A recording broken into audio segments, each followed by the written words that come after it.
Good morning, everyone. Welcome to the Sacramento County Board of Supervisors meeting. This morning's date is July 27, 2021, and this meeting is hereby called to order. If the clerk would please call the roll and establish quorum. Yes. Good morning, Supervisors. Desmond? Here. Kennedy? Here. Natoli? Here. Cerna? Here. Frost? Here. And you have a quorum.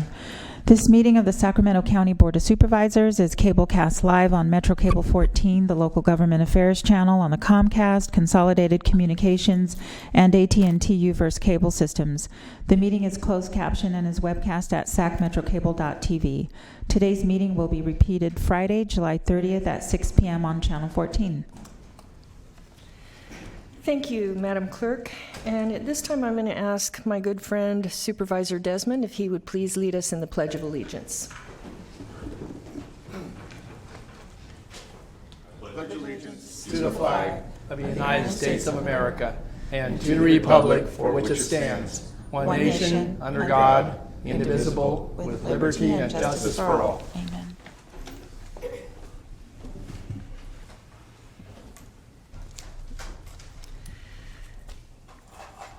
Okay, I have a couple of announcements this morning. As a heads up to our public members, it was suggested to me that since things are better and we're opening up and masks are beginning to come off and we're preparing our children for school, it seems like the horizon looks a little bit brighter and we have less news on the COVID front, and so we will be we will not be having a COVID update at today's meeting. We're planning to have those updates on a monthly basis.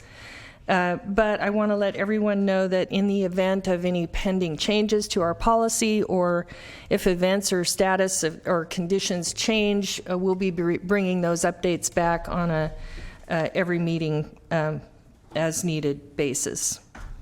And so today we will not have a COVID update, but if you do have comments relating to COVID, you can make those comments in our off-agenda items.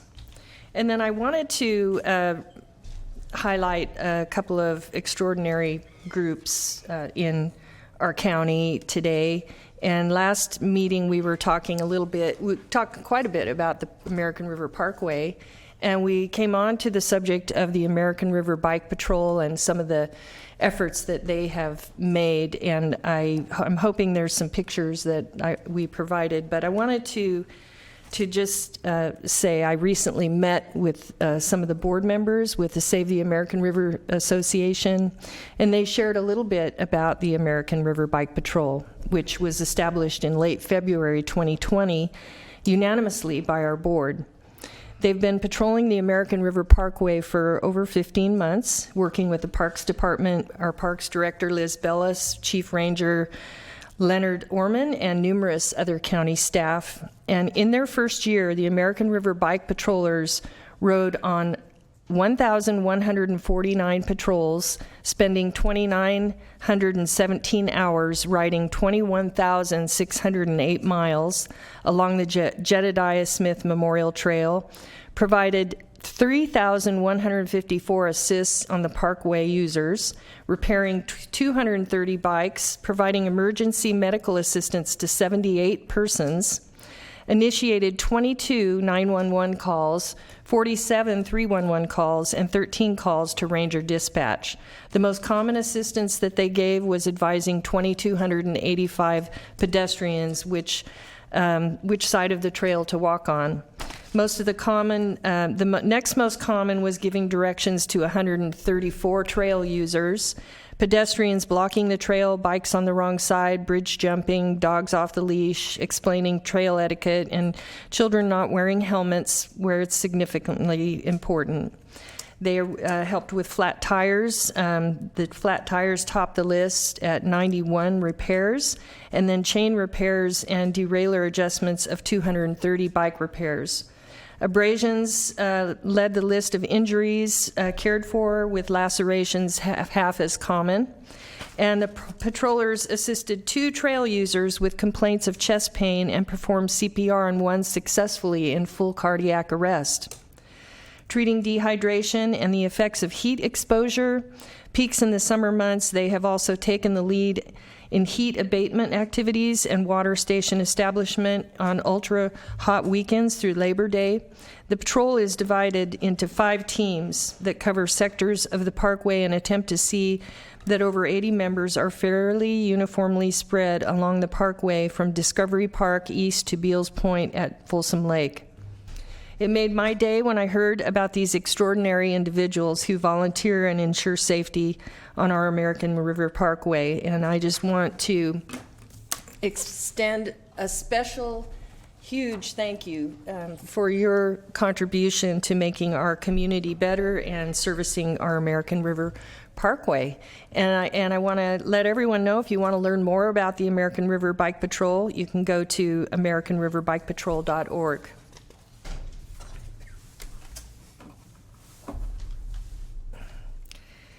Finally, I want to say a few words.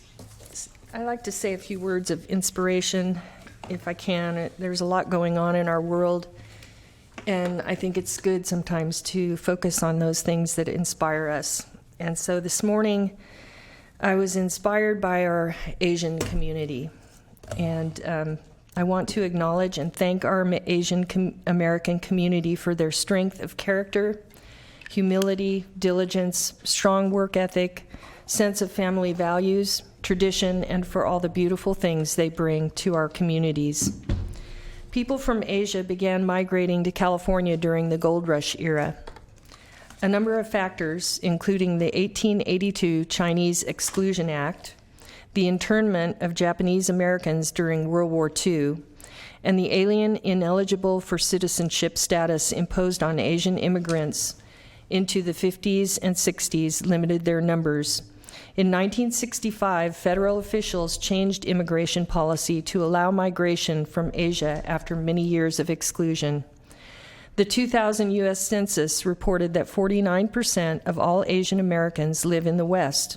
California became the thriving immigrant communities of China, Japan, the Philippines, Korea, Vietnam, Cambodia, Laos, Hong Kong, Thailand, and other parts of Asia. The greatest concentration of these 3 million Asian Americans was in San Francisco Bay Area. Large numbers also settled in Los Angeles, Orange, San Diego, Fresno, Sutter, Yuba, and Sacramento counties. According to the 2000 census data, a higher percentage of Asian Americans attended college than any other California group. And while they're so studious, diligent, and they have been known to receive, while they're so studious and diligent, they have been known to receive less pay for the same jobs. I never remember hearing them complain in my life, which is kind of a long life so far. Hopefully it'll get longer. I hope our Asian community members know that we really greatly appreciate their contribution that they've made to our world, and we are grateful for all the beautiful things that they add into our communities. And so I am excited to feature them today and say thank you for being great Americans among us. And with that, I'll read my chair announcement, and we'll get to work. And so the Board of Supervisors encourages public participation during the meeting in person, telephonically, or in writing, in compliance with the directives of the county, state, and Centers for Disease Control and Prevention. This meeting is broadcast live and open to the in-person attendance. The county is requiring face coverings for unvaccinated attendees while inside chambers and is recommending social distancing. Meeting procedures are subject to the change based on recommended public health and safety guidelines. Public comments will be taken in the following order: in-person comments and then comments by phone. If you're making a public comment in person, a face covering is required if you are not vaccinated, and social distancing is recommended while inside the chambers. If you're unable to wear a face covering, you may sit in an overflow room and make a comment at the podium in the designated area. Seating is limited and available on a first-come, first-served basis, whether you're sitting inside the chambers or in an overflow room. If there are no seats available inside the chambers or overflow room, please form a line in the designated area and wait for your turn to make your public comment. Standing inside the chambers or in the overflow room in lieu of sitting is not permitted due to limited seating capacity. Please complete the speaker request form and give it to the clerk staff. A separate speaker request form is required for each agenda item or topic that is not on the posted agenda. When I open the public comments, I will call 3 names at a time. When you hear your name, please start walking towards the podium inside the chambers or overflow room and wait for your turn to make your comment. If there's a need for an accommodation pursuant to the Americans with Disabilities Act, medical reasons, or other reasons, please see the clerk staff for assistance. If you're making a public comment by phone, dial 916-875-2500 and follow the prompts to be placed in the queue for a specific agenda item or off-agenda matter. Please refer to the agenda or watch the meeting and follow along to determine when is the best time to call and be placed in the queue to make your public comment. You may be on hold for up to an extended period of time, and your patience is appreciated. I'll ask for the clerk to transfer calls into the meeting accordingly. Each agenda item will remain open until the public comment period is closed for that specific item. Members of the public are limited to making 1 public comment per agenda item or off-agenda matter. Please be mindful of the public comment procedures to avoid being interrupted or disconnected when you make more than 1 public comment on a single agenda item or off-agenda matter. Thank you in advance for your courtesy and understanding. You may send written comments by email to boardclerk@saccounty.net. Your comment will be routed to the board and filed in the record. Thank you again for your understanding and your patience. Next item, please.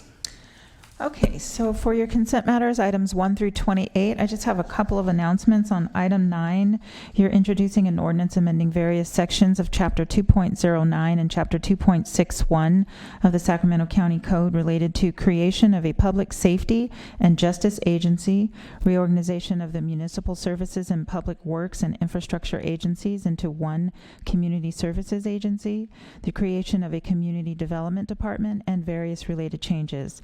You'll waive full reading and continue to August 10th for adoption. There's also a request to authorize the Department of Personnel Services to process the salary resolution amendment. For item 10, you're introducing an ordinance amending Chapter 2.79 of the County Code. This is an employee relations ordinance. You're waiving reading and continuing to August 10th for adoption. And finally, on item 12, you're adopting an ordinance revising Section 2.56.220 of the Sacramento County Code relating to the term of contracts. And that concludes my notes. Okay, thank you. And I do have, at this time, board members who have comments on consent, and I also have a comment to conclude before we vote. Supervisor Natoli. Thank you, Madam Chair. I would, in light of, I think, very recent correspondence, some of it received as recent as an hour before we started the meeting, I'd like to have item 9 pulled for some discussion. I think it's clear what the recommendation is, but we had some folks comment on that, so I'd like to, and we may have folks that wish to weigh in on that as well. So, and then I'd like to offer comments on items 24 and 25, if I could. Sure. Mr. Natoli, did you say 24? Yes, 24 and 25, thanks. Okay.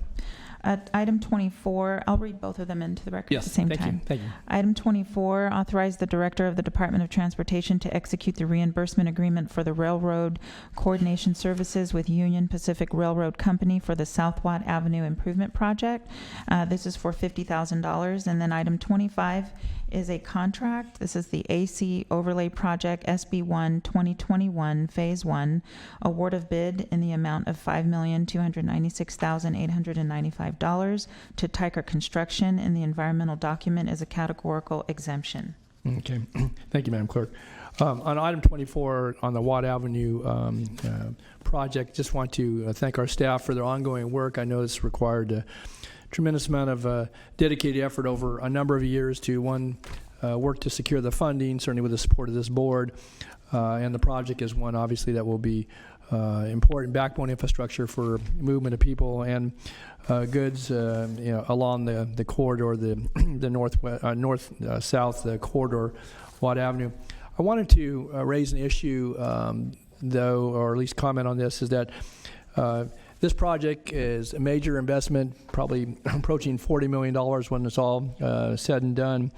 And we're allowed to retain the at-grade crossing for Watt Avenue, which will be 4 lanes, and I don't know how many tens of thousands of cars are anticipated to travel that corridor. And I raise that issue in contrast to the Waterman Road, which is an interior street that is important to the ongoing development in the vineyard communities, and we've been stymied on that particular aspect because of at least initial requirements that somehow we have to grade separate for Waterman Road. And that interior street is critical to circulation in developing neighborhoods and to ultimately to the circulation in the vineyard area. And so the reason I highlight that is I know our staff, and I certainly have had some follow-on to some of the comments I raised a few meetings ago relative to that. I want to really elevate the discussion on Waterman Road. If we can continue to maintain an at-grade crossing for the same railroad line on Watt Avenue, there is no common sense reason why we can't do Waterman Road with safe crossings and provide for developing neighborhoods, for a community that will need access to emergency services and such. And again, this needs to get elevated in the sense that if we need to go to the Public Utilities Commission or we need to talk with the railroad folks or put together a task force, it's critical. And that key improvement is backbone to a lot of the development, i.e. Watt Avenue is as well. And so I know Steve, you and Mr. Vicari and others have been involved, but I raised the point this morning because if this is acceptable, which it is, it's an existing crossing, then by gosh, we ought to be able to do Waterman Road with a safe crossing and build out that community in a way that's anticipated and not have a dead-end street that's a 4-lane road that's a connector for hundreds, if not thousands of residents and homes and businesses in that developing area of our community. And so I don't know if you have any comments, but I know there's been some discussions, but I want to get this elevated, and I would expect that we would, if I need to be involved as one of the representatives of that area, certainly Supervisor Kennedy and Supervisor Cerna touch the area as well and represent portions of it. To me, it's critical. That's a critical piece of infrastructure that needs to, one, be financed and funded, but it needs to be approved. Understood, Supervisor Natoli, and it's just as frustrating for us. I have asked staff to set up a meeting with the railroads that I'm going to be involved in as well, and we will work with them on that. I know that you've talked about that doesn't make a lot of sense that Watt can do this and Waterman can't. Waterman's new, Watt was an existing. So I think that's the one thing that we're trying to work with the railroad on is to get an acknowledgement that not only is the Waterman the amount of conflict between vehicles and potential rail is lower because it's a lower volume street. Yes. That rail line currently has multiple breaks in it, and so we want to talk to the railroad about their long-term goals and whether this is going to need to be. They're going to try and hold their position on this being grade separated, which we don't believe is appropriate for that location. So we are working on that. We will definitely engage with our elected board members if there's a need to kind of pull that influence into the mix. But we're scheduling a meeting with the railroad to try and get these things ironed out. But my understanding, even if the railroad were to concur, that's not an unimportant piece, but that the Public Utilities Commission has basically taken a very hard stance, at least previously, maybe at the staff level. I don't know whether they did it actually with their full board on that. And again, that's another piece. I guess if the railroad and the county went hand in hand and said, we're agreeable to this, that certainly would reduce some of the friction. But I can't emphasize enough because I continue to hear from folks, new houses are being built on a daily basis or under construction in that part of the world. Yeah. And Waterman Road dead-end stops at either end of the Central California traction line there. As you said, that's even interrupted because of some breaks, but certainly hasn't been in service for some 20 years. It's not abandoned. And I emphasize it. I don't want to detract from the importance of the items on the agenda, but it just really called to mind that we have to, meeting with the railroad, that's fine. I've had meetings with the railroads over the years, and sometimes it produces results and sometimes it doesn't. But again, there needs to be some sense of urgency, because I can tell you that as we continue to see the build in that community, the pressure is going to build on this board to get a solution. It was in all of our environmental documents, and to me, I could use this as an example, though. If we can widen Watt Avenue into all the improvements and put in $40 million of improvements that's going to facilitate mobility, and we can do it at grade and do it safely, there's no reason why it can't be safe at Waterman Road. Understood. Okay, thanks. And keep me in the loop, please. Again, I think there's some timeliness to this, and I would like to participate. So thank you, Steve. Secondly, on item 25, I want to just thank our staff. This is $5+ million of street overlays, badly needed, and there are streets in each of the supervisors' districts on here. I had a lengthy conversation with Mr. Vicari this morning, and there's some segmentation here that I think for future consideration as we look to go to contract for a good deal of this work, that we need to build some bid alternates and clear them environmentally, as well as build them into any other considerations, so that when we go and we get a favorable bid and we come in $1 million, roughly $1 million less than an engineer's estimate, that we can do more work. In this case, we're boxed, and I understand, and again, Ron was very helpful this morning. We're boxed in because we've already gone to bid, you've gotten the amounts in there and so forth, but if we have bid alternates and we get favorable bids, we can do more paving, and that goes countywide in all the districts. And so I know it requires some more advanced work, and again, people are working very, very hard to advance the work for what we're going to see later this year to go to construction and repaving next spring. But I can't stress enough that I think it's very important that you build some alternates in. And again, you do the same. If it came in too high, you'd have to make some decisions about how you were going to fund the work. In this case, though, I think there's a lot of work out there that needs to be done, and we can put some bid alternates into our bids, clear them at the board level, and if we get favorable bids, we can make decisions about what extra work we can do beyond what we had contemplated on our engineer's estimates. So I think it's a real key piece, Steve, and I mentioned to Mr. Vicari, I just wanted to mention this morning, I support this. There's some segmentation here that I would like to have seen us finish the road, and we're not. It's going to be in next year's bid package, and I'm sure I'll hear from some of the residents about a particular location. They'll be happy with the work we've done, but they're going to ask, why did we stop there, and why are you going to wait another year to finish the road off? So I guess I would ask, and again, this may apply to other districts as well, so I wanted to call that out. No, we'll absolutely do that with the with bid alternates for the paving, and in fact, it's my opportunity to thank the board again for the increase in paving money that is in this year's budget, and that'll give us a lot more flexibility. So we will put a lot of packages together with a number of flexible bid alternatives with that funding. Okay. So thank you again. Very good. Okay, that's all I had. Thank you, Madam Chair. And just to clarify, you pulled number 9 to be discussed after consent. Right. Yeah. Okay. And I think we have some public comments on it too. So, Yes. Yeah. Thank you. Thank you. Supervisor Desmond. And thank you, Madam Chair. And I just want to echo Supervisor Natoli's comments. Steve, I very much appreciate your efforts and this item and your staff's efforts with the additional monies we've allocated towards our maintenance backlog.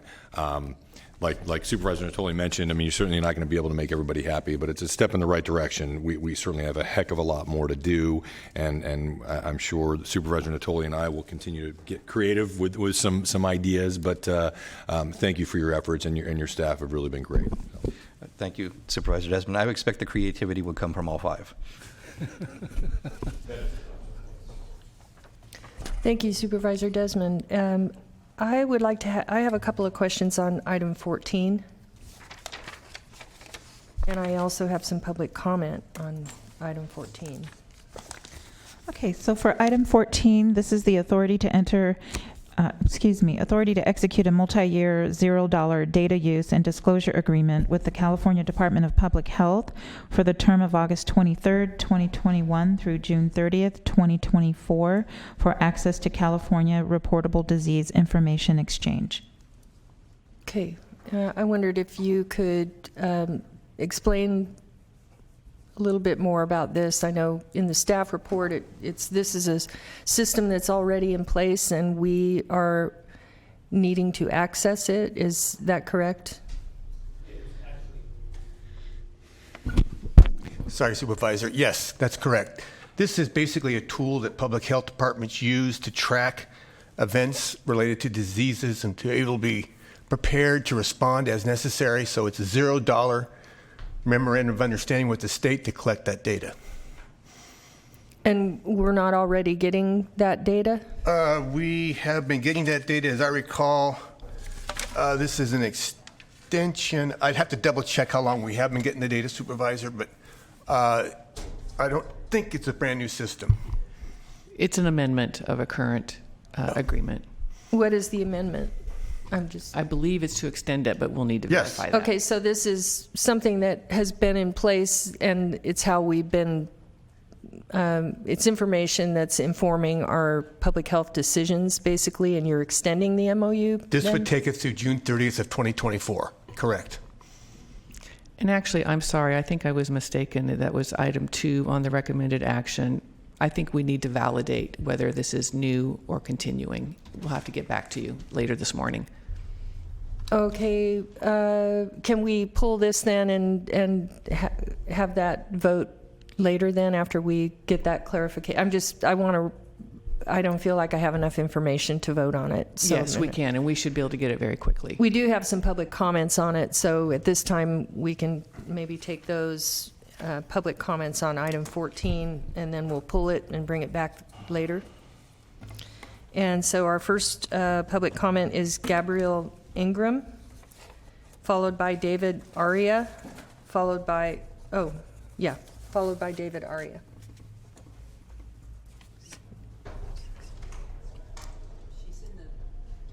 Oh, she's in the, she might be in the hearing room.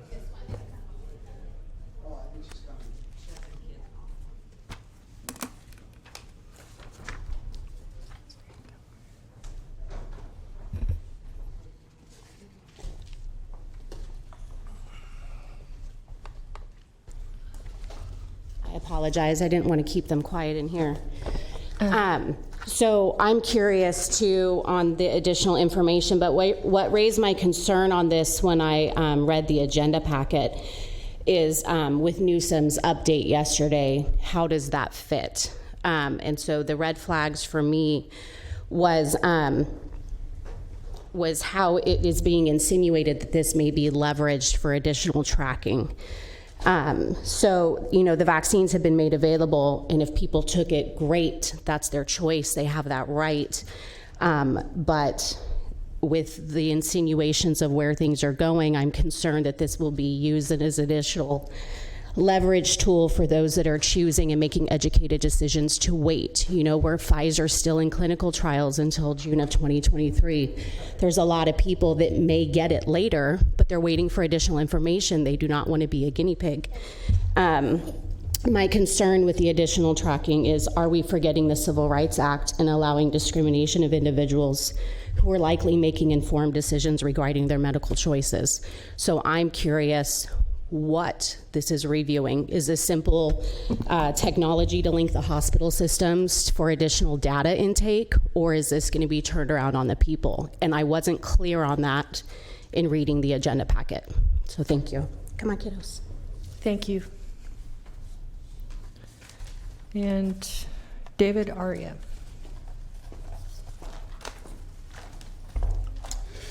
Okay, the first thing that I want to say, and it may not look obvious at the beginning, but I'll tie it in with the collection of health data, is to the best of my knowledge, the PCR testing that has been done throughout the pandemic has been fraudulent.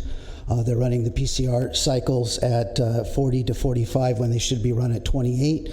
And there's a lawsuit in Europe going on right now called Crimes Against Humanity, at which they have 110 subject matter witnesses that are experts and 1,000 lawyers on this case. And a lot of these things will be moving to the United States, where Robert F. Kennedy Jr. will be helping out with that. So where this falls in line with this other issue is that I just feel like when you guys are using a fraudulent PCR test, it takes away from your credibility. It takes away from the governor's credibility and California's State Department of Health and everybody's credibility. If you go into court and you take the witness stand and you're cross-examined in front of a jury and a judge, and you lie hundreds of times or thousands of times, or theoretically, if you could, millions of times, you're pretty much impeached as a witness, and your case is pretty much done. Okay, so with that credibility that everybody is lacking that's involved with this pandemic, I also want to add too, real quick, that they're saying now that the FDA has revoked the past PCR test that's been used. So this subject has been brought up many times in many jurisdictions, many locations. It's not a secret. It's all over the internet. Nobody would listen to us, but now they finally listen after, 18 months. Okay, so that's another impeachment of the credibility. As far as collecting health data, I don't want anybody to collect any of my personal private health data, and I don't know how far this goes because it wasn't clear You here. have 15 seconds. Okay. Anyways, the Chinese Communist Party is collecting Americans' DNA. They've met with their generals. They've told them that. All the national defense experts are saying basically the same thing, and they're making bioweapons with it to target certain races, okay, and target based upon sex and other characteristics that are Wrap up your genetic. comments. I'll wrap it up right here. But if you guys contribute to this collection of DNA and data through PCR tests or other means, I think it's racist, okay? You're contributing to racism. Thank you. Thank you.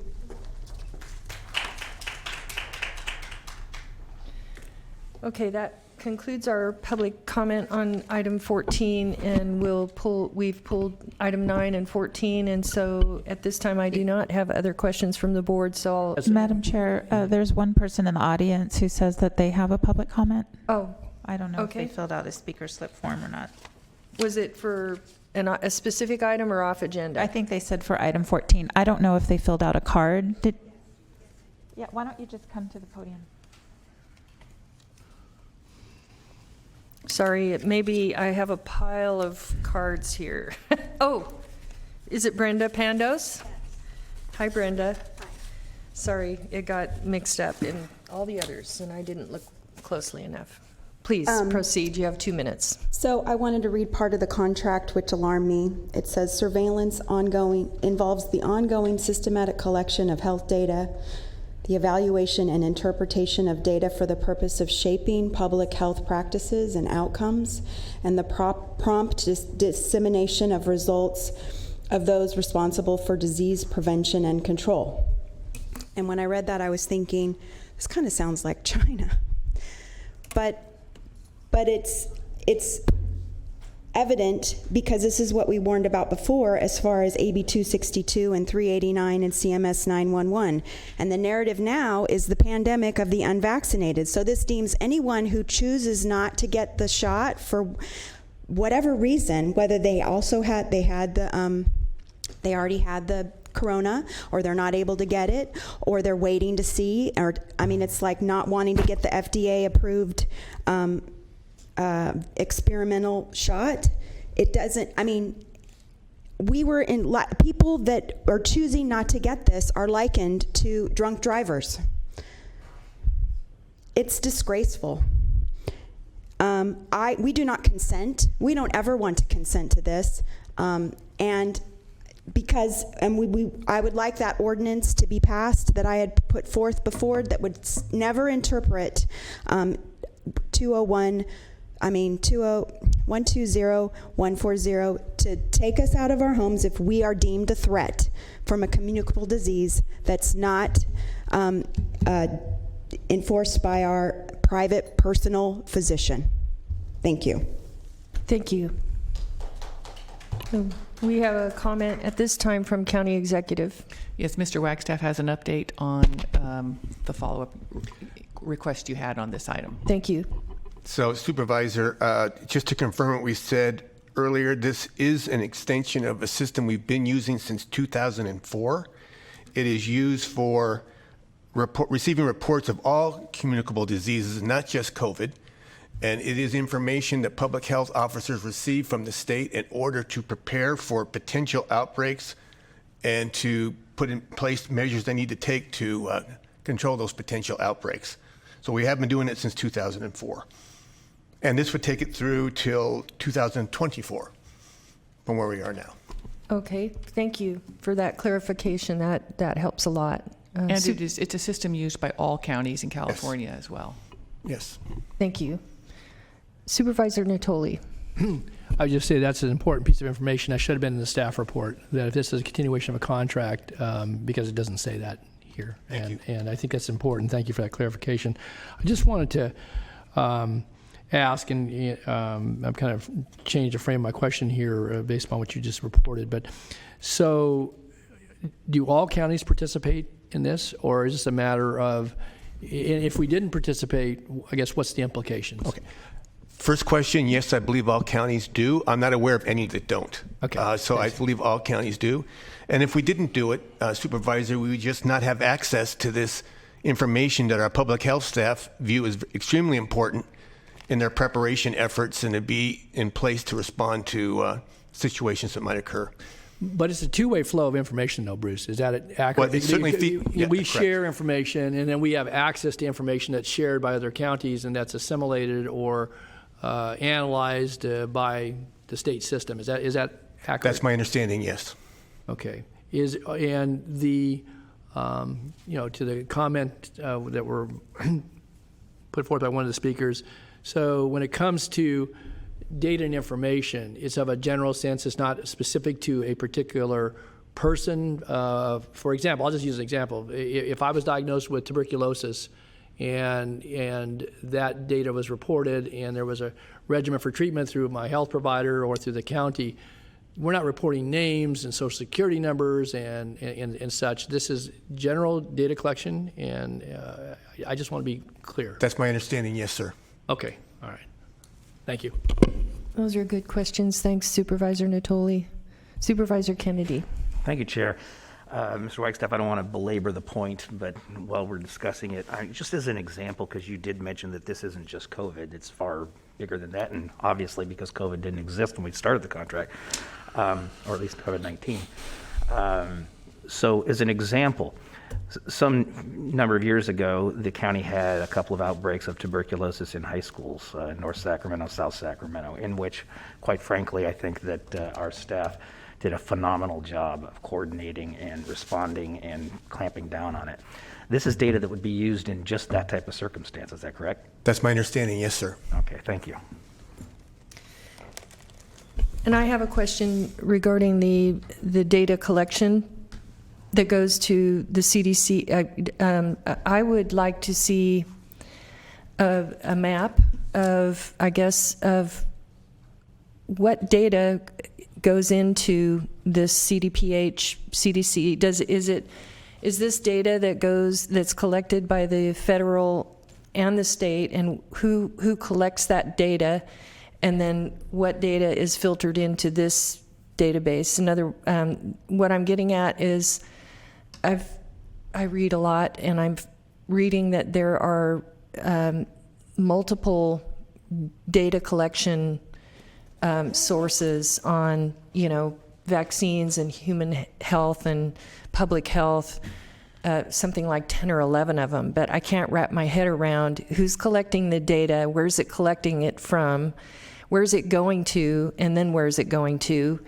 And I would like to understand, better understand the data so that we can, I would like to be able to feel comfortable that it's accurate and that, that we're getting the information, all the information and not just part of it. That's what I'm trying to wrap my head around. I know it's a lot to ask, but it's outside of the county, but not really, because if we're making decisions based on that for people's lives, I'm curious.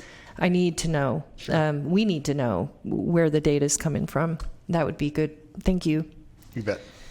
Supervisor Cerna. Thank you. Just to beat the horse a little further here, there's nothing in this action that we would take today that would run cross-grain to HIPAA in terms of maintaining privacy, correct? That's correct. All right. I just want to underscore that, because I think to each of the speakers' points, that seemed that their characterization or their impression of what we're doing with this item may compromise their personal medical information, which I think we could all agree no one wants that compromised.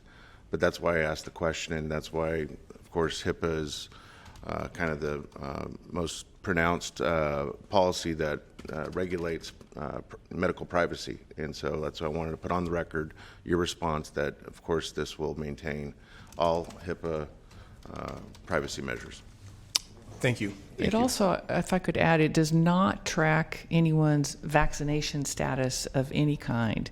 It only tracks communicable disease so that we can address communicable disease outbreaks. Right. Thank you, Ann. Thanks, Supervisor Cerna. Good point. Supervisor Natoli. Yeah, just again, going back to the language in the staff report, which is fairly brief, the database, this is electronic reporting, so it's a secure database both on our side as well as with the state. Is that accurate? So this isn't something, or is it made available publicly? Is there a public portal to this? I understand. I'm sorry, Supervisor, I didn't mean to cut you off, but my understanding is only public health staff have access to the data. I can follow up on that as well. Okay. So there's no sharing. There's no ability, or at least there's, again, a secure system for somebody to tamper with the data Right. and to Right. influence it in one way or the other. Right. I mean, that's presumed, but I want to ask the question. Yeah, that's a fair question, Yeah. and that you're correct. There's no threat of that. And again, just to reemphasize, this is data used for the purpose of public health to prepare for situations such as the one that Supervisor Kennedy mentioned, and it's one piece of very important information that they need for that purpose. Lastly, I would just say maybe the choice of words here, surveillance versus monitoring, and people can, read into things, words, and there are definitions behind that, and then surveillance is used several times in the report, and maybe that's exactly what the state calls it, and, that has a certain connotation. I'll just say that, it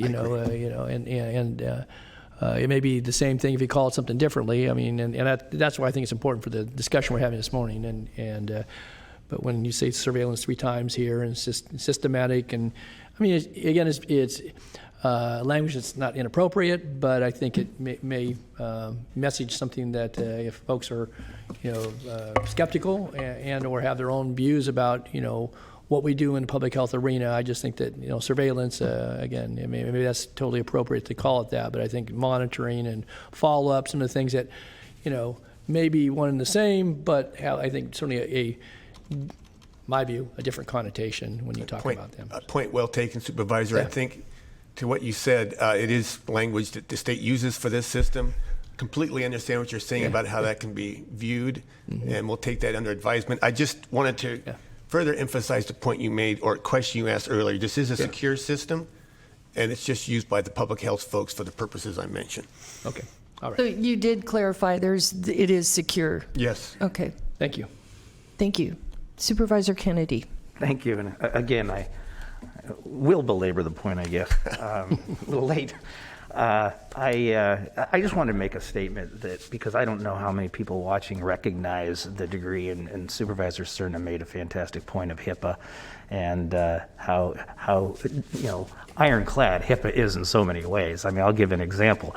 The 5 of us probably have as high as, if there was such a thing, security clearance at the county that you can have.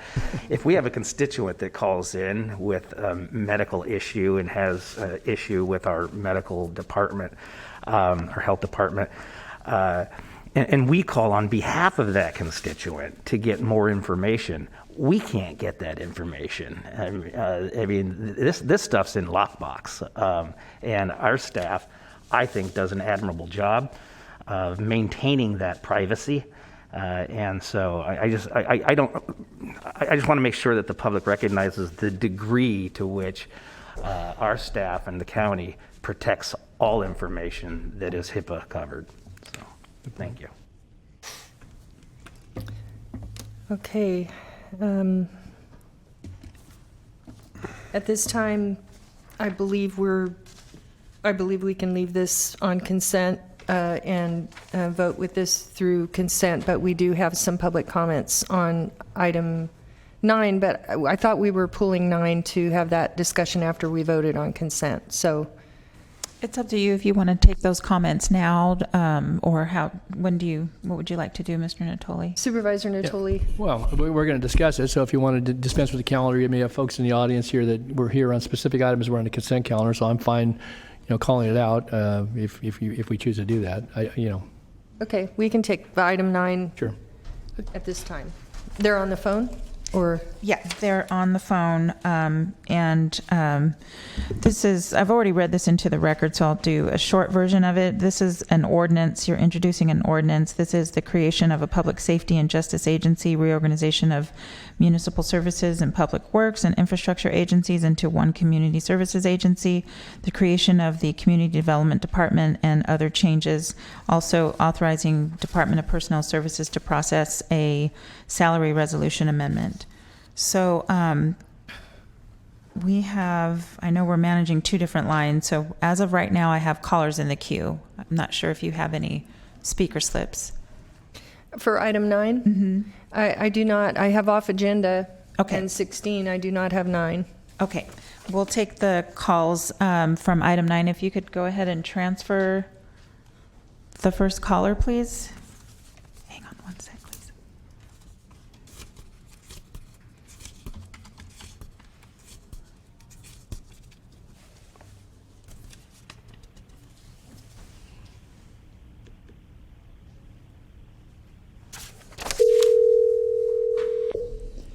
Hi, caller. Please start with your comments. You have 2 minutes. Dear Board of Supervisors, by declaring that racism is a public health crisis, you have admitted that it is an issue that must be treated with efficiency and care. We have a mass incarceration problem in this city and country. The jails and prisons simply do not provide adequate transformations or rehabilitations for our community members. They never have and they never will. In short, they disproportionately house our most underserved communities, and as you all know, it is time to make a change. By agreeing to create an agency dedicated to lower jail population and overseeing public safety and justice, you must acknowledge how we got here in the first place. Over-policing and the criminalization of our Black and brown communities have led to decades of abuse and incarceration. The communities and everyday people of Sacramento must have a say in this new agency. Putting all the trust in the same systems that have systematically oppressed marginalized communities is not going to help. We need to establish strict language and hold to ideals set through community involvement and the people who are affected by this public health crisis the most. I am asking for this board to slow down on the creation of this agency and to fully engage the community and social justice grassroots organizations like Decarcerate Sacramento. In order for this agency to be effective in its goal, community-driven alternatives to incarceration must be prioritized over law enforcement-based alternatives, which have been proven to keep people stuck in cycles of criminalization. We want to see our county come into compliance with the May consent decrees, but also embark on this effort for reasons beyond lawsuit liability. Reducing the jail population is a moral issue, and as the agency knows, it's about justice. It's about taking accountability for reducing human rights violations and freeing up resources for public dollars for investments that promote safe and healthy and thriving communities. We need a commitment by this board to prioritize community resources and health and not community incarceration. You have 15 seconds. Thank you. The voices of the underserved must be prioritized for this agency to have any real positive effect. Please involve the community and think about this as a whole. Thank you. Thank you. Please send the next caller.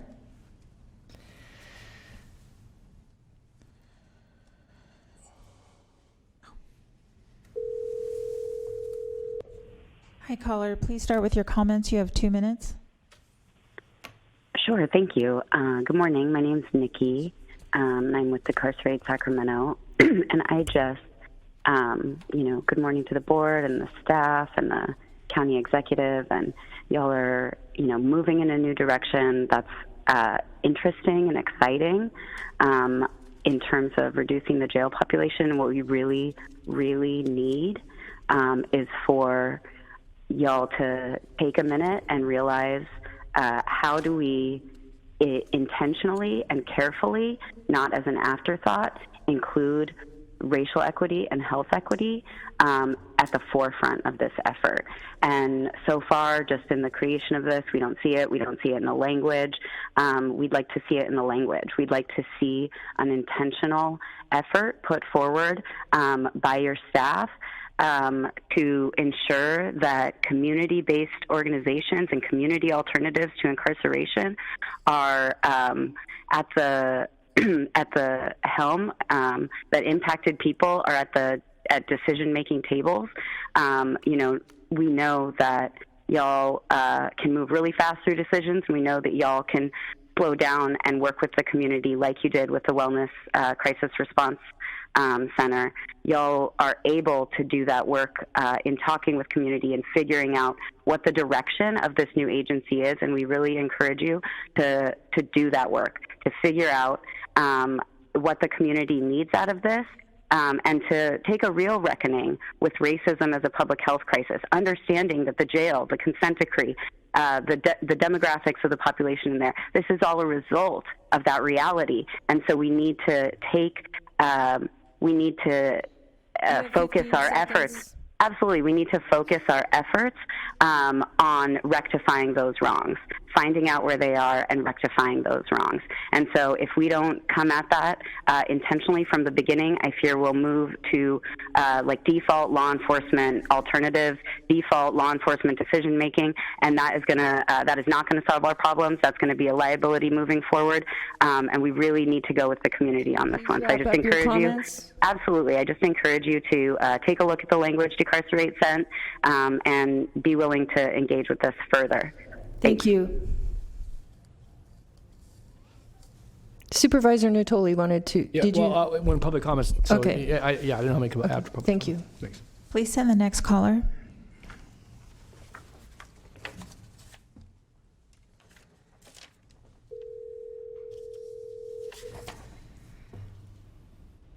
Hi, caller. Please start with your comments. You have 2 minutes. Good morning, Board. This is Mackenzie Wilson. I'm a constituent in Sacramento County. I know some of y'all very well. Good morning. Hope everyone's enjoying the weird weather brought to us by climate change. I'm going to take this opportunity to ask the Board to begin to make that a priority for Sacramento County, but only after taking into account the points I want to make about Agenda Item 9. Truth is, my biggest concern, as always, has been the way in which decisions are made about our daily lives, my daily life, my friend's daily life, my son's daily life.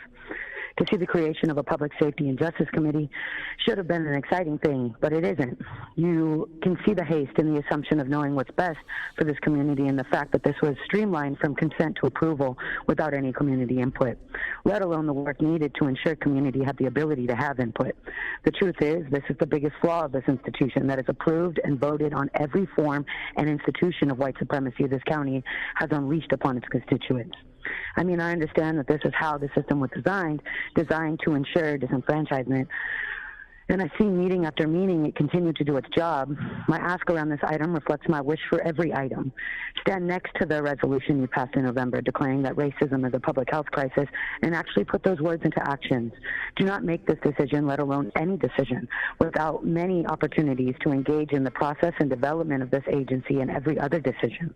This includes meetings in each district, the footwork needed to ensure everyone knows about the meeting, multiple meetings to allow for comment and real ways for community to make changes to these things. For example, I promise we have a different definition of public safety than you do. I guess my point is I don't think you all and your staff understand that y'all are a white supremacy created institution. And day in and day out, y'all are not doing the real work to systematically dismantle the racist power structures within it. You have 15 seconds. Good. My last final words are, please do better, slow down. Don't pass this without further community engagement and begin to talk to community and make room for more engagement before making any decisions. Thank y'all and have a nice day. Thank you. Please send the next caller.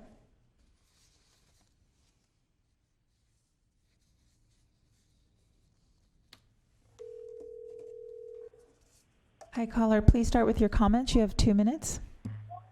Thank you. Good morning. This is Courtney Hansen with Decarcerate Sacramento. Hope you all are doing well. And first of all, I do just really want to thank this board, Interim CEO Edwards, the county staff, for really being willing to embark on a serious effort to reduce the jail population. It's not going to be easy, but it's necessary and possible, and I'm really hopeful. I think we all want communities that are safer, healthier, and more whole, and a more sustainable budget. And I do want to echo the concerns about some of the pace and process behind the proposed public safety and justice agency thus far. And, you know, it's hard to weigh in on these things in a piecemeal fashion, sort of without seeing the broader plan or being brought into it a little bit earlier. And we do our best as people really invested in this issue. And we have met with a few supervisors and raised this idea sort of baking race and health equity into this thing from the beginning. And speaking of the resolution and the commitments that were named, in naming racism as a public health crisis, I just truly can't think of a better project to apply that resolution to. It hits all of the intersections. It won't be successful unless we really understand who disproportionately ends up incarcerated in our jails and why.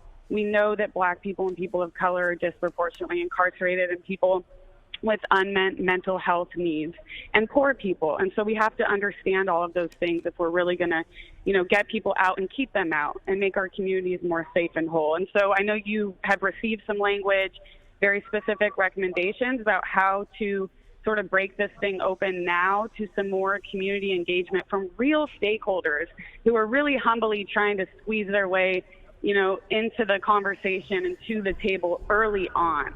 You have 15 we don't have all the seconds. answers, but we have a different viewpoint than folks. So this should really be a county and community collaboration. Thank you so much. Thank you.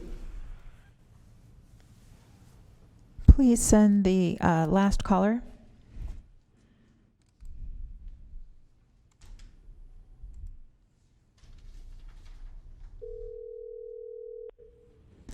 Hi, caller. Please start with your comments. You have 2 minutes.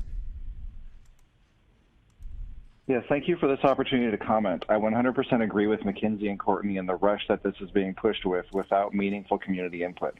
It's time for Sacramento County to reimagine what public safety and justice look like, acknowledging the shortcomings of what the status quo approach has been, hyper-criminalization and over-incarceration. It's a big deal to create a new agency, and if it's going to have the word justice in its name, it must be rooted in strong values like equity and addressing racism as a public health crisis. Last November, this board passed a resolution acknowledging that racism is a public health crisis. In this resolution, you committed to ensure the consistent collection, analysis, and reporting of demographic, socioeconomic, and public health data to measure progress towards eliminating racial inequities, to design, develop, and deploy community-based alternatives to prevent trauma and eliminate harm associated with racial inequity, and advocate for local, state, and federal policies that improve health and wellness in communities of color and support legislation that advances racial equity. Does this resolution exist in a silo, or can it be made part of this effort? There is arguably no issue that more urgently requires this commitment than incarceration. We all know that disproportionately poor people, people without access to mental health resources, and people of color are overrepresented in the jail system, and that's largely because we haven't applied this racial equity analysis in our policymaking. Racial and health equity must be at the forefront of efforts to decrease the jail population and to provide resources within the community, not an afterthought. Certain communities are more vulnerable to incarceration: poor people, Black and other people of color, people with unmet mental health needs. The majority of people in the jail are pretrial. Our goal in decreasing the jail population should be preserving the presumption of innocence and access to due process despite how much money you make. Partnering with health and other social services departments will be essential to ensuring strategies to sustainably reduce the jail population are successful and include a racial and health equity lens. In You have declaring 15 racism, seconds. if we don't do this with an intention towards addressing systemic racism, then all we do is reinforce the systemic racism. Thank you. Thank you. Okay, we have Supervisor Natoli. Thank you, Madam Chair. Thanks to our speakers and certainly to our interim county executive for bringing this forward. I think it's clearly an important consideration by this board, and obviously reflects, I think, on a number of the discussions, decisions, and obviously yet to come decisions that will face this board and this community. So I want to thank, again, Ann for her work in bringing this forward. We received the communication, and it was referenced in some of the commenters' points. And one of the things that was called out in the language that was suggested that we might include as a part of either our resolution and or as a consideration for this item, and it has to do with the agency, and maybe it's assumed and maybe not, but I think clearly work and using the words of some of the authors of the letter that was sent to us. I trust we all have that. I think you have it, Ann, as well. And I'm going to ask you to comment on it in just a moment. But, talking about working in direct collaboration with social service agencies, departments, in coordinating the efforts as it relates to jail population reduction and some of the initiatives in our community. And I think for, at least speak for myself, that, I assume that that's directly, part of what would be considered here. But I think saying it is important in embedding it in the, the action that would be taken by this board this morning, so we act on this, I think it's really important. So I'd like to get your take on some of the language. There was another, element to this as well, but maybe take that first. So There you go. I'd first like to comment on the community engagement piece of it, because I do think that is a critical component of the work that we will be embarking upon to reduce the jail population. And I fully intend to engage the community, and we need a leader of that process. And that's why we're pushing this forward now, so that we can hire someone that can lead that effort. I'm going to let Ms. Travis speak to the language in the ordinance, but there's a lot of things that we can, should, and will do around the sort of the creation of the agency, around its goals and initiatives. We can certainly get input from the community on that. This is just an ordinance to create it. We can then start the recruitment process, and definitely we'll have community engagement in all of the things that the public commenters mentioned about being involved in decisions around how we reduce the jail population. Just before Lisa responds, if I just could, Ann, I think at least what I saw in some of the transmittals was in how it might get included in the ordinance that obviously creates the position and has a certain compensation package with it, and requirements for conflict of interest reporting and so forth.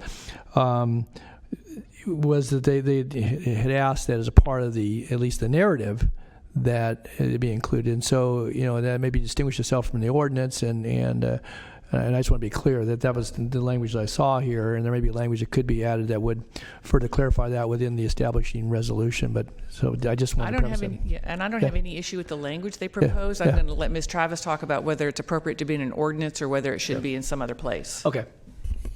Right. It appears to me in reviewing what the Decarcerate Sacramento folks are asking for.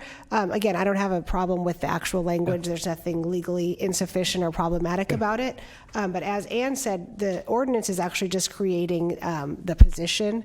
So adding the language that they are requesting would be okay in that place, but I think it might be appropriate to acknowledge it somewhere else. And again, if we did want to put it in the ordinance, I think we could do that. We'd have to probably bring it back because it is significantly different than what has been noticed to the public. So again, we can take direction from the board as to how you would like that done. And I'm going to just look really quick at our... Well, it could be in the resolution. I mean, right, we have the text of the staff report, which obviously is the record, a part of the record. You've got the resolution, which we see lots of things in resolutions, and hopefully we mean it when we say them. And then there's the ordinance itself, which obviously has the legal backdrop for, the responsibilities for, the tasks that are being called out for and such. So it may be that it's in the resolution would be the appropriate place to... Right, and I don't believe there is a resolution that goes along with this ordinance. That's an issue. Okay. Or not an issue, but it's because we're just introducing the ordinance. So I think we could tweak the ordinance a little bit to include this, but yes, the language that they're proposing, I think, would more appropriately be in the staff report, which doesn't really have any force of law or regulation, so I'm not sure how helpful it would be. But how about an accompanying resolution? If we don't have one, I mean, we often have resolutions that just simply then talk to the ordinance change itself. It would seem to me that we could, to your point, we could layer this in a way that has meaning, assuming there's board agreement regarding the language. But, you have the ordinance, you have your resolution, which has the force and effect, at least what's stated there, and then you have the staff report that, again, and is not... The ordinance could reference the resolution. Yes, Is it that could. clear? Sure, right? yeah, I think it could, yeah, establishment. So that might be a consideration for, our action today, so... And I'd be happy to work with Ms. Travis on doing that. Okay. I wanted to ask another question, and it goes to something that beyond what we're being asked to do, and there's some other elements to this as far as combining other important, departments in segments of the county, including airports, economic development, Department of Revenue Recovery, and some of the other joint powers authority entities that we interact with and have either fiscal and or personnel connectivity to. And it goes to, I think, what ought to be a practice, and I know you and I've talked about very briefly, but when it comes to selecting folks for positions, and whether it be the one we're about to create or others up and down, certainly the administrative and management positions, including a community representative, and it may be an area of interest. It might be, if we were looking for somebody, again, most of those by charter are decisions that are made by the county executive. In fact, we have a practice here coming to this board, but in all honesty, it does not require affirmation under the charter of this board. But I think it's been a common practice. It's good, and we get introduced to department heads and so forth. But I think as we look at things, and and not necessarily any particular group, but I think asking citizens and representatives of this county to participate in that as a member of the panel, so at least you get those viewpoints going. It's still ultimately a decision that's being made by the recommending entity, and obviously that's the county executive, and coming before this board. But I can think of a number of departments not related to anything having to do with criminal justice, where that's important. And so I guess I'd like to see as a follow-on we have hiring panels and interview panels, that we make it a practice that is part of the institutional framework we do here to invite. And again, you're not going to have everybody. We would probably limit it to one or two. To allow folks to participate in that, because I think that's important. It's still your decision. It's still this board's decision as the appropriate representatives for the people in this county. And I don't know, again, that's not a task that we're going to decide on today, but it seems to make sense for me. And I can think about a number of arenas where that would be helpful, again, and having that perspective, but certainly having folks included on that panel. It doesn't presume any outcome, and it doesn't necessarily unduly influence those decisions. But I think it's important because we're a big enough community, we're diverse enough, and I think it's just important from the get-go that at least we have that, whatever that particular point of view is, but having that reflected in, at least in the the interviews and some of the consideration for folks that are selected for positions that are make important decisions each and every day for people in this community. So. And I agree with you. Yeah. And we have not done it on every single hire since I've been doing this work, but we have done it on some, and we intend to do it on future ones as well. Yeah, and I appreciate it. I wasn't pointing to you. I was just because I don't think it's been a real common practice. I mean, and I know you've been much more inclusive in your approach, and again, I thank you for that. So it wasn't directed at you as much as I think it ought to be embedded in the processes that we use in this county for those positions. So that's all I have for right now. Thank you, Madam Chair. Thank you, Supervisor Natoli. Supervisor Cerna. Thank you, Chair. So first of all, I'd like to thank the individuals that took the time to call in and address the board on this important subject, and I appreciate the written correspondence that adjoined it that we all received ahead of the meeting. I agree with my colleague, Supervisor Natoli. I think having a resolution that accompanies the ordinance is the right structure to reflect what I think are some important aspects of what this reorganization means and what it intends to accomplish, especially as it relates to reducing the jail population.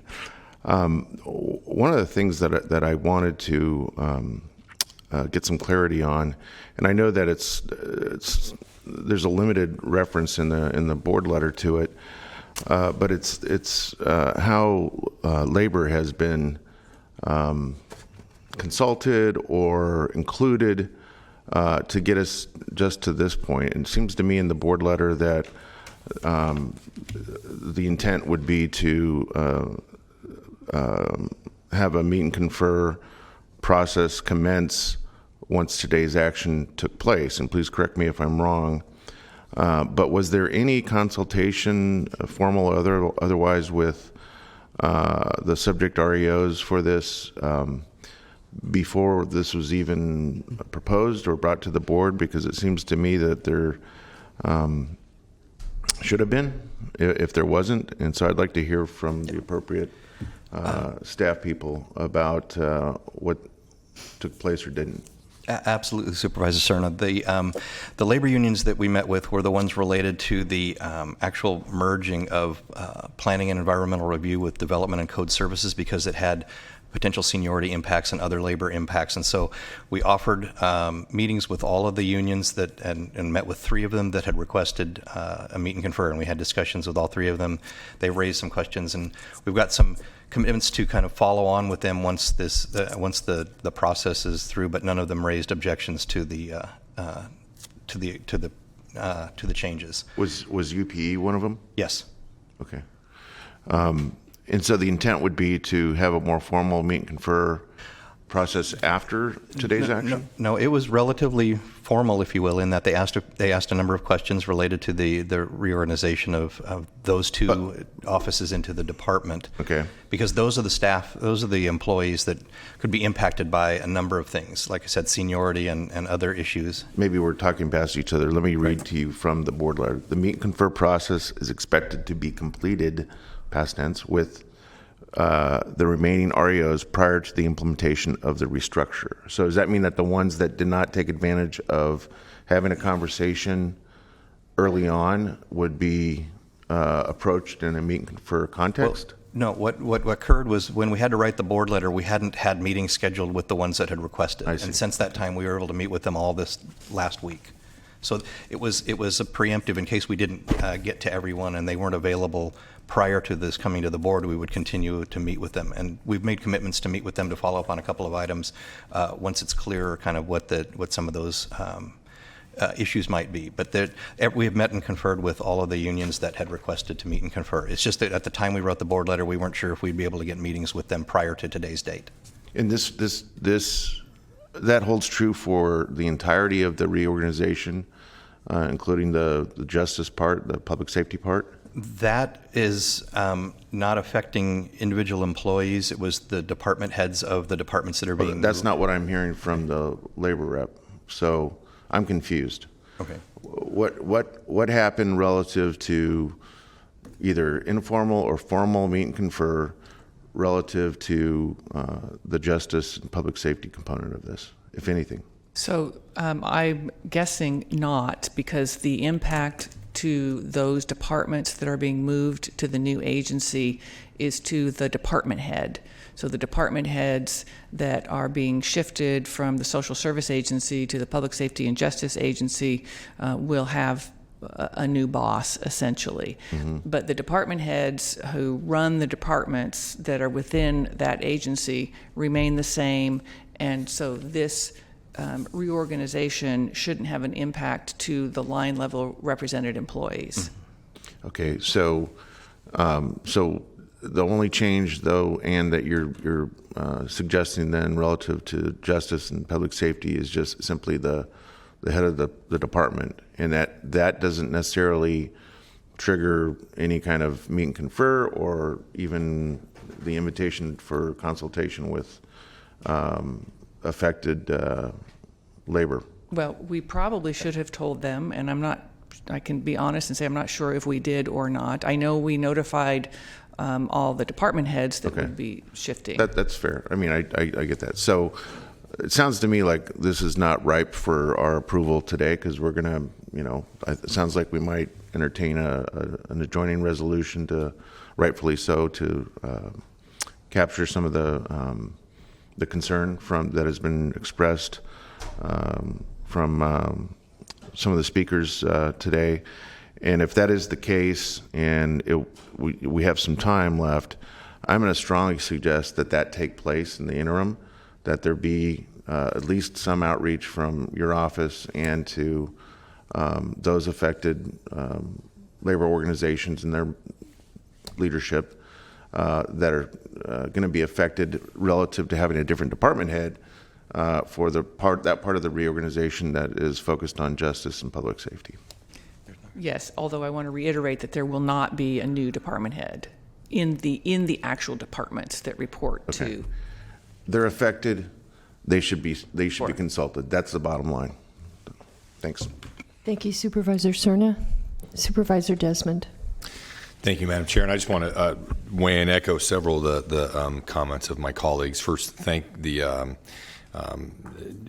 advocacy community for their comments about this issue. I very much appreciate their commitment to making reforms to our criminal justice system and looking at it in a more holistic way that addresses the inequities and identifies ways we can reduce the jail population and prevent people from getting involved in the jail population once again after they've been involved the first time, while at the same time keeping our community safe. And so I think that advocacy has been really what's informed our interim county exec's efforts to create this new agency. And I'm very confident in my conversations with Ann that she is committed to what we have heard from a lot of the public with regard to their concerns for this new agency. And I certainly support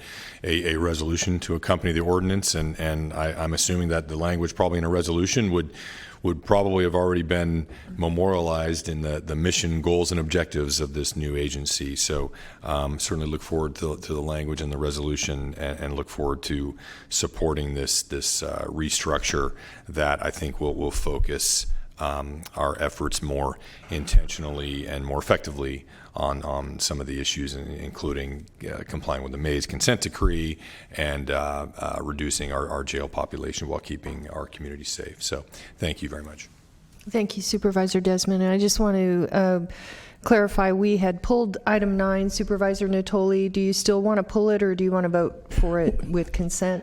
Let me just maybe offer a thought in light of the conversation that we can introduce the ordinance, and then I assume we can have a resolution that accompanies this is the first reading today that, when this comes back August the 10th, assuming that's the date it comes back, have that resolution will be publicly disseminated to accompany then what would be considered a final action for the ordinance, which establishes the position and so forth. And if we could do that, then I'm prepared to support going forward this morning. And maybe Lisa can clarify. Sure. That. If it's the will of the board to do a resolution accompanying the ordinance, then yes, you are correct. I do have one small change to read into the record for the board if you are planning to introduce the ordinance today. So should I go ahead and do that now? I'm fine with that, Madam Chair. Yeah, you might as well, since we're on it, and then we do still have some other public comments ahead of this, after this. It was just something that was overlooked. It should have been deleted. It's section 2.09.400. Subdivision C should be deleted, and that is in reference to developing policy. I'm trying to get to it now, sorry. Developing policies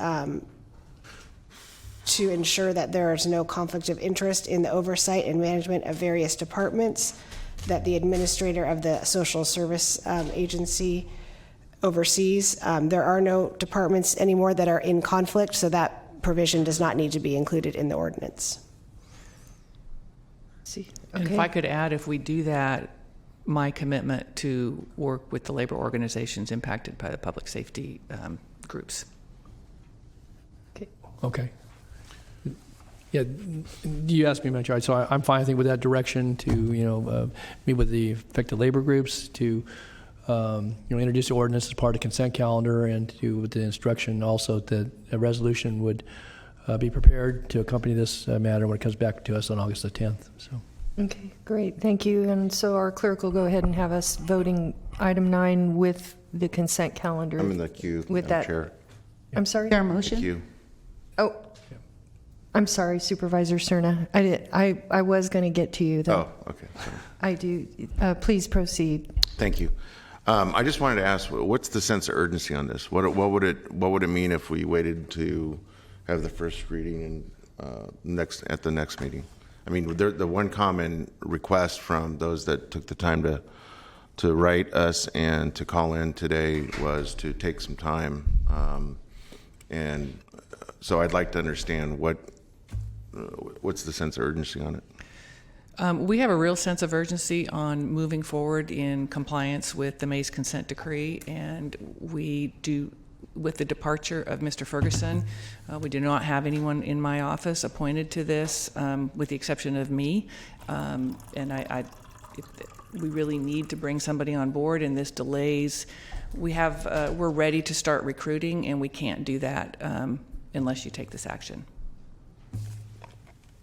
And recall the ordinance doesn't go into effect till 30 days after I understand. adoption, so that's an additional 30 days. I get that. If I could ask my colleague, I mean, with some of the comments, Madam Chair, just to Supervisor Cerna, that, wanted us to have listening sessions and so forth, which we certainly can do. But I think I thought the essence was captured in what we just talked about, but I could be wrong about that. So if you think that. Well, if the intent is to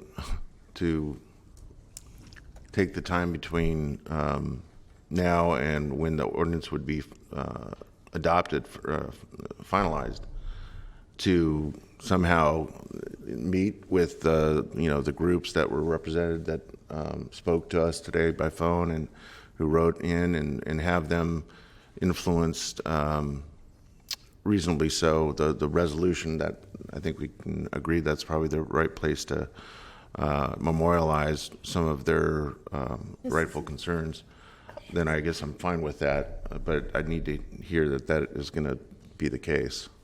Okay. We can certainly do that. Right. Okay, so with that understanding, then, it puts a little more work on your shoulders, Ann, but I think that, again, I think in light of what the comments here, that doing some of the outreach, and it may help in the, obviously you can do recruitment, but it may help in the selection process as well to know that. So again, with that in mind, I would move item 9, introduction of the ordinance with the direction as outlined here. And I think you captured that, Alma. You have the direction that went with. Okay. So that's my motion. Thank you, I'll second it. Supervisor Cerna and Supervisor Natoli. We're not quite ready to take consent. No, I wasn't moving forward. I was vote? moving item 9. I just moved item 9. Okay. So, yeah. Can we vote? Should we vote on that now, Alma, or? Yes. Are you voting to continue, or are you considering it today to introduce? Introducing the ordinance with those changes described by County Council. Okay. Expected action. And direction relative to resolution, to outreach in between the time ordinance adoption and effect, and then the outreach to the labor organizations. Does that capture it? Yeah. Yes. Okay, that was the motion. Thank you, Supervisor Natoli. And so we have a motion by Supervisor Natoli and a second by Supervisor Cerna. Please vote. Okay, that takes care of item 9. We do have some public comments on item 12, 14, 16, and I have some comments on 27, and we have a public comment on 27. So at this time, I'll ask for public comment on item 12, Sharish Casteda, and followed by item 14, Sharish Casteda, followed by item 16, Gabrielle Ingram. Hello, you have 2 minutes. Awesome. Thank you, guys. Hello, everybody. Again, Mr. Desmond. Hi. I've been calling your office about 8 times, and they said they'd get back to me, and nobody's gotten back to me. So if you could please look into that, I'd really appreciate it. I still want to sit and meet with you. But today I'm here for a multitude of things. Number 1 is item 12. When I read item 12, what I noticed was it seems as if the county is petitioning to try to make memorandums of understanding an actual document. I work in the field office for the state of California. I'm an SEIU Local 1000 union steward, and I can tell you that a lot of the things that are going on are not okay with us. Maybe the higher representation of us was wrong in the past. We've addressed that problem. But memorandums of understanding, they are written spur of the moment by management sometimes. And they're not accurate. They're not legal documents. So I totally do not consent to item 12 being passed, where they edited and altered what type of documents we would be held accountable for, if I understood that correctly. So item 12, we do not consent. Thank you. Thank you. Madam Chair, again, I don't want to focus on every item, but this has to do with the terms of contracts. It has nothing to do with MOUs. These are legally binding contracts for work and or services that are put out to public response, and then the authority obviously is delegated in some cases depending upon the level of expenditure. But these are not MOUs. These are contracts that would allow the contracts to go from 3 years to 5 years in certain cases. Is that correct, Ann? Correct. Okay, so I don't even see the word MOU mentioned in here. Then I must be referring to the wrong number on the agenda. Okay. I will get back on that one. Right. Should I just continue for number 14? Actually, you just concluded for item 12, and you can start your 2 minutes for item 14. Awesome. In regards to item 14, what this is doing is this is going to set up a way for more people to be discriminated against.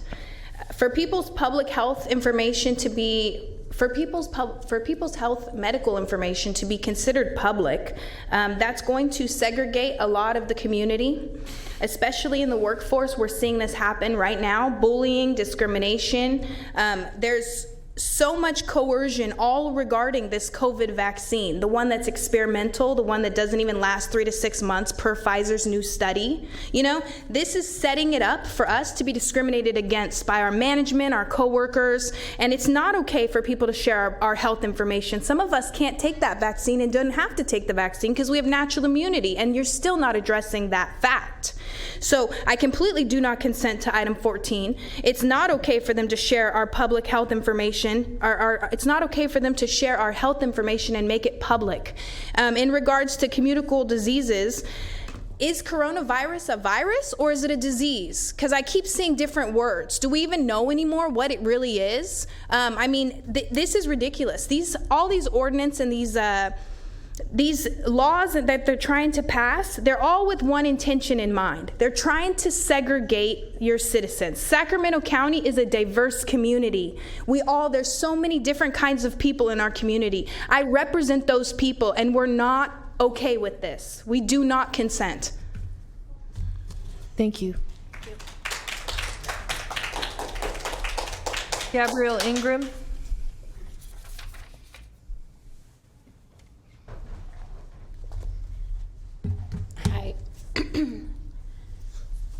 This is on item 16. Yes, so reading over, I don't know that I necessarily agree with the resolution. My concern on what this is about, my concern is the wording of the resolution. The second paragraph where it says, what are you doing? Be it further resolved that the Director of Department of Health Services or designee is authorized to amend this agreement for non-monetary changes, monetary decreases, to terminate or assign this agreement, to extend the term as needed, and to monetarily increase the total agreement, amount up to 10% of the total value of the agreement, so long as existing budget appropriations are not exceeded. To me, that sounds like they have blanket authority to amend the agreement. Now, I'm new to this. It's been a year I've been coming, but I'm still figuring it out. Does that go back through the board, or is this resolution giving them just blanket authority to amend, increase, adjust what the initial standing was for this budgetary amount? That concerns me, especially when we're under a time where there's so much blanket power for the Director of Health Services, as referenced by the legislature and the Health and Safety Code that legal counsel threw out a few weeks ago. So those are my concerns. Thank you. Thank you. Madam Chair? Yes. Is it okay if I read the item into the record, item number 16? Yes, I'm sorry. Thank you. Item number 16 is authority to execute a retroactive revenue agreement with the State of California Department of Public Health in the amount of $300,000 for the term of May 12, 2021 through June 30th, 2022 to provide support to school districts to facilitate the reopening of schools, and authority to execute a retroactive expenditure agreement with Sacramento County Office of Education in the amount of $75,000 for the term of July 1, 2021 through June 30th, 2022 to develop an updated 10-year student mental health and wellness plan. Thank you. Thank you. Okay, Charisse Casteda on item 16. And then following that, I have some comments on item 27, and we have 3 public speakers on item 27. Hello again, guys. Hello. Oh, I'm sorry. Did you have a comment now? At the end of okay. public comment. Thank you. Please proceed. Awesome. Okay, so this is in regards to agenda item number 16. And my comment on this one is, I love that you guys are taking an initiative to start helping the kids' mental health, because as a youth leader in our community, Sacramento County, this entire, I don't even know what to call it because it wasn't a pandemic. This entire joke of a staged crisis has seriously caused a crisis among our children. Our youth, they're suicidal. They're cutting themselves. They have no ability to connect or develop correctly the way that they should be developing because they've been forced to wear masks. You know, kids learn through facial recognition. You know, kids learn through getting close to their friends and feeling belonging. But instead, this entire thing has done nothing but segregate kids. Kids are being bullied. They're being told if they don't get the vaccine that's experimental and could possibly kill them, by the way, that they're dirty or they have some sort of problem with them. They can't go to parties. They can't go to see their friends' houses.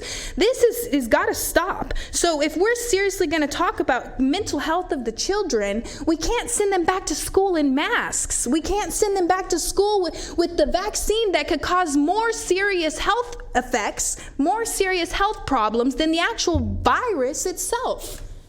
How many of our community already have natural immunity to this virus? How many of us have got it and we're okay? Because the minute group of people that were dying, they were not children. They were not youth. The youth does not deserve to be suffering right now. And if we're going to talk about mental health, it cannot be in this, it cannot go on with masks in school next year. So we really need to get together and adopt the agenda, the resolution that Placer County and El Dorado County, and put Sacramento children first. Yeah. Thank you. I wouldn't go to, okay. So I'm going to, at this time, move on to, I just wanted to make a comment regarding item 27. Item number 27, resolution proclaiming August 2021 as Child Support Awareness Month in Sacramento County. So this is, today our board is voting on a resolution that's been brought forward by our Sacramento County Department of Child Support Services, and we're proclaiming August 2021 as Child Support Awareness Month in Sacramento County. Child Support Awareness Month highlights the vital roles of parents, partners, agencies, employers, and child support professionals for their persistence in ensuring that consistent support of the children of our community is provided. This resolution acknowledges the parents who have been through a horrendous year, and they've persevered, providing physical and financial and educational support, and through a lot of upheaval caused by the COVID pandemic, and the employers who are honoring wage assignments and ensuring that the collection of child support for the well-being of the children takes place. Partner agencies who regularly assist customers with many topics, including custody, visitation, employment, public assistance, housing, parenting, and more. Our dedicated Sacramento County Department of Child Support Services has collected $145.6 million while serving over 69,000 children in the last federal fiscal year. And so, and they did all that despite teleworking, virtual communications, isolation. They've done an excellent job with customer service, and I just want to say on behalf of our board, we're all proud to acknowledge everyone of the partners and thank all of you for your efforts to make sure that our world is a better place for our children. And I know we have a couple of people signed up to for public comment on this item, and so I will call up Sharice Casteda, followed by Joy Nahijian, followed by David Nahijian. I hope I didn't say that wrong. Please correct me if I did later. That's okay. I think they're on item 37, Madam Chair. I think the Nahesians. I was notified by the clerk that I had two item 37 that were supposed to be 27. The other way around, 27s, it should be 37s. I'm sorry. That was my 37? misunderstanding. Yeah. Okay. Yes. I apologize. No problem. So we have one public comment, so please proceed. It's Cherish Castañeda, like Carlos Castañeda. Castañeda. Yeah. Cherish. Okay, I have a feeling I'm going to know your name by heart. I hope so. I'll try to get it right, and I thank you for correcting me. Yeah. No, thank you guys so much, and I'm really grateful to you for proposing this this agenda item, because it shows me that you guys, as the Board of Supervisors for Sacramento County, the county where I was born and raised, and my children are born and raised, care about children's mental health and the children's well-being. The reason I wanted to make a comment on this agenda item is to remind you all that discrimination is completely unconstitutional. And what we're doing with this coronavirus laws and regulations, it has a lot to do with discrimination among the youth. If the children are being told now that when they go back to school, if they're unvaccinated, they don't have to wear a mask. So we're going to be segregating them between vaccinated and unvaccinated, and that's completely unconstitutional. Everyone has a right to their personal health choices, and that is not what's happening in our school system right now. So I really hope that you do take the children's well-being and mental health awareness to heart when you're making your decisions as board members for our community. I want to remind you that Title III of the U.S. Civil Rights Act says that in determining whether an individual poses a direct threat or health and safety of others, a public accommodation must be made to take in individual assessments based on reasonable judgment that relies on current medical knowledge. Current medical knowledge, another thing, the PCR tests are out. If you guys haven't looked that up, go look it up. Okay, those PCR tests are no good. So we shouldn't be testing our children. We shouldn't be testing state workers. None of that is valid. We're not acknowledging current medical knowledge. This is something that is in Supreme Court cases. Marbury versus Madison states that all laws, practices, and rules which are repugnant to the U.S. Constitution are void. Please remember that when you're taking into consideration our kids. Thank you. Thank you, Cherish. Okay, and at this time, we have concluded our consent matter public comments, and Supervisor Cerna would like to speak. I'm simply going to make the motion that we approve consent. Oh, thank you, Supervisor Cerna. And a second by Supervisor Kennedy, and I heard it this time, so I'm doing good today. Thank you.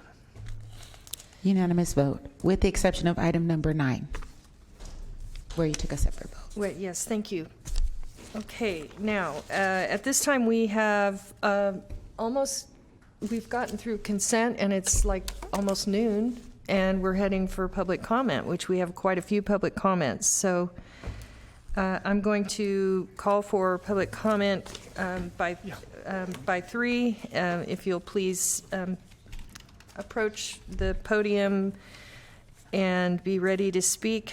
I'll start with Brenda Pandos, followed by Chris Wagner, followed by David Aria.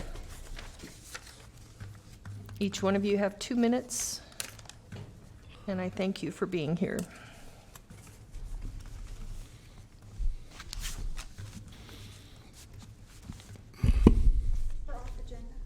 This is for off agenda. Hi. Good morning. Myself and parents alike respectfully ask the board to adopt a similar resolution passed in Placer and El Dorado County giving parental choice for kids in school. Children are the least susceptible to COVID-19. Per the CDC, only 350 children have died from COVID in the U.S. That's 0%. Actually, in California, this past week, 0 children have died. And they,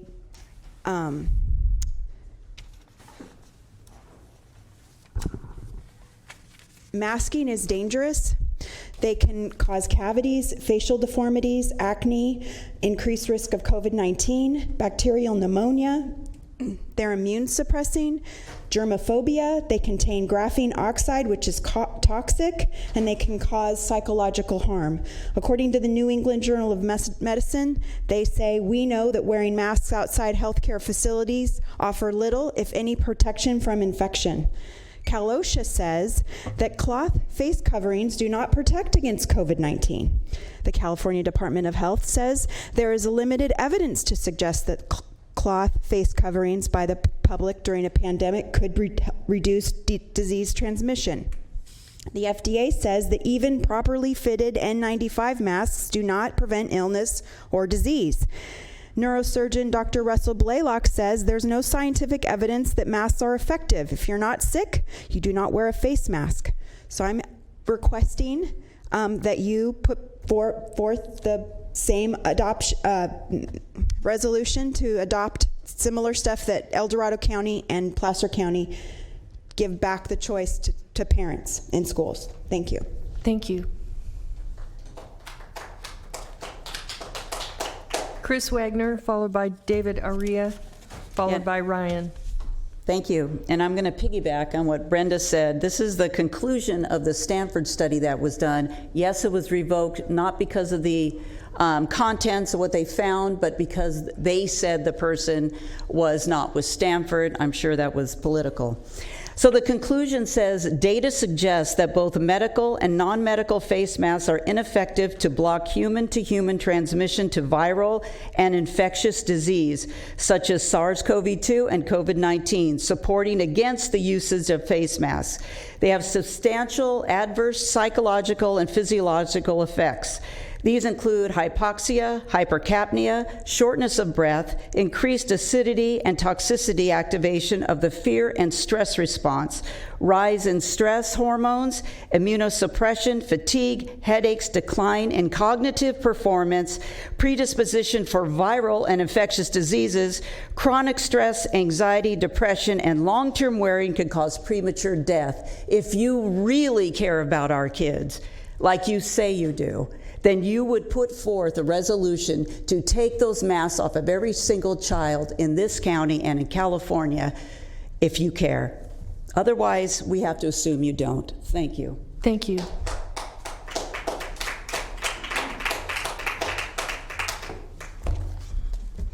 Hello, my name is David Aria.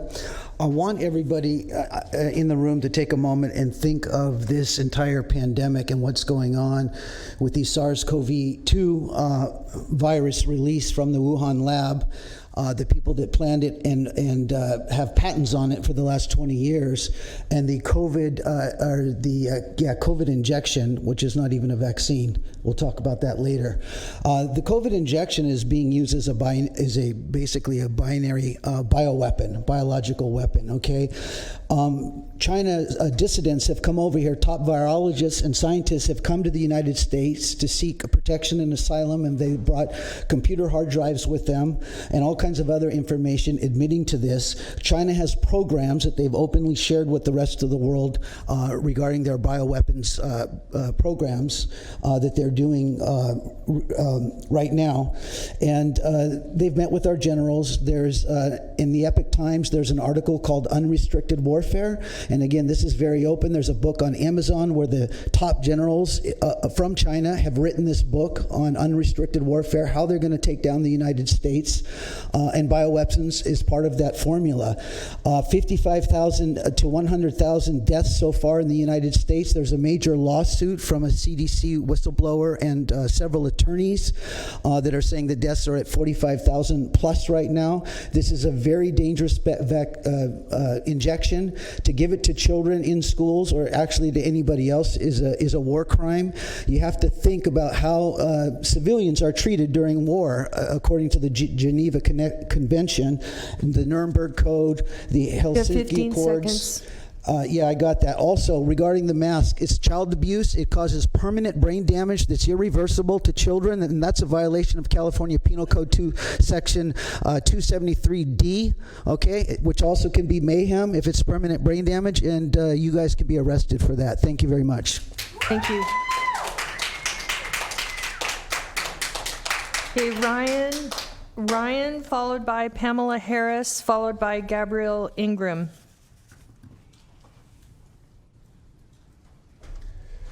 Hello, do you guys pick and choose when you're gonna clean this? That's not my time. I'm just saying sometimes I've come and you guys clean it in between each person and sometimes you don't. So the severity of COVID, does it get cleaned in between each person anymore? Can you please clean his, are you concerned? Can you please clean his, Alma?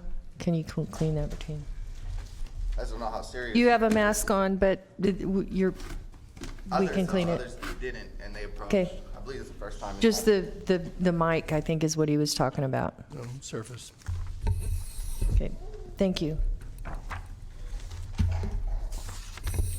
Thank you, Alma. Okay, please proceed. Ryan, you have 2 minutes. Papers here, or like help set up these, please.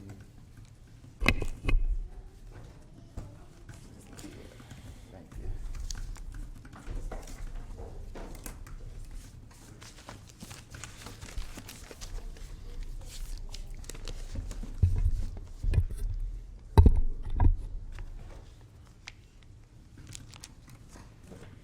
All right, so I'm back. Hello. Most of you guys know why I'm here. You guys know my name. My name's Ryan Harris, for those that don't. Just in sitting in here, I'm kind of seeing some things, and it interests me how you guys are able to kind of pull the blinders on what you choose to talk about and what you do not choose to talk about. I'm still finding out what I'm permitted to put up there without it being insubordination. So once I get that figured out, I'll be giving you more evidence as to what I'm talking about. But since the last meeting, that very day of the last meeting, I did email all of you because you said you couldn't reply to me. So I did email you all and asked each one of you to be my mentor, and I haven't heard back yet. So also going back to last meeting, I've been coming here kind of explain to you some of your managers and some of the actions that they've taken against me, including this lady over here to my left, and it's been disregarded and ignored. And a great example of the power that you're giving her is that when I wanted to talk last week on the passing of the Officer Roy, this lady over here to my left again was able to wave her hands in the air. You can watch the video. She was able to wave her hands in the air to stop me from speaking on someone that passed away. So you can only imagine what may be taking place in the workplace if she's able to do that in the personal life. If you look at these right here, I'm getting in trouble for bringing up policies that are wrong in our workplace and that should be updated. When I come to my board of supervisors, the top of the top, you can look, one, your guys' paperwork is not even in line. And two, Susan Peters, I don't think that's District 3. Right there. So if your guys' paperwork is not even in order and it's top-down management, of course our papers is not in order. You have 15 seconds. Thank you. Of course our papers is not in order. So, you know, you guys are picking and choosing what you like to do and what you like to apply for, and it really sucks for the people that are fighting hard to help. Thank you. Thanks, Ryan.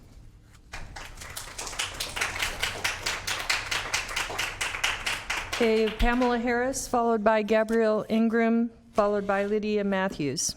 Good morning. My name is Pamela Harris, and I come before the board today with several health concerns for our community. Number one, last year you actually converted $10 million of the CARES funding into general fund. I'm here today and on behalf of some of our community members to request that money be sent back to public health. COVID is real, Delta is surging, people are dying, and we need to put that money back in our community. So that is our expectation. Number two, I'm also wanting to talk briefly about WIC. Women and Infant and Children's Program. 100% of that program is funded by the federal government. However, there's a very small component that is breastfeeding. And we all in this room know the importance of breastfeeding. So we are requesting that you supplement that fund. We do not want to hear that we're going to wait or maybe we may get the money. That is just not acceptable because our children's health, you all know, from the beginning of life to the health span is impacted positively by that breastfeeding. Number 3, the homeless situation. We need to take a recourse. We need to evaluate it. We put millions of dollars into this homeless situation, and it has not gotten any better. Last but not least, I'm sure glad to hear you guys speaking about racism today. Racism is real. It is a negative impact on our whole community. Each of you have people of color, indigenous people, brown people, and black people that you represent. And we are really happy to hear that you are taking verbal action, and we hope it's physical action as well, to support all the acts to support racism in this county. We are valuable people. We live with this disease every day, and we appreciate you supporting us in any way that you can. Thank you. Thank you. Gabrielle Ingram. Madam Chair. Yes. Just for Gabrielle. Supervisor Natoli. Just to the last speaker, on our last agenda, we had lactation services. I believe that was fully funded. There was a discussion about getting some additional participation by some of our nonprofit or not-for-profit partners. But just to Pamela's point, I thought there was no question, again, that was funded and we were in positions, people were being called back and so forth. Is that correct? Yes, we received contributions from a couple of health plans. We received a donation, and Ms. Katari has indicated that program will be completely the same as last year. We did not add any additional money. Most departments, including the health department, have some fund balance at the end of the year. If they are short, we made the commitment that we would in fact fund that by the end of the year. But the program is full, same as it was last year. Okay, because the staff report did say there would be, if there was any shortfall, Correct. it would be covered. That's Yes. correct. Okay, thanks. If I could add as well, just the comment around the $10 million having left public health and wanting it back. I just want to state that the money has not left public health. It's still in public health. It was always intended to be used for public health. We have asked some questions about greater specificity on how it will be spent, and we will be bringing to the board that spending plan for that. I think it's $10.6 million, but that money never left and was never intended to leave. Excellent, thank you. Okay, Gabrielle, please proceed.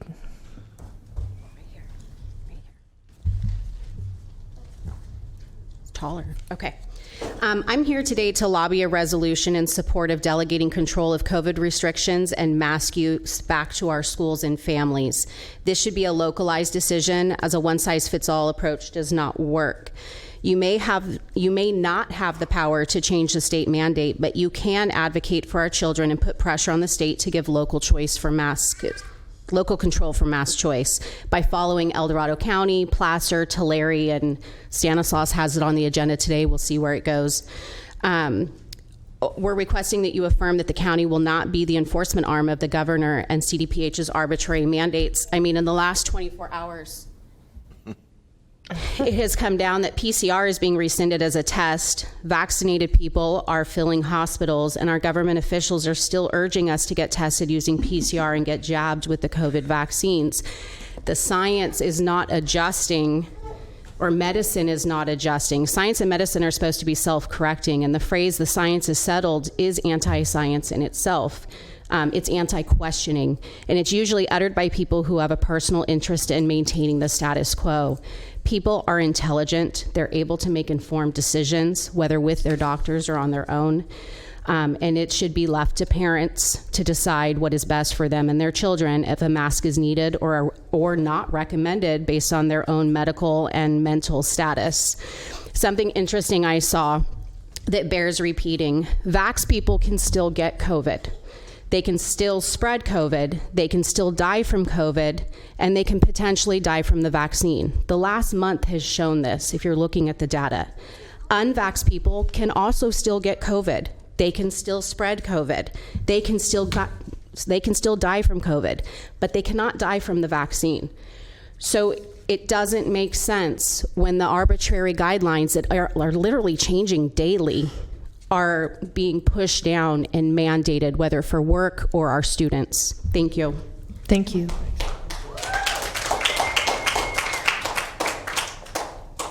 Lydia Matthews, followed by Marilyn Truex, followed by Chris Wagner. Good morning. Hello, good morning. I'm from your district, Mrs. or Miss Frost. Can you pull down both of those, because they have a tendency to, we can hear Echo? better. Yeah, that's better. Okay. Thank you. Awesome. I'm here to ask for you to please support and do everything in your power to advocate for mask choice in schools. Even if you are in favor of masking everyone, having a choice allows for this. I come to you with a solution-focused mindset. I've been called a conspiracy theorist because I have questioned the science. I hear individuals in meetings say, mask choice is not following the science. Is there a study that found masking children is safe? In addition, scientists supported the tobacco industry, including pregnant women. They were encouraged, keep smoking. And that was scientific. And look where we are now. It was not safe. Scientists supported the use of antibiotics, overuse. Then the science changed. Scientists supported the PCR test. Now it's being recalled. Scientists supported heavy opioid use. We ended up with an opioid epidemic. My point is, science is meant to be questioned. You specifically, all of you here, and I'm looking at all of you face to face, don't be afraid. Don't be afraid to hold the line in support of bodily autonomy. Don't be afraid to advocate and support choice. I found a quote on the internet. Those who are willing to risk everything and gain nothing are probably on the side of truth. Please stand up and support choice for everyone. Thank you. Thanks. Thank you.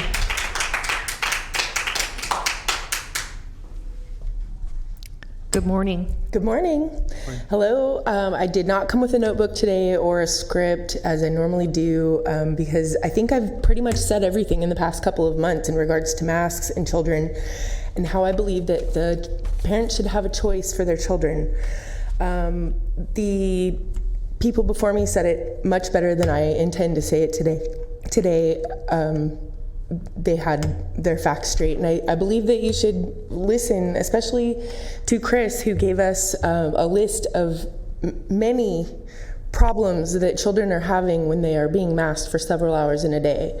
Another thing that I would like to mention is these masks on the side of the box say that they do not prevent COVID transmission. So I'm wondering, are we regulating an article of clothing? Is this, since they don't prevent and they are not considered a medical device, is this an article of clothing that we are recommending that our children wear every day? And where is this going to go in the future?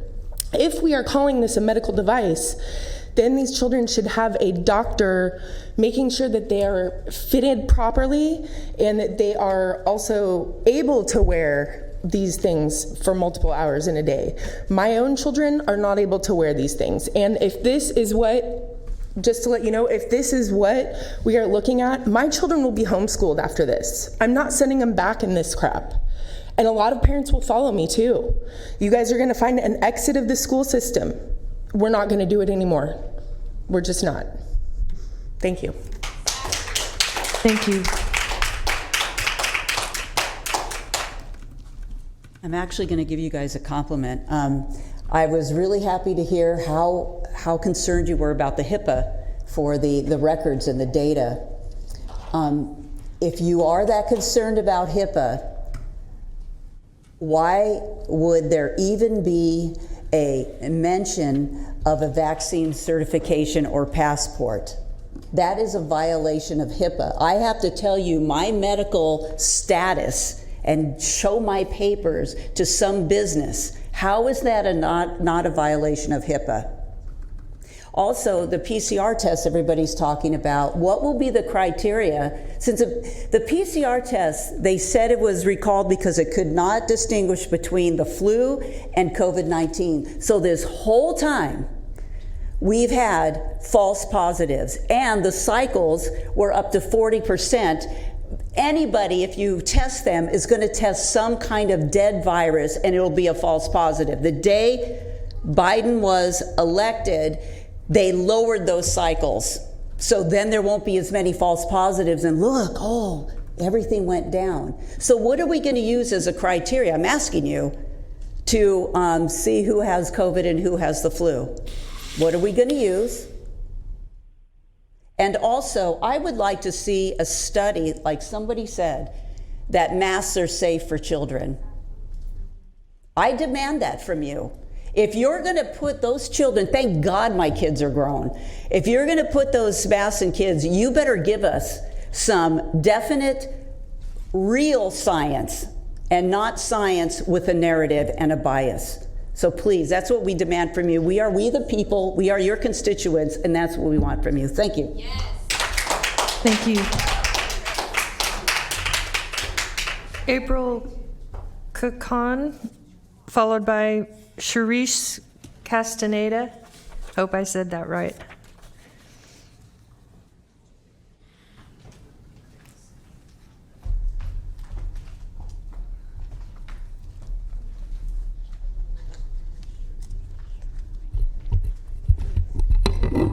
Good morning. Good morning. So say something right there.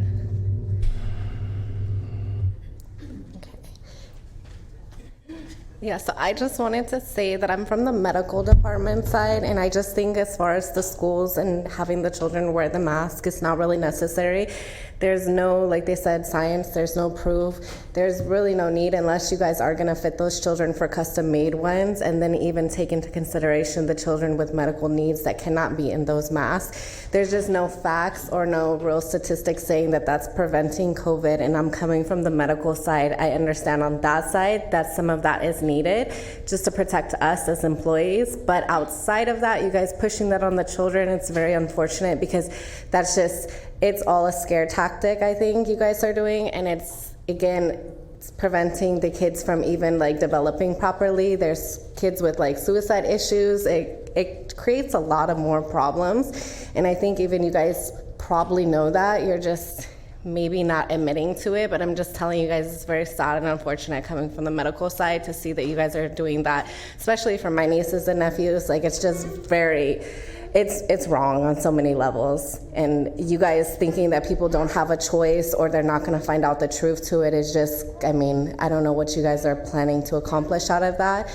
but hopefully you guys end up making the correct choices, because like I said, from the medical side, there's no need that the children in schools, like that's just normal, what you grow up with. They're supposed to see each other. They're supposed to be in contact with each other, and the germs are supposed to be there so they build an immunity. And I just think that you guys are out here doing some wrong stuff. So if people from other areas need to come in and voice their opinions, then I just think that you guys need to dig deeper, because it's not right at all. So that's just my input on that from the medical side. Like, it just, there's no facts for it, for you guys pushing that on the children. There's no real need for it, again, with the children. People with COVID aren't gonna be out, if anything. Can you wrap up your comments? Yeah, I can wrap up my comments, but if you've had COVID, you'll be fine. You're gonna be on the it's a flu. You guys are playing a lot of games, so I just think that you guys need to do better for the kids, at least. Yeah. Thank you.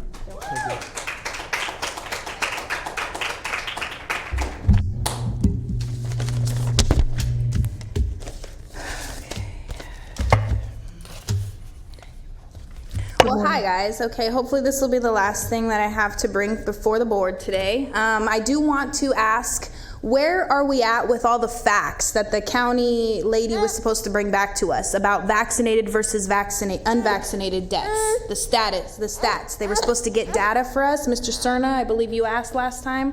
We want to know where that's at. Where's all that data that they were supposed to bring forward? Of course, they don't have it today, right? It's okay. I want to let you know that God created us in His image. We will not be coerced into obstructing our God-given breath.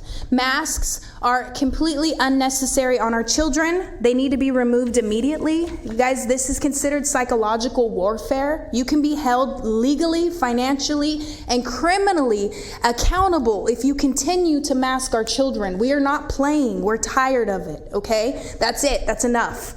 I just want you guys all to know that this whole segregation between vaccinated and unvaccinated, it's unconstitutional, completely unconstitutional. And that is what they're doing. They're trying to separate us between those who will accept this experimental vaccine, which is not being given full consent, by the way. Nobody's being told that they could die from it. These children are 12 years old and plus. Mr. Desmond and Mr. Kennedy, shame on you. Shame on you for doing this to our kids in their schools. Taking these vaccine clinics and giving them cookies? Cookies and ice cream? Really? Shame on you, okay? Do your research on this experimental vaccine, okay? It's completely dangerous. Masks are dangerous. This is the kind of stuff that is considered criminal activity. If you continue to comply with criminal activity, you will be held financially and legally responsible. Get the masks off of our kids. I'm going to remind you again the First Amendment. Congress shall make no law respecting an establishment of religion or prohibiting the free exercise therefore or abridge the freedoms of speech or of press or of the right to people to peacefully assemble and to petition the government for redress of grievances. The First Amendment gives us the right to free speech. How can our kids express themselves verbally if their faces are covered up? Mr. Kennedy, where's your smile? Are you not happy? Do you not want to share your smile with the world? Can you please wrap up your comments, God please? gave us smiles to share because it definitely is important for us. Can you please wrap up your comments? Yes, it's important for us to smile. Suicide, anxiety, heart attack, autism, infertility, birth defects, death, severe reaction. Those are all possible from the vaccine. Okay? Stop pushing it on our kids. Thank you. That's it.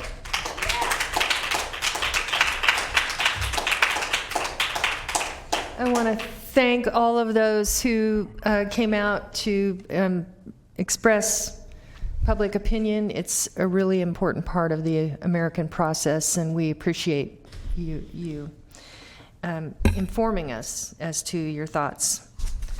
Okay, we do have a person on the phone, so we move on to the phone public comments, and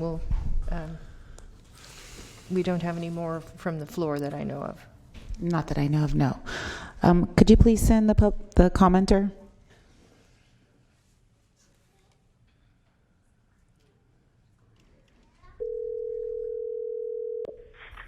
Hello, caller. Hello. Please start with your public comment. You have 2 minutes. I have been a long-term resident of District 1, but I may not be for much longer. My child attends school in Sacramento, where she is severely discriminated against due to not taking the dangerous experimental COVID shot. This has caused us to remove our daughter from the Sacramento school system to attend a school in a neighboring county where they value our constitutional freedoms. Sacramento treats its citizens like they are sick, rather than starting from a presumption of health. This is unconstitutional. It's like a jury assuming that a criminal defendant is guilty before being proven innocent. Your decisions are causing good citizens to leave Sacramento and to remove our children from Sacramento schools. Placer County and El Dorado County recently passed resolutions that were emailed to you that allow parents and children to choose as to whether they should mask. You all must adopt a similar resolution for Sacramento that allows for mask choice for everyone, including school children. Olivia Kasiri stated that our children should be masked in school because they may spread COVID to family members. This is completely without merit, since family members can choose to either face a 99.5% survivability rate or take their own measures for their protection, including masking, vitamin D therapy, or pharmaceutical therapeutics such as ivermectin, whatever they think works for them. Masks do not work. They don't block dust, which is 0.5 microns. COVID-19 is 0.1 microns. An article from LifeSiteNews.com was emailed to all of you that explains 47 reasons why masks are ineffective and dangerous to wearers. Olivia Kasiri has not provided any clinical studies that are peer-reviewed to support an unconstitutional mask mandate and to prove that masks are effective against COVID. Even if she did, parents and children have the constitutional right. Even if she did, parents and children have the constitutional right to be presumed healthy and to choose whether or not they should wear a mask. Adopt a mask choice resolution for all. Thank you. Thank you.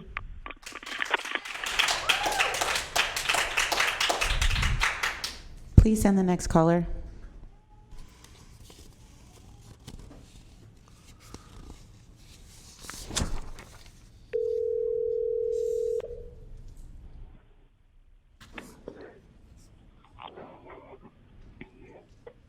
Hi, caller.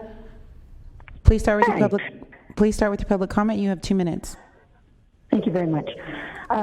Hi again. My name is Mackenzie Wilson. I was inspired to call after hearing some of the off-agenda comments. I don't want to be condescending, so I'm going to try this differently. I think that there is a lot of misinformation entering the Board of Supervisors today, and it has nothing to do with the fact that these folks are uninterested or not even educated. I think that this has to do with the way that this crisis and very real pandemic has been handled from the very beginning. I think a violation of your constitutional rights would be me begging and making sure that you guys could stay away from my kid, because 365 children dying is not 0%. That's a chance that my baby could die. These masks do not cause deformations. They're actually the reason that even flu rates were down last year. They're the reason why only 5 million deaths have occurred. Instead of pitting us against each other, mask wearers, not mask wearers, vaccines, those who get the vaccine and anti-vaxxers, the truth is that the reason that this is still a problem is because of the way that this pandemic has been handled, not just here in the city and the county, but here in the state, the nation, and the world. This has been a profit over lives. This has been what we're aiming for is a plagued nation state. Y'all, I don't really understand why we're worried about, why you're worried about your child wearing a mask when it literally is going to save a life. My child hates wearing his mask. I have to tell him to pull it over his nose all the time.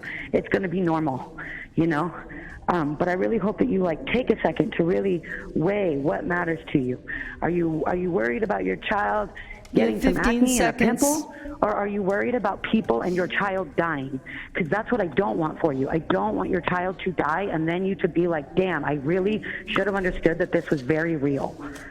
Keep it up, keep the mask mandates, and we should be under a mask mandate because COVID is hitting everybody, whether you're vaccinated or not. I hope you put the entire county under a mandate. Thank you very much. Have a good day. Thank you. And we have one more. This will be the last caller. Hello, caller? Hello, caller? Yes? Please start your public comment. You have 2 minutes. Hello, my name is Karen Younger. I was calling on item number 16, but I guess they didn't see me on the hold queue. I wanted to urge you all to follow the World Health Organization's recommendations to not mask children at all under 6, and then to consider, I'm going to quote, the impact of wearing masks on a child's psychosocial development. And then I wanted to read you another little statistic that's quite alarming. It says, this is out of the Placer Board of Supervisors past ruling. It said, compared with 2019, the proportion of mental health reported by the United States Centers of Disease Control beginning in April 2020, related visits for children aged 5 to 11 and 12 to 17 years increased approximately 24 and 31% respectively. I think that's really frightening. Those statistics, all of you are parents, should be rethinking any sort of mask mandate for children. And so that's the purpose of my call. Please leave the children free to develop in a more healthy way. Thank you. Bye. Thank you. Okay, that concludes our public comment, and we'll move on to next item, please. Item number 29, hearing to lien delinquent water use service charges and adoption of resolution ordering delinquent utility water use service charges be collected on the property tax roll. Madam Chair. Oh, yes, Supervisor Cerna. Thank you. In the interest of perhaps saving some time today, I wanted to ask if we could take all of the, I think it's the next 5 items. They're all similar. If we can have them read into the record and vote on all of them at once, is that something we can do? County Council maybe needs weigh in on that. Yeah, you have to have a public hearing, open and close a public hearing on each one. So you could read them into the record, but then you would have to open and close the public hearing on each one. We'll move through them as quickly as possible. Okay. Thank you, though, for trying to think of that, because it would have been expeditious. Hello. Good morning, Chair Frost and board members. We'll go through this as quick as we can. We have the next 6 board items. They're for hearings to lien and transfer various utility service charges and utility tax to the property tax roll. Our office is recommending the board approve these service charges and tax transfers and tax to be transferred and collected on the property tax roll. The number of accounts and amounts will continually change until final transfer to the property tax roll is processed on August 28th, 2021.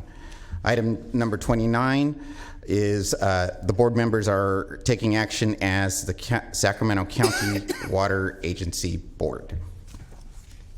Okay.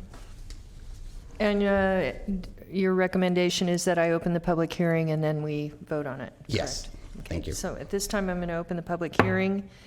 I do not have any public comments on item 29. There are no public comments online as well. Okay, thank you. I'll close the public hearing. Move the item.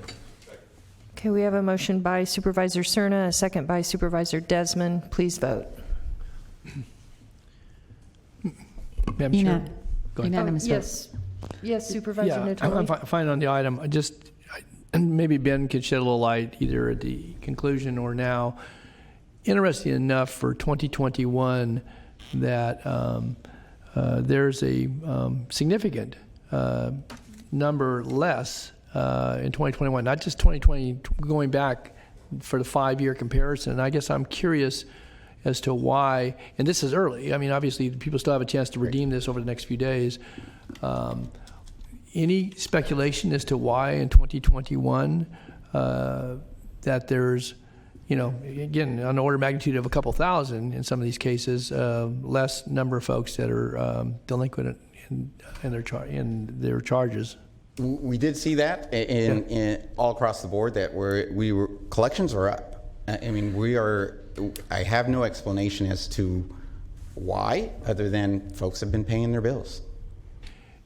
Well, and again, it's a reversal from, again, even pre-COVID. I mean, we can look at 2020 and people can draw conclusions about, distress and stressors and so forth. But I just found it very notable as I look at the charts here, and I thank you for those 5-year lookbacks, as to, as you said, the collections are up and folks are, not moving to a lien. And I know some folks choose to do it. There's a small number, but the folks choose to actually have it roll with their tax bill for whatever reason, and so you're always going to have probably an amount. It'll never be zero. But I was just curious. So, right, I do not have an explanation. Are other entities? Again, we know we're not the only one in the state. What do you hear from your colleagues? Is that?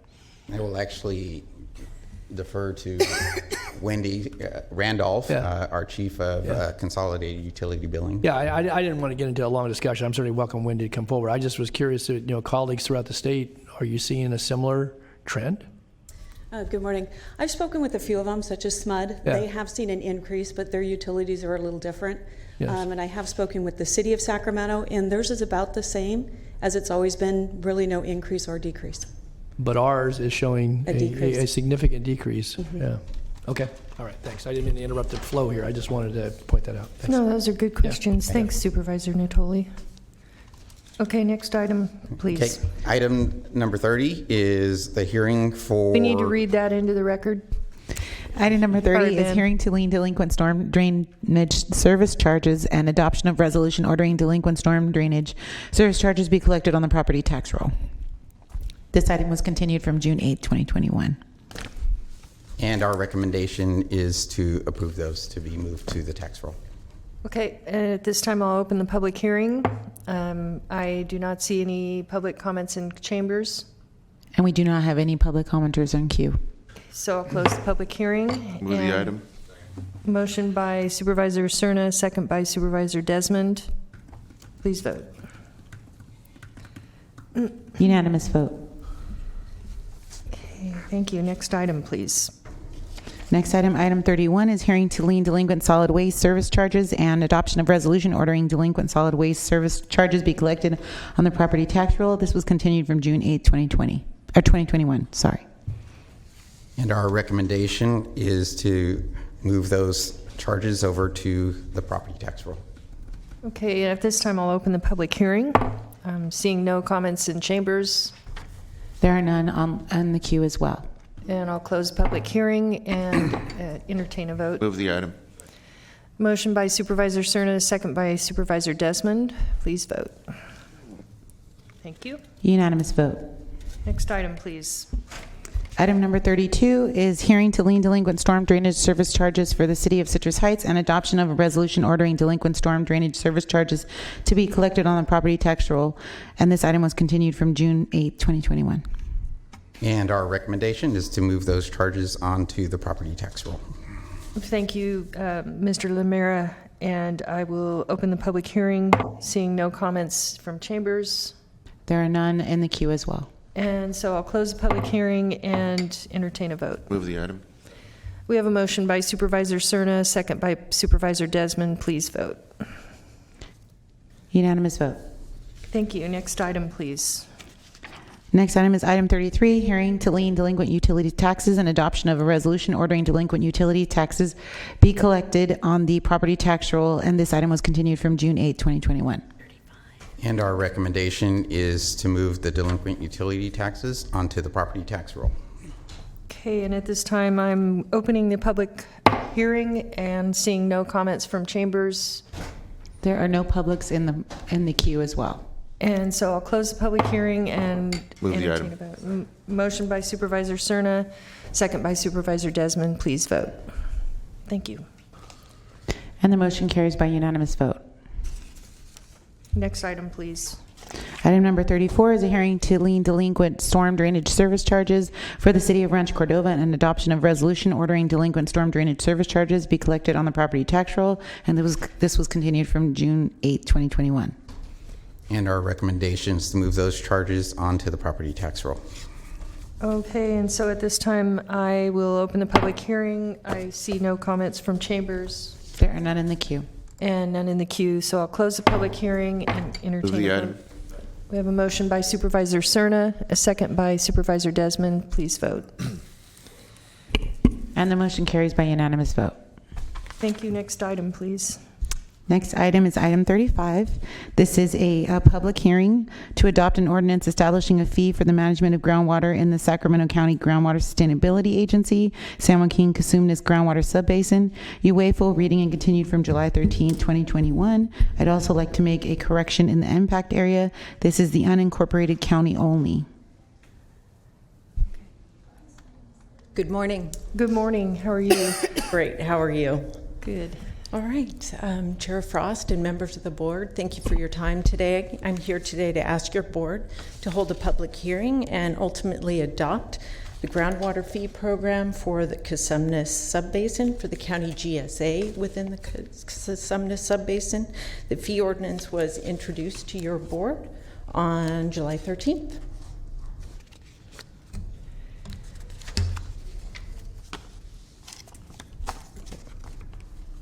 There we go. Okay, a little bit of background into why we're here today asking for this fee program. The Sustainable Groundwater Management Act, or SGMA, was passed in 2014 and became effective in 2015. There are 7 groundwater sustainability agencies in the Cosumnes Basin, and you can see the Cosumnes Basin on the screen. The Sacramento County GSA portion of the basin is the blue portion in kind of the southwest corner.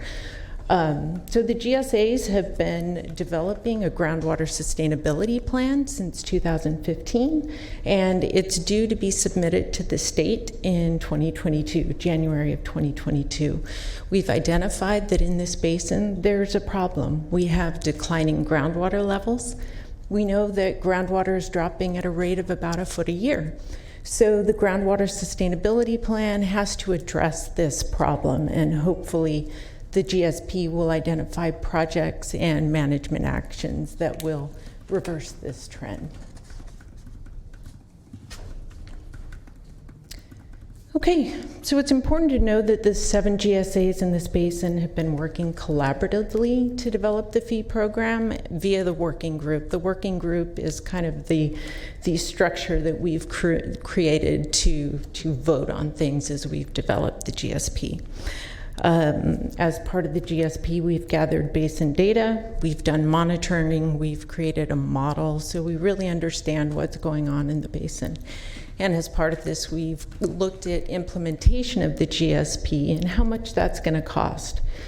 So we created a long-term governance committee. The basin created a long-term governance committee to identify different fee approaches to consider. And the GSAs in the basin were very clear that they wanted the fee program to be legal, to be fair, to be equitable. And so the GSAs agreed on a phased approach for the fee program. And so we would look at doing the first year, we would do one portion of the fee program. Second year, we would do the second portion. And we hired a consultant to work on the year 1 fee study for consideration by the GSA boards. And it's very important to understand that Sacramento County GSA, we are only taking action on our GSA area today. The other GSAs within the Cosumnes Basin will be taking action within their own GSA areas. So just to be super clear about that. The first year fee program uses irrigated acreage as a proxy for groundwater use. We don't know how much people pump in the basin. They don't have meters. And so we had to identify a proxy, and irrigated acreage seemed to work well. And we're focused on agricultural properties rather than residential or ag-res with the first year fee program. So the fee program calculates a cost per irrigated acre, and this is a consistent methodology throughout the basin, with the exception of Amador and Galt. Amador and Galt are a little bit different, and they're going to use existing fee programs that they have in place to gather costs to pay for sustainable groundwater management. And we kind of know how much groundwater Amador and Galt use. Galt certainly identifies how much they produce, and so we're able to base their contribution on how much groundwater they use. So the fee program includes an appeal process. I think it's really important to understand that folks have an avenue if they disagree with the fee that they've been assessed. And in the first year, the fee program will probably fund monitoring, personnel, data management, annual report. We have an annual report 3 months after we submit the GSP. Grant writing, the folks in the basin are very focused on looking for grant revenue to keep costs down. So, and this slide shows kind of the costs that we've identified as a working group.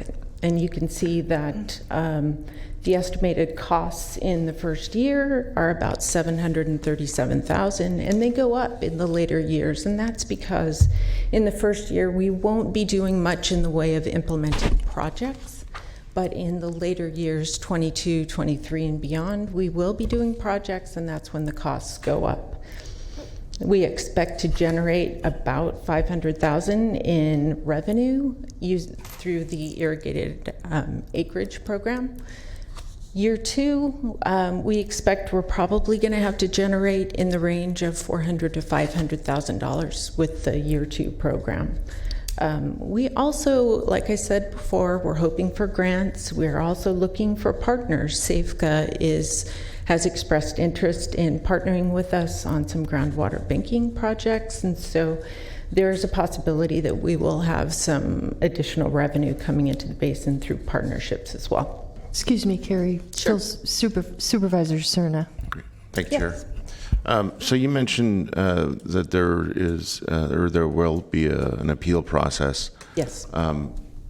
Is there a administrative cost recovery fee associated with the appeal itself? No, not at this time. That is something that we'll look to do in prior years. One of the challenges coming out with the fee program fresh is we don't know how much it's going to cost to go through the appeal process.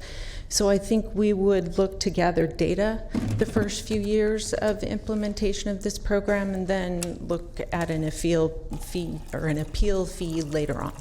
I assume, though, that at the time any appeal fee would be introduced, that it would be based on what it costs us administratively to process the appeal. Correct. Similar to what we do in other parts of county service delivery. So I would just encourage you and your staff at the right time to think very carefully about what that might be, because having had the experience of dealing with certain appeal processes as it relates to planning and building, the last thing we want to do is introduce an appeal fee that people want to appeal. So, but I understand that you need to have some experience administering this before you can figure that out. All right, thank you. Yeah, thank you. Appreciate the comment. I think another thing that's important to note is we did create kind of a multiple stage appeal process, and the first stage is a staff level decision. So we are hoping to resolve most, if not all, issues at kind of the staff level. Thank you. Supervisor Natoli had a comment. Yeah, you haven't yet gone through the slide, but it's pertinent certainly to some of what the Supervisor Cerna was asking about. And Carrie, as delineated on this slide you have up, this is the portion that's under consideration in the county. It's a blow up of a map that's included in the HDR study that was attached to our report. And one of the issues I want to raise, and it kind of goes back to the appeal, because I don't know about the level of detail, and we're relying on a 2018 study that the Department of Water Resources, the state, did. And I will tell you matter-of-factly that when you take this blue swath, not necessarily in the county's GSA, there are inaccuracies here as it relates to irrigated lands. Clearly there are. And all the GSAs are relying on this data. And I don't know if they did a flyover or what they did, but when we have folks who, and I've talked to some of them, and they've gone to the appropriate entities, and whether it's been Slough House, RCD, and I know that Gall Irrigation has their, meeting later this week, and I've been hearing as the notices going out to folks that haven't irrigated land in 20 or 30 years or ever irrigated their land, and they're bound up in this report. HDR relies on it. That's what's given to the governing bodies. And I'm going to just say for the record, because this is the beginning of a process that will take us, we'll be back in these chambers this time next year, talking about, a parcel application that may include all parcels, whether they use only domestic use or farmed or irrigated for purposes of agriculture.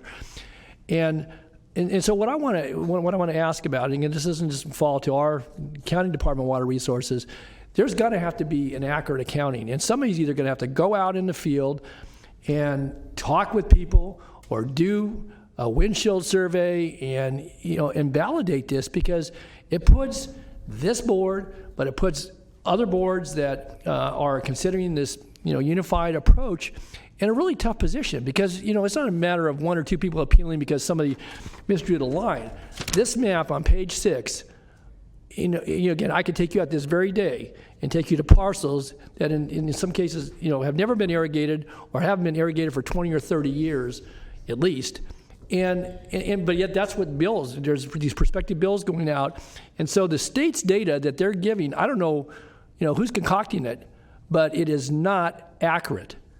And I want to make that point clear because it puts, folks that are having to consider this, certainly this board, but other boards in a difficult position. And again, I don't know how much inaccuracy there's here, and again, I don't know all that gets. And so my question is, what did HDR do? We paid them significant sum of money to bring this kind of coordinated program. Did they do any validation, or they just basically sit on this data and call back from 3 years ago in the state, who's telling us we have to do this to begin with? And so I'm really concerned about that because it's going to, the friction is already building out there, and irrespective of who may speak to us today or other, I'm hearing from other folks. Again, I know what lies ahead if we don't do this, but I'm also concerned that we rely on them for accurate data just on the agricultural piece of this, let alone what we're going to have to encounter next year. So, Carrie, I don't know if, again, you're probably hearing similar from folks, maybe not, but I got calls over the weekend, and again, not for the county GSA, but in other areas. And, there's this appeal process, but they're appealing on data that's not even accurate. And yet these boards, including our board, is relying on that as being factual. And so help me on this if you can. And if not, I want to make it really clear that going forward, we're going to have to help refine this and whether it's the state either doing an update that's accurate, it doesn't just take this kind of blue swath with intermittent white spaces in between, because that level of detail is not correct. It's not correct. I'm not saying in every case, but certainly in a number of cases, and that therefore you're going to have appeals at the various entities. We may have appeals here this morning, and thank you for your follow-up. I'll get to that a little later in following up on the 100+ parcels in the county's GSA. But so, are you hearing this? Are you hearing similar comments from folks? To be honest, no. Okay. So we sent out mailers, as you Yeah, know, I don't as mean for we our discussed. 100 parcels. So Right. you're talking maybe, yeah. Yeah, and I guess I'll be specific to the county GSA. Right, okay, yeah, I haven't heard on county GSA, right. Okay, so we did send out mailers to each of the impacted parcels that were going to be assessed the fee. And we have heard back from, I believe, 7 parcels out of that 105. Yeah. And one of them, he let us know that he uses surface water, and he was able to provide his water right numbers, and we confirmed that. Okay. So he was eliminated from the program. Another person, said that they didn't do any farming at all, so they were eliminated from the program. And then there are others that just got back to us and said, yes, the acreage you have is correct. There were several of those that came back and said, yes, this is correct. Now, I would encourage anybody who still hasn't responded to that mailer to send us the information, because we are interested in updating the data set. No data set is perfect, especially when you're looking at, irrigated agriculture, and it was probably done by a flyby. Yeah. So we're doing the best that we can to update the data set, with input from property owners. And again, our area, comparatively speaking, it's got 7,000 plus acres of irrigated lands. But when I look at some of the other GSAs who again have a much smaller governance structure, don't have the administrative staff, and certainly the all that comes with that, the wherewithal. And so I'm concerned that, and even in our case, if it's 2% or a little less than 2%. But if you look at some of the other GSAs that have, many more hundreds, if not thousands of parcels, and if you only have 2%, the appeals process, and the reason I raise the issue is because the appeal is one where this is going on the tax rolls. And so as it's outlined in the ordinance, it will accrue just like any other debt that gets basically applied within the property tax framework. And, the 1% a month penalty and the 10% this and that, if you don't pay it. And, and ultimately, I don't know if it gets peeled off, but, other tax charges, if they accrue, can go into default. And there's, actionable items here that will allow you to go to Superior Court to recover the charges. And so I think the accuracy of the database from which we're working, and we're relying on the state for, and again, and even 2% error rate, they're not the ones that are going out to folks and saying, yeah, guess what you're going to have this year, farmers and ranchers and those that irrigate, you're going to have $10 an acre charge. And then what lies ahead next year when you go to the ag res and to all other potential, occupants and residents and property owners in those areas. So again, I appreciate, what you've done. Again, we have a much smaller universe than the bigger whole here, and we're working in concert as we go forward. But I just think that between now and then, again, what I'm hearing from folks is that, how did my parcel even get penciled in? Because, it's either full of trees, some of those out in the eucalyptus grove and the Herald area that, haven't been irrigated. Those trees were planted and lived on their own for 100 years. So I just... Can I chime in? Sure. Carrie and Michael will remember during my briefing I brought this very issue up. Having worked once upon a time for the Department of Conservation, the Farmland Mapping and Monitoring Program, and specifically, we know that program, which is run by the state, obviously, goes out and they do remote sensing, they do high altitude photography to determine crop rotation, and they make assumptions about what they see from those measures in terms of the quality of the agricultural property, whether it be, farmland of statewide importance or unique farmland and so forth and so on. But we also know that those surveys are done. Well, typically they were done every 2 years. I think Carrie mentioned it was 3 years. This case, and that's probably, I got to imagine it's probably pandemic related, but that might be, part of the source of the frustration that you're communicating. And I share it with you that if it's not ground truthed either by the state itself and is close to real time, or by us, it does set us up, to your point, I think, to a great extent for appeals, because if I have 100 acres that I had in row crop last season, but I decided to fallow or put cover on or whatever, but it's reported as having some pretty intense irrigation for what our purposes are. That seems to set up a system where dispute is going to be pretty frequent. So I share the concern, and it'd be, I think, it behooves us to understand a little bit more clearly what the data set is and how fresh that data is for this purpose. So.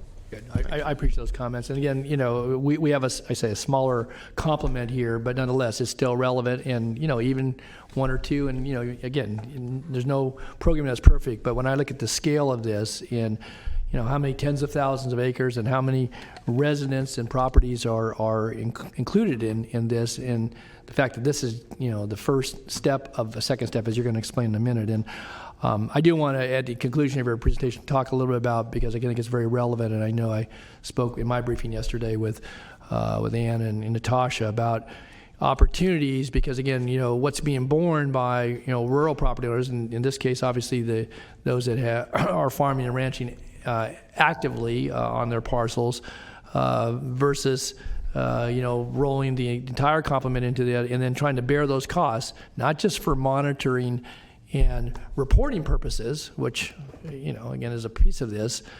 Thank goodness we don't have, meters on wells and such. But, implementing projects, and it's great that Safeco may participate in a part of the basin, but this is a large landmass with, diverse land types. And I think it's going to be incumbent, if not imperative, that we have state participation, not just telling us what the rules are and dangling some money out there so we can put the plan together. And again, compliments to all the partners for pulling down those dollars to help us get this far. but there's what lies ahead and how you actually implement projects. And again, I've seen some of the correspondence as well. For us to bear that, either as a county and or as small GSAs that are a partner in the sub-basin, and it's going to be a tremendous task, and the implications for the costs are great. And I just think that if this is a good thing for the state and it's a good thing for us in our region and so forth, for all the dollars that are available to do all kinds of water projects to help us be sustainable in the basin, to do those things that help us, one, to make good use of water as a precious resource, but also, if there are projects that help, benefit and, make it so that it is a sustainable basin, then we need to have participation. I mean, I don't see how we get around that, because to bear this with local property owners, and even the county, you can bring something to bear. I still think it's going to be just a overwhelming cost over time. So. Yes. Anyway, so I'll ask you some questions at the end, but thank you, Madam Chair. Thanks for bearing with me. But I just wanted to point out, as I look at this map and pondered this and saw this little cutout here, I thought, this is going to lend itself to some controversy going forward. So. Yeah, and I think that all of the GSAs in the basin are interested in the best possible data sets. So we will continue those efforts to, look into other data sets. The other thing I'd say is that the process of reaching out to those impacted parcels within our GSA and getting input from them has been a really positive process. And I think I would suggest, as we're evaluating data sets in the future, that be part of what we do, because I think getting input directly from folks on the ground who own this property, I think that's our best way of getting good data. So. Thank you, Supervisor Natoli. Thank you. So I think we covered most everything on this slide. The county GSA area has 105 parcels, and we have about 7,200 irrigated acres. So we talked about the data set quite a bit. I think that's it.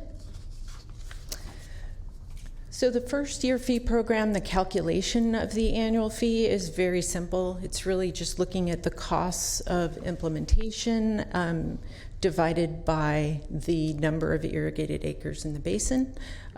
We land on $10 per irrigated acre, and that is an annual fee. And again, the costs for implementation go back to the slide that I showed you earlier. We did remove the $230,000 partner grant line item, though. So this slide shows the various GSAs in the basin and how much fee revenue will be generated in those GSAs. Sacramento County is in the orange, and we should generate about a little over $70,000. I think it's important to know that with respect to this fee program, it will be acted on by each of the GSAs in the subbasin, with the exception of Galt and Amador, who are doing their own thing. And Slough House Resource Conservation District took action last week and adopted the fee program, as did Clay Water District. I believe Galt Irrigation District and Omochumni Hartnell are going to be taking action or considering action this week. So the public outreach process for this fee program has been ongoing really throughout the development of the fee. We did have 2 public workshops in the beginning of June. We had one virtual and one in person. Both were very well attended. We had over 100 people at each. We've also had open working group meetings and GSA board meetings. And then in the county GSA area, we did mail out the fact sheet, and we did reach out to folks and let them know what their fee would be in order to get early feedback from them. And then for the phase 2 fee program, we're looking at developing that in the next year. Don't have any details about what that will look like. But we have gotten some input from folks at the type of engagement that people would like during that process, and Some have suggested a citizens advisory committee, and so the GSAs are very interested in making that happen. So we'll work on defining what that looks like in the future. Can I just ask a quick question, Madam Chair? Sure. So in this summation here, the bullet points talks about board hearings to review proposed fee. We're using a calculation here, and I talked to council about this earlier, using the what's under the Prop 26 for this particular application and what we're considering here, or at least would fall under that category. But my understanding is that when you go out to a broader audience, that it's anticipated we're going to use the 218 vote process, and I know Correct. not everybody subscribes to that, the fairness of our process, but that's what's embedded in law. And so I guess I would just ask, Lisa, when this says GSA board hearings to approve the fee, basically it would be going out to a vote of landowners. Is that what's anticipated? It would be a standard Prop 218 process. Okay, so that would be utilized throughout the basin and by all the GSAs. Is that? Right, I think my understanding is that is correct for the future fees. Okay. Yeah. And would it include the component we're talking about, excuse me, today? So you would go for a validation of this subset that is, the irrigated acres, and so it would all be rolled in together for a 218 vote because it would be over a period of time. Is that correct? Or do you do a carve out for the parcels that were being asked to apply the fee here today, and then those that would be added that may have just domestic use or household use versus irrigated acres that are calculated on this? Will everything be bundled together? Is it anticipated?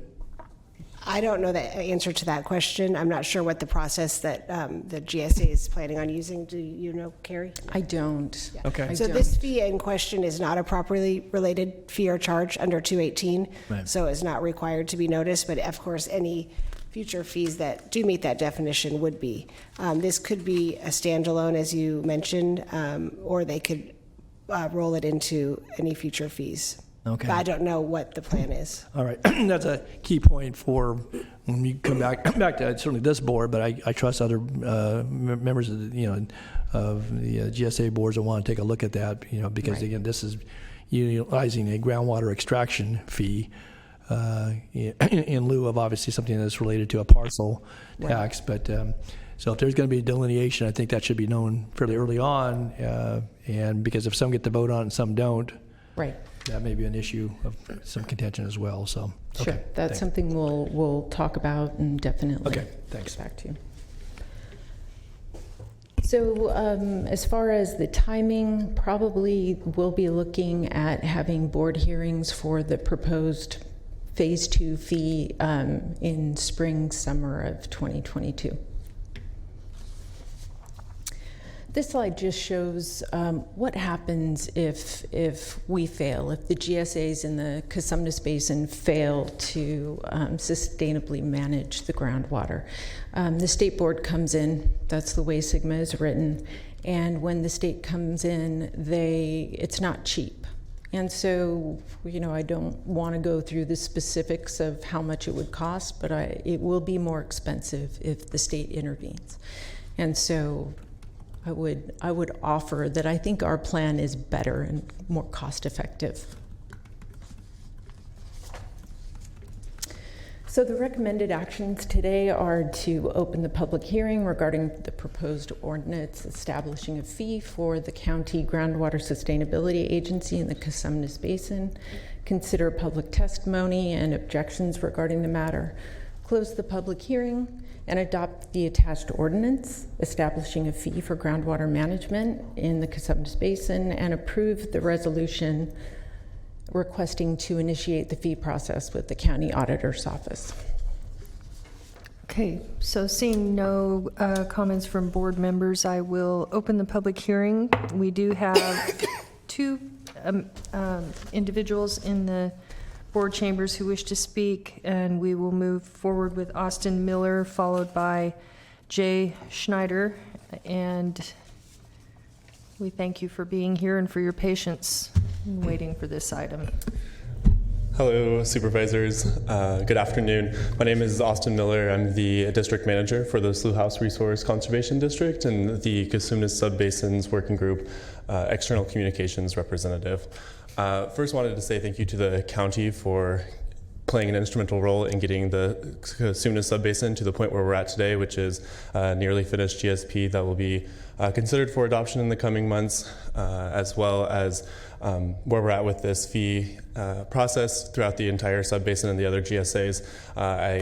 It would have been a hard lift for us all to do this individually, so first a sincere thank you. I wanted to address a comment by Supervisor Natoli regarding the correction of the data. As we've been working through this, as Carrie mentioned, we have recognized that there are errors in the DWR data. We have, the Slough House RCD board had interimly approved a methodology of verification of that data, and in the last few weeks we've looked at a significant portion of our listings, and before we submit data to the county by August 6th, I believe that we'll be able to take a pretty comprehensive look at all of the parcels that are being impacted.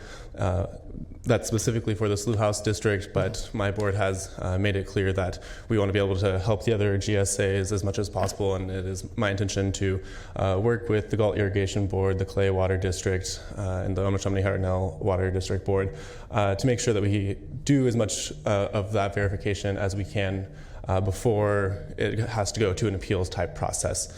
And I again appreciate the comments that looking towards the future, we need to maybe reevaluate what data source we're using or build in a step to correct some of that data before it gets to a point where we're communicating to the public with. So definitely hear those comments and concerns and want to reiterate that it's very well in line with kind of what our planning team has been looking at.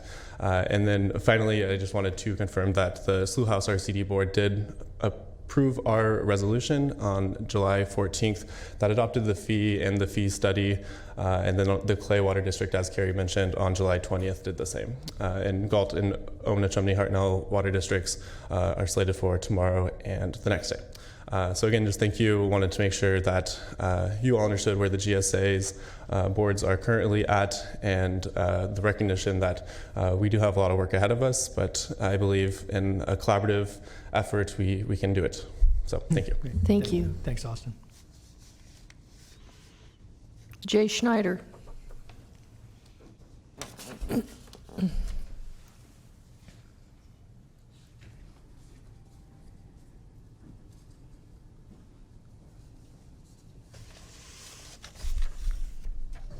I sent a letter in. Can you put it up? Can you pull up on the screen the comments I mailed in, please? Mr. Schneider says he mailed in some comments and he would like to put them on the screen. Do you have them with you? Do you have a copy of it? They're right on there, right on your site. Oh, I don't have access to that right now. Let me see. We don't have our. We don't. You, Don. I have a copy. Yeah, I have a copy, so we have a copy. Can we put it on the screen for him? Here. Thanks, Don. Here we go. This is the board item that came from staff.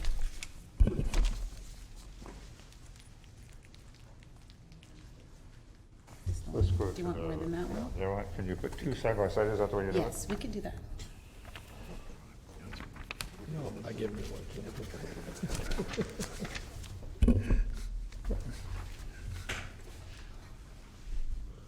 Okay. Well, first of all, thank you very much, Supervisor Natoli, Chair, Mr. Cerna, for the comments you've already made. If you give me a few seconds, I'll try to make this, I'll go through some very relevant items. And one of them, particularly that you talked about, Dawn, is how we got here and what kind of data did HDR use. But right now, just real quickly, this is the area of Coney Depression at the Galt Irrigation District. Is right over the top of it. And Galt Irrigation District plus Slough House Resource Conservation District, the brown area, we're going to be paying 72% of the tax. 72% of the tax. And you guys are number 3. We're paying $170,000 each, and your ratepayers are going to pay 72.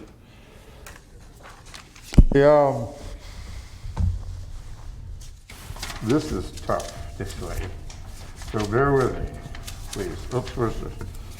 I'll go real quick here. There's some facts on this sheet that are pretty simple. First of all, we got the grant. We formed a framework agreement, and we appeared here in 2017 and screamed that it was taxation without representation. That we have 7 GSAs, and regardless of size, they had the same vote.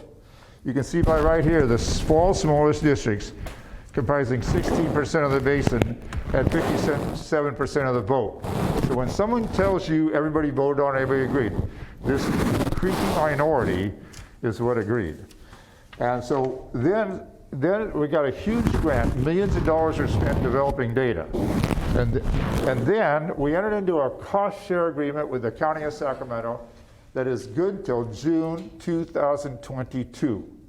In other words, they contract with the Department of Water Resources to make and provide, a approved groundwater sustainability plan. And then all the little GSAs agreed, and we paid $32,000, I believe. But the government funded most of it with their big grants. Now we're being asked to thrust this thing on our ratepayers. If you have 50 acres, you're going to pay $500, never before, brand new tax, and it probably won't do a darn bit of good to solve the problem. But let's go to the real guts of this. I'll try to. If you can put this page up. Can you please? We've gone over, but please proceed and try to get. I'll make it as quickly as I can, Chairman. I don't want to interrupt you, but. This is the agencies. Okay, this is the percent of the constituents who are taxed. This is how the tax bill we're going to get if you guys approve this out. It's 37% Galt Irrigation District. Imagine that little district. 36% Suez, 15% Sacramento, 6% OH, 5% Clay Water District, and none of this, they don't have to pay any of this tax, but they voted on it. So everybody got one vote, and this is the percent of deviation. In other words, this guys out here got 7 times. Their constituents, there's a few thousand, they got 7 times more representation. And Clay and Galt City and Amador County, infinitesimal, because they're voting on our taxes that they're not going to have to pay. Okay. Mr. Schneider, please let me finish this page. This has gone on since 2015. Okay. Then they put in a small committee, they call it a project committee. It was secret, not open to the public. Yet, a majority of this working group board sat on that committee. So when they come out and made their committee recommendations, they all had the vote rigged. Okay, they made policies on every single project, bar none, is a SAFCA project. Unbelievably, this plan doesn't include a conservation element. It doesn't even ask for voluntary conservation like the governor just did for everybody. And every water district in the country is asking for it. They don't want to do voluntary conservation because they want to do these pie-in-the-sky SAFCA plans. You guys are all on the board of SAFCA. You need to tell SAFCA to get out of the Casunis Basin and let the people that live in that basin make decisions. Okay, now this is the most important. Mr. Schneider, can you please get to the... Please let me go through this. Yes, please proceed expeditiously if you can. Okay, Clay Water District, 5%, $25,000. A board member who lives in the basin and lives in the district set on the committee. OHWD. 6%, $29,000. Board member who does not live in the Casunis Basin and is voting on taxes for people that do it. They recall the grand jury told Florida RCD not to do that. People that live outside the Elk Grove Waterworks in the Florida district don't vote on how much taxes the Elk Grove Water pay. Sacramento County, 15% of the fees. You didn't have one single appointee, not one person that lives out there ever on that board. Carrie, who's a nice person generally, but she has no right You had 5 years to go out there like they did down in Salinas. They went out there and the landowners chose who the representative was, not the county staff. Why didn't you, none of your members that you're going to tax had any input to this? Do you understand that? Okay, SUAS RCD, we're paying $174. A board member on our board, the only one that doesn't be in the district, declared himself the boss, and he voted on her. 4 members of our board live in the Casitas Basin. The one guy that doesn't demanded that he do the Mr. voting. Schneider, can you please wrap up your comments? Gulf Irrigation District, the board member lives there, but he could almost a hard-working man, Lou Connor. So he could hardly have been there. But a man that sits on like 5 boards and wears a dozen hats voted in proxy for him. So these guys down there had no representation. Now this is the last thing I'm going to get to, Madam Chair. Please, yes, that would be great. When we were getting updates on the, excuse me, let me take this off. When we were getting updates on the HDR thing, I said at one of the meetings, we have a lot more information to give you on these kind of lands, where the problems are and where they're not.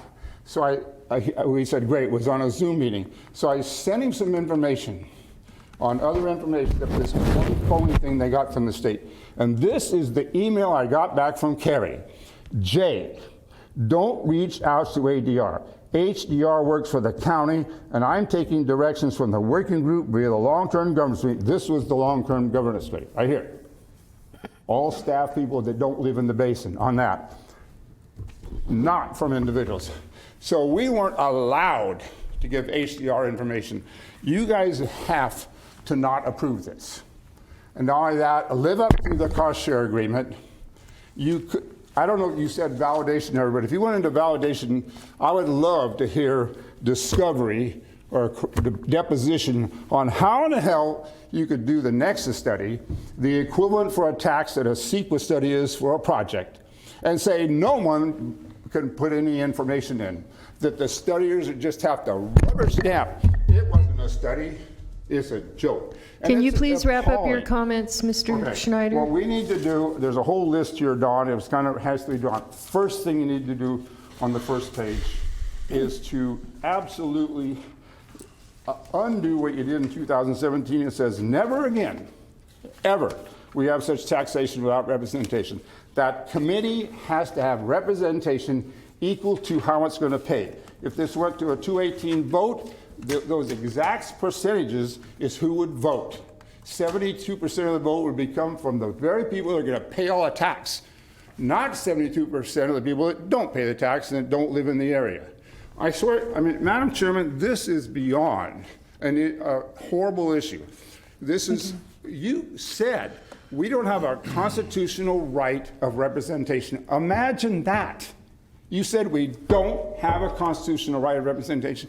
Sure, people could buy slaves when it was legal. Okay, can you wrap up your comments so that we can continue this conversation? To have a system where you say your constituents and our constituents don't have a right of representation. I'm sorry, this has been a long, hard, agonizing process, because we sat there and watched as those that represent a great majority, they're going to pay 82% of the tax, couldn't vote. And little committees went out and they come back and stacked the vote in committees. There was no chance. Can you imagine we put in conservation projects, Mr. Schneider, vetoed them? Mr. Schneider, you've had 9 minutes now. Okay, everyone else got 2 minutes. If you would please, we thank you for your comment. I think you got your message across very well. And please, the microphone is off. Yeah. Can you please conclude your comments and we can move forward with the meeting, sir? And I thank you.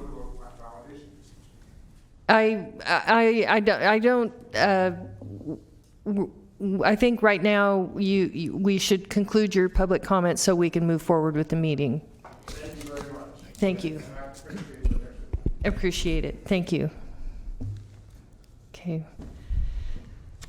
Okay, I wonder if staff wants to respond to that.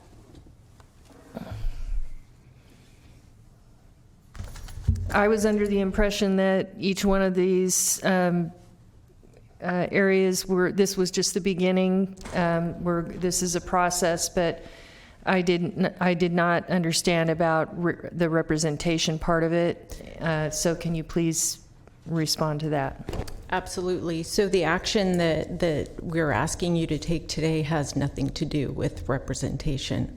We're talking very specifically today about a fee program for the county GSA area in the Cosumnes Basin. And he's talking about a different area? No, Okay. he's talking about a basin-wide governance program, and that's still kind of in development. So we're working on a joint powers agreement for the basin, and that will come before your board probably in the fall sometime. And that's going to lay out voting, how we make decisions. Jay is referring to the one vote per GSA voting structure that we've used, since we developed the working group. That was the voting structure that was agreed to by everyone. So now we do have a joint powers agreement that we are contemplating. It's not done yet. So he's kind of jumped the gun on that a little bit. Okay, and so there will be a public process, in the formation of that JPA, Yes. and there will be proper representation for all parties. Yes. Okay. All right. I thank you for responding. I do not have any more speakers in the chambers. Do we have any on the phone? There are no callers in the queue for this item. Okay, I'm going to close the public hearing, and Supervisor Natoli has some comments. Yeah, thank you, Madam Chair, and certainly thanks to our speakers that waited out through the morning here, and certainly appreciate the comments. A couple of things, and I referenced them certainly in some of my questions. I think it's very important, certainly looking to the action we're considering here today, but, looking forward that obviously representation, it's not the first time we've talked about this, and it won't be the last, because I think it is key, particularly when we're talking about, generating dollars through public processes, ones that obviously will place a responsibility on landowners and residents, depending upon how it is ultimately crafted, going through the 218 process.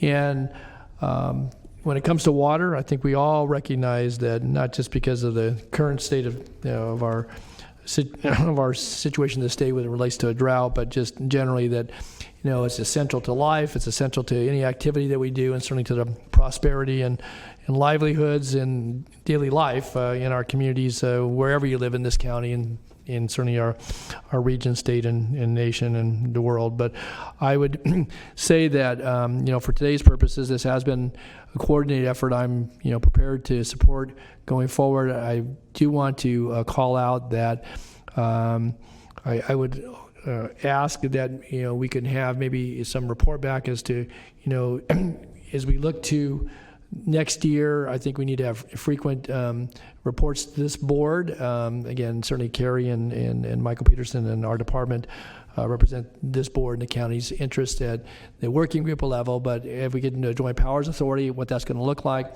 But secondly, how we would look to the future for paying for what's going to be required, not just, as I said, monitoring and such and reporting, but actual efforts that will hopefully reflect a positive impact on the groundwater, which people rely on in this basin, but certainly throughout this county. And I would just say too that I think that I attended one of the public hearings in the Herald area, though, there's probably 150, 175 people there at the Herald Firehouse. It was a warm evening, and again, Mr. Miller and others worked to do a presentation, but it was clear that I think there's some contrast between not just the folks that live in the rural area, and whether they be on ag-res or certainly an agricultural-oriented parcel, concerns about how a municipality only pays X, and there's new home construction. The population is probably comparable to what you would find in the remaining portion of some of the rural areas, and their responsibility is only X, and they rely solely on groundwater as well, and And so I think there are issues that will continue to, rise to the top. But governance is key. I've said that before, and some of my colleagues have heard me say it over the years. Is I think representation, and so that's going to be a key piece of it. And that hasn't been settled yet. But I think we are moving in a course that allows this basin to develop a plan, hopefully one that will be well received by the state. We're bearing the responsibility, along with obviously the grant monies that helped, put together the elements of the plan. But I think long term, to have folks in the rural portions of the county shoulder responsibility for implementation is going to be a tremendous burden in something that I think is really not reasonable. So I'm going to ask that as a part, maybe as a follow-on, and I know in our briefing yesterday, that we get some information if there are additional monies available for implementation. That this basin obviously is key to the production of food and fiber in our community, and certainly beyond, but also the inhabitants are looking to this board and the other GSAs to be their representatives on seeking funding, and hopefully a plan that does not bring in the state to oversee this, because again I think that would be a very bad misstep to allow it to happen. So with all that being said, I know the hour's late here, I would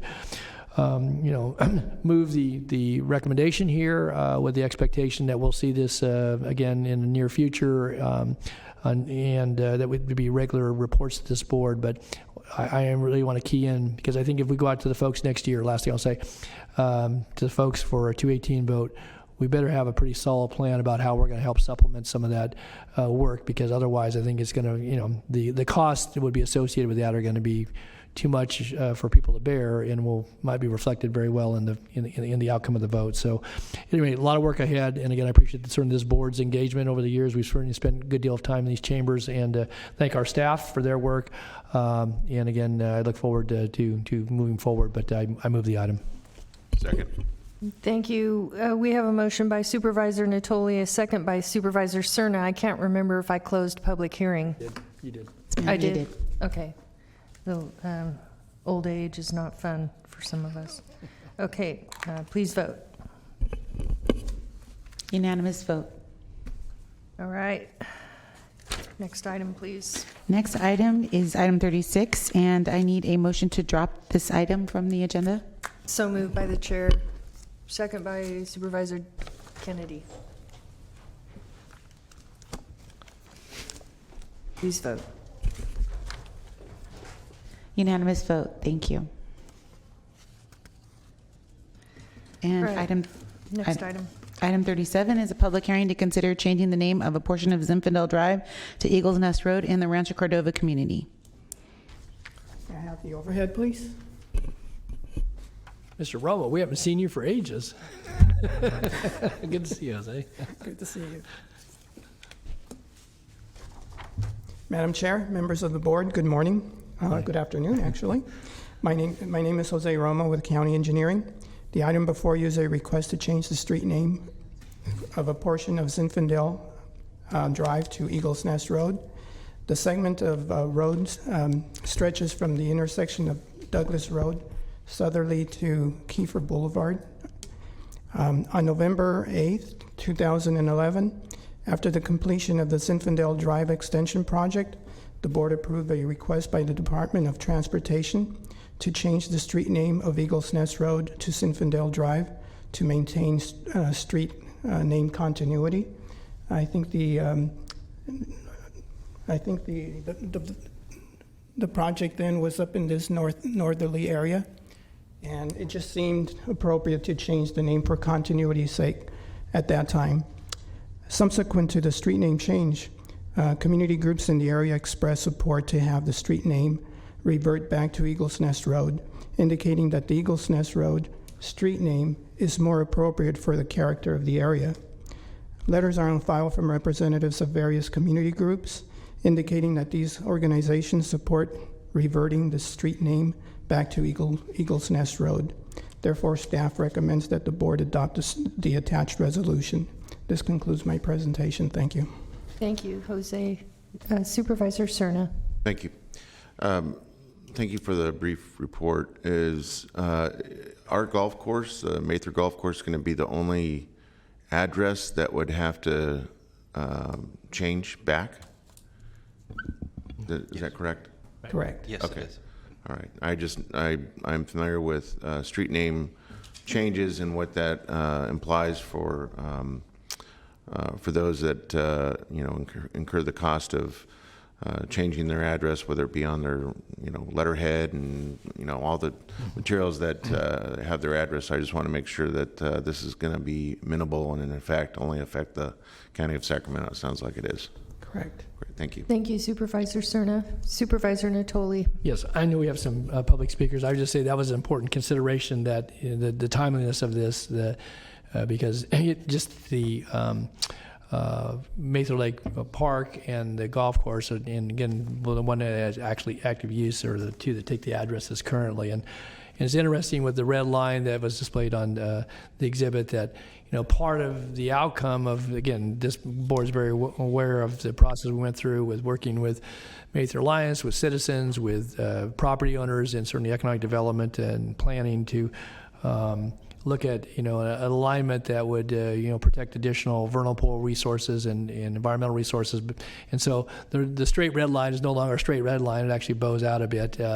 And again, it was a positive outcome. And again, I know this board weighed in, going back a number of years ago when we took a time out on the process and redid it and came up with a good outcome, I believe. And so again, that was. And I would just say this was prompted by a discussion we had when we had Mather South before us in January of 2020, and I appreciate the fact that it's here before us now. It's taken some little additional prompting. I'll be very honest about that on my part, but I think it's timely, and we want to hear from folks, and then I'll prepare to enter a motion. Thanks. Thank you, Supervisor.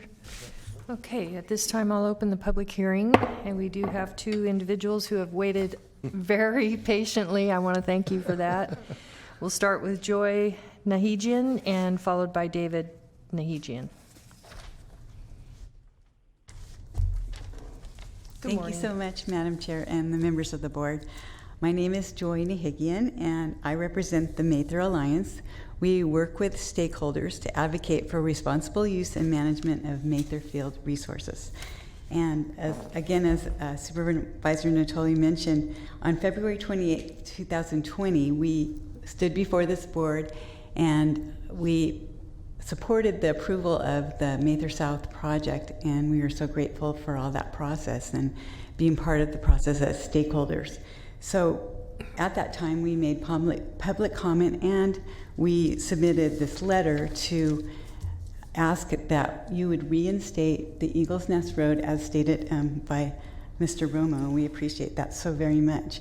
And during that meeting, I wrote in my personal notes that Supervisor Natoli said that we need to consider reinstating the Eagles Nest Road name.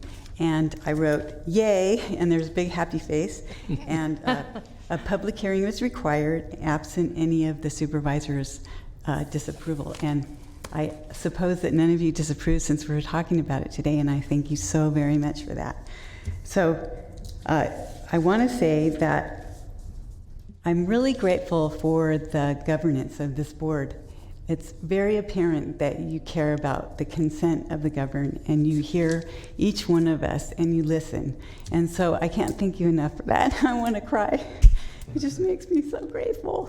I'm going to cry too, because we don't hear that very often. You're the first person that's ever said that. No, I'm just kidding. At least today. I heard it earlier once, but anyway, I've heard lots, being here lots of times. But I just want to thank you so much for the support that you've given us, Mather Alliance, Supervisor Natoli. You are so forever in our hearts.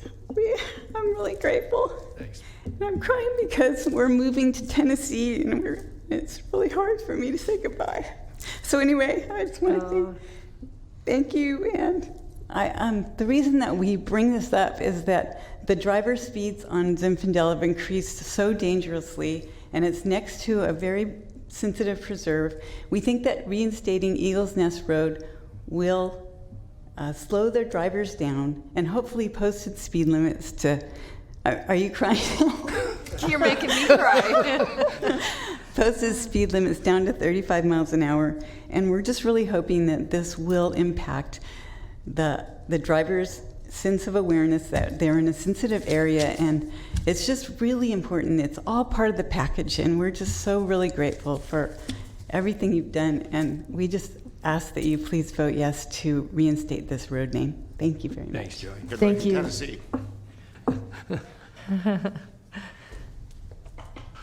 Good afternoon, David. What can I say about after that, right? That's a hard act to follow. Yes. So I just want to thank the board for hearing us. About 8 years ago, we got involved with just the impact that a development south of the golf course was going to make on our community, Mather community, and you guys just helped us out a lot.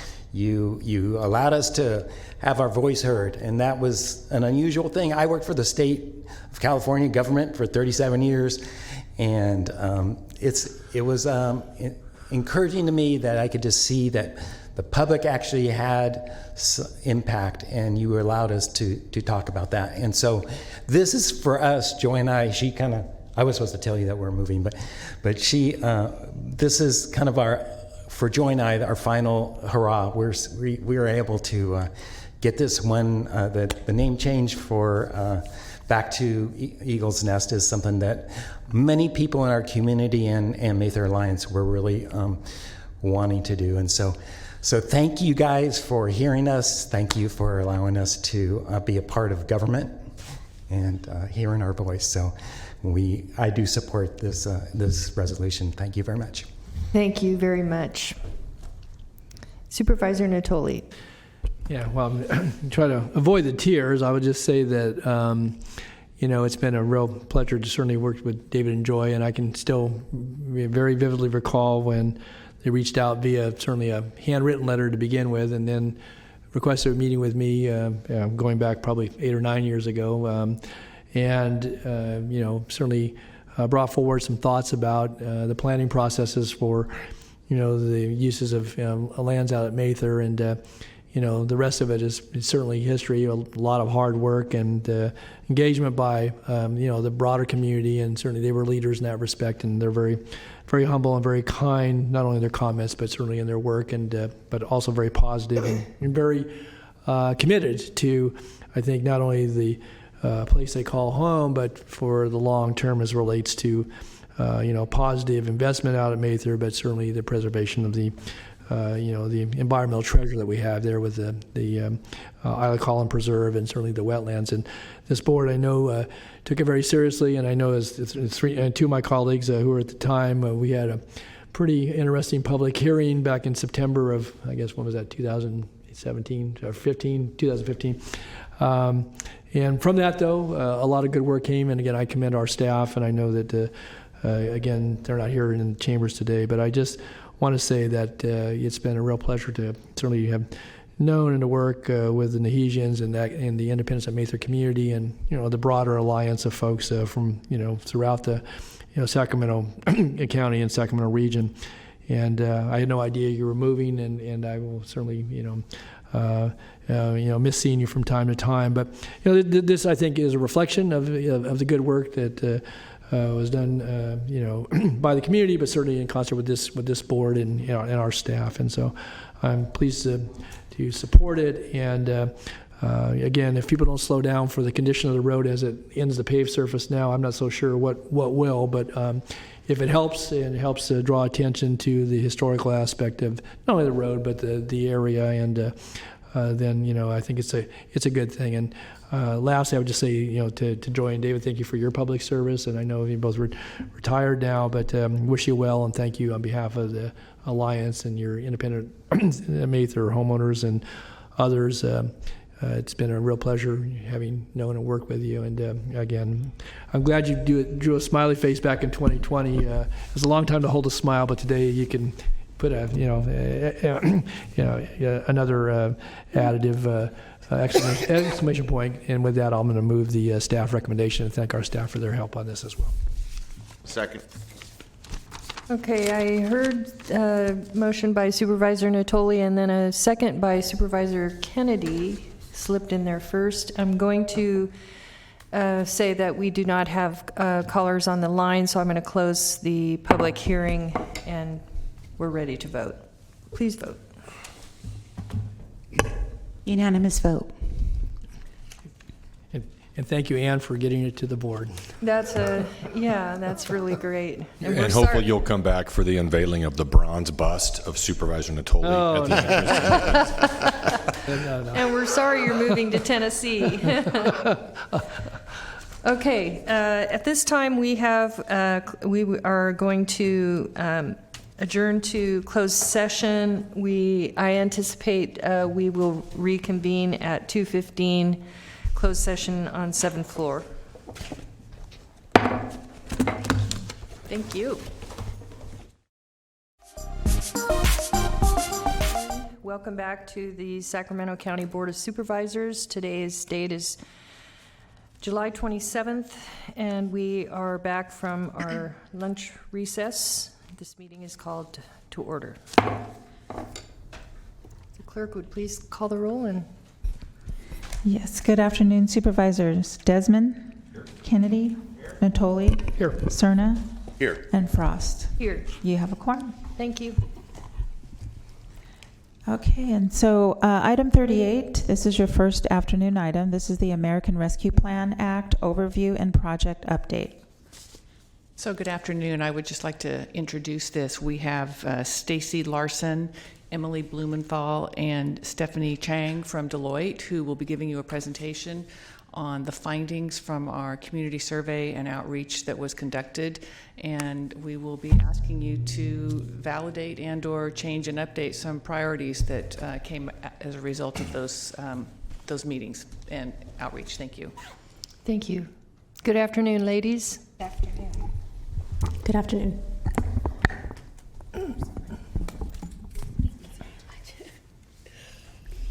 It's good to see everybody again. So I am Stacy Larson and joined here with Emily Blumenthal and Stephanie Chang, who will be briefing on the community and departmental needs survey that we discussed the last time that we were here. So going forward, we're going to cover really the overview of the funding process that we'll be covering for our effort.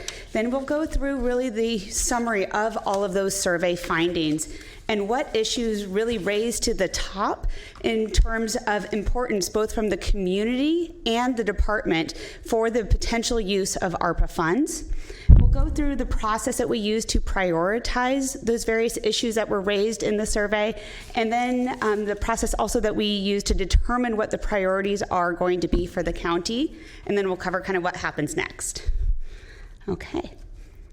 So today's goal is really to determine what are the priorities going to be for Sacramento County for the use of the ARPA funds following the input that was provided through the community needs survey as well as the departmental survey.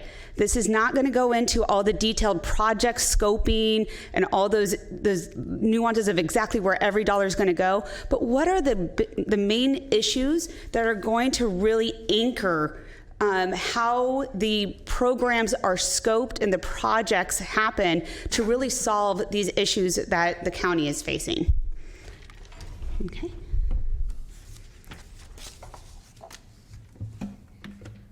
The process for which Sacramento County will strategize and make decisions regarding the funds received through ARPA are documented on this slide.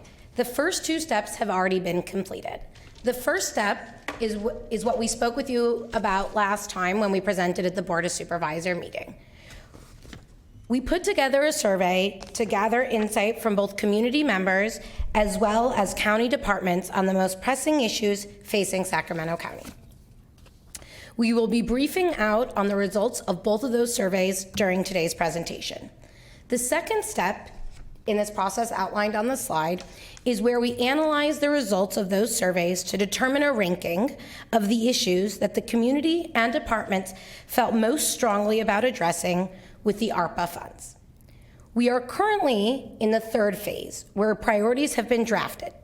These priorities were drafted using the output of the community needs survey, the department requests, as well as with discussions with county leadership. The sole purpose of the discussion today is to get approval from the Board of Supervisors on the priorities so we can continue with the process laid out on this slide. In later steps, program allocation will be determined, projects will be scoped and executed. However, for today's discussion, it is critical that we align on the ranking of the issues that we've asked the community and departments to provide their feedback on. At the conclusion of this presentation, we will talk more in depth on the next steps outlined on the slide. Yes, Supervisor Kennedy, I'm back from lunch. I'm here. Low blood sugar. Thank you. I just want to interject and kind of interrupt. I apologize, but because what you're saying, I get it, and I just want to make sure that those that are listening on the public completely understand what we're doing here today and don't have a higher expectation.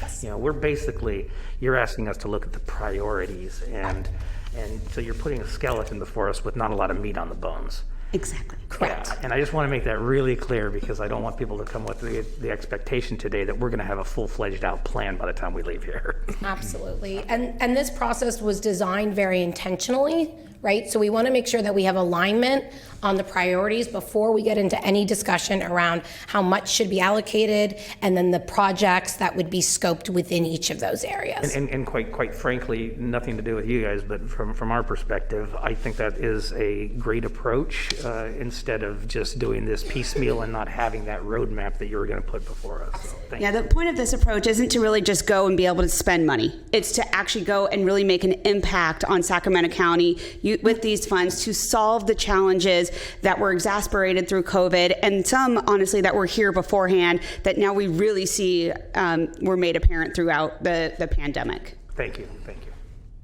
Thank you, Supervisor. I just had a quick question. Supervisor Natoli. Yeah, just as you were reading the last couple of sentences, you said something about community and departments or a community department. Could you clarify maybe Absolutely. What were you referencing? So we conducted two different surveys. Okay, community and departments. Yes, exactly. So the first one was conducted and was put out for community members, so residents and organizations, to submit their input on the most pressing issues they felt they wanted addressed via the ARPA funds. The second survey that we designed was specifically for departments to provide their input on projects. And that was kind of that first step that we'll get to later down the road around potential projects. Okay, and I wanted to ask, when it comes to departments, depending upon how narrowly or more broadly you might define that, so did you reach out to the sanitation district? Did we reach out to the library authority? Again, those are relative. We are part and parcel to that, and you know, some of that includes infrastructure. There may be others. Those two came to mind. So were they? I know for a fact the sanitation district did definitely contribute to the surveys. How about library? I don't remember library off the top of my head. And was that incumbent upon them, or was that an outreach that we did? At least we pinged them initially on this, and if so, I'm not saying you excluded anybody intentionally, and maybe they were all included, but they're important components of the community framework and infrastructure Absolutely. and services that are provided. And so I want to be sure that we were inclusive in that regard. And maybe, I think about the Air District maybe too. I mean, again, this is county, but we have folks that are involved in community health, community services, infrastructure. And I don't know how broadly, again, we saw it, or was it just defined by, the list of department heads under the county's, listing or directory.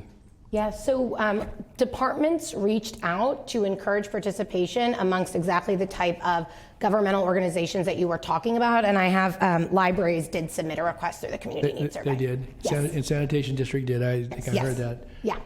Any other? Let me check for you. I can give you. We have our listing. Of, Okay, I don't want to interrupt the flow of your presentation. As you defined me what you meant, and I started kind of pondering it as you were talking. So So the specific county departments responded to the departmental survey, but they also encouraged their counterparts that were not specific county departments to respond via the community survey. And then the county as well also through their various social media and communication channels also provided the information for the community as a whole to be able to respond to the community needs survey. Okay, and what about dependent park districts? We don't have many of those. Park districts did respond. We have separate independent and we have dependent park districts that, okay. Yep. We have school district, park districts, public library, water authority, all under that other governmental organization. Okay, very good. Okay, thank you. Yeah, of course. Thank you. Please proceed. The Community Needs Survey was designed to solicit as much community input as possible. In that vein, there was a free text component of the survey in order to ensure that we were providing a space for community members to provide their insights without restriction. We also designed the survey to be completed in under 10 minutes to encourage participation. As a result of both of those measures, we had a strong response rate. We had over 1,500 community members and organizations provide their feedback through the survey. We captured contact information, organizational affiliation if provided by that respondent, as well as a narrative description of the issues that those respondents felt most strongly that the ARPA funds should be used for. Additionally, we asked for input on recommended solutions related to those issues. We did not capture demographic information, geographic information, or whether a respondent resided in an incorporated or an unincorporated area. Was that by design? Yes. And why was that intentional? So one of the things we wanted to encourage as much participation as possible versus having folks who didn't want to maybe provide certain information or that might kind of turn them off from responding. And then when it comes to really being able to look at the use of the funds, the equitable allocation of the funds based on the various issues will be accounted as we go into program design and project scoping. But the issues as a whole are the county-wide issues. Okay. Thank you. Supervisor Desmond. Well, just to piggyback on that, I struggle with that a little bit because the issues are not all county-wide issues. The issues for the folks in the unincorporated area, a lot of those issues are not dealt with at all by the cities, right, in Sacramento County. They're unique to folks who live in the unincorporated area, and I thought we were going to try to capture at least what supervisory district maybe they're coming from. So there's no way, now it's too late, we can't get any of that information. We do have their contact information for those that did actually provide that information, for those that did respond to the survey. But as we were talking to different folks, not everybody actually knew exactly what district that they belonged in themselves as well. We wanted to be able to get everybody without having to have folks know everything about what district they were in and all of that stuff, and just be able to provide their voice. Okay, I just think there's a lot of value in hearing from folks in the unincorporated parts of the county about the needs for economic revitalization and opportunities in those communities. And I do think that as we decide how to allocate the money, we will have to weigh those factors greatly, and we will. No, and I appreciate that, and I did think that we were going to get a little bit of sense geographically where the responses were coming from. Thank you. Thank you. I agree. Our unincorporated area is important. They don't always get the resources because they don't have the city resources behind them. So for some of us that have a large unincorporated area, it's an important consideration. Mm-hmm. Supervisor Cerna. Thank you, Chair.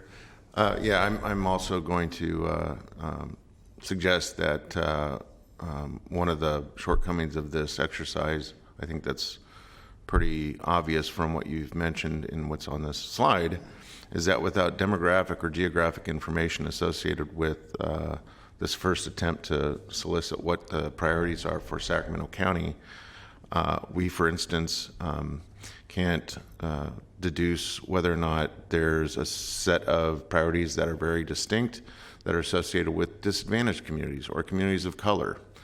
In addition to, I think, some very valid points that my colleague Supervisor Desmond makes about incorporated versus unincorporated. And for me, that's extremely important because as the supervisor that represents the least amount of unincorporated area, but who represents some of the poorest areas in the region that it just happened to be within the city of Sacramento. But of course, I'm their supervisor as much as I am for the unincorporated part.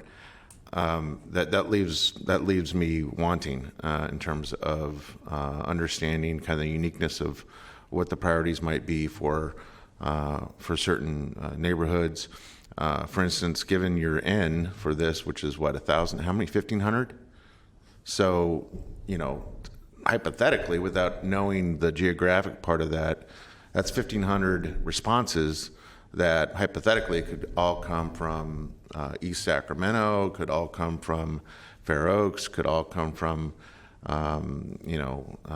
Gold River, and I'm being, I'm taking it to an extreme. But the point here is that without kind of the ability to cross-tab geographically where these responses come from, there's not a way to kind of temper our consideration of how we ultimately will be appropriating resources based on kind of what we know about our districts and what we know about our neighborhoods, what we know about unincorporated versus incorporated, and certainly what we know about where there's the greatest amount of need in the county. So I'm hopeful that based on what the county CEO just mentioned, that can in fact be something that is a intended complement to what we're seeing today. I'd consider what we're seeing today pretty elemental without that other aspect of what's important for me, at least, which is the demographic and geographic components. And as Supervisor Cerna, as you and I have spoken about before, you all know your districts really well and can likely provide us, as we begin to scope projects, some guidance on where those resources should go. And I also think you'll see in slides coming up that the lion's share of the responses fell into two areas that are issues facing the entire county, both incorporated and unincorporated. Thank you. Thank you, Supervisor Cerna and Supervisor Natoli. Yeah, just again, I know we're going to leave this part of the presentation, but so you didn't even do zip code capture? Not for the community needs survey. Well, it is what it is, and I applaud the fact that you got more than 1,500 respondents, and I take all that seriously. But it would seem to me without outing anybody that zip code, I mean, when we deal with all kinds of issues, at least you capture some sense of where geographically your respondents are coming from. Obviously you still depend upon them to disclose that. It doesn't determine any more than just tells you a general geographical area. And if we're going to parse this further, then I think you need to look to one, again, maybe for future. Again, I'm just going to offer this. We didn't really weigh in on this, but I think that the zip code is pretty essential, just as background data. I mean, nothing else. What's your zip code?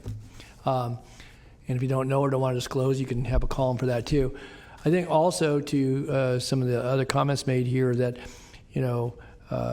the distinction between urban, suburban, rural, certainly, those are important too, because again, maybe, in every case it rises to the top, but, you've got a broad enough band here as it relates to your public health response, your infrastructure, impacts, and you're going to go through these slides in a moment.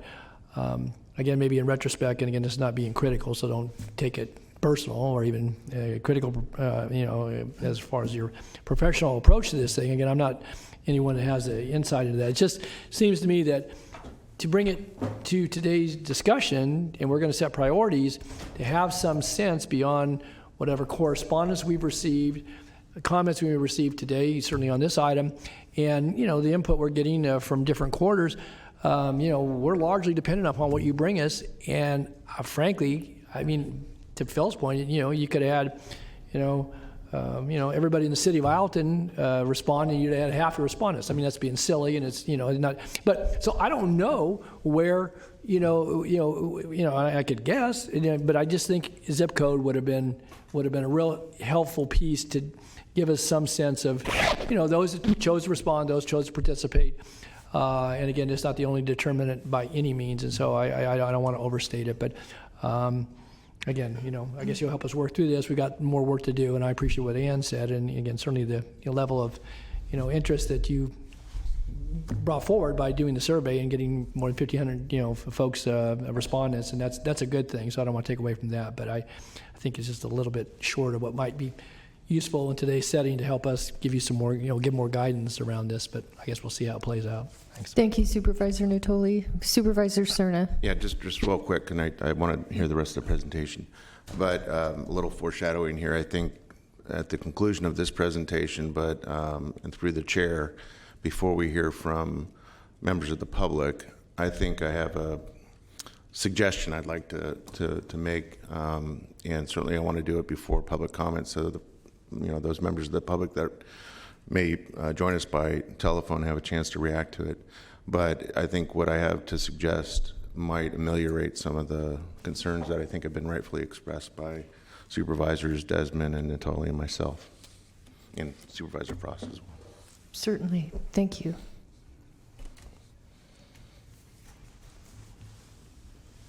Go ahead and proceed. Thank you. Alrighty, so due to the free text nature of the responses, there was some subjectivity involved in analyzing the survey responses, and our analysis was limited to the information that was provided by respondents in the survey. So we just wanted to note that at the top.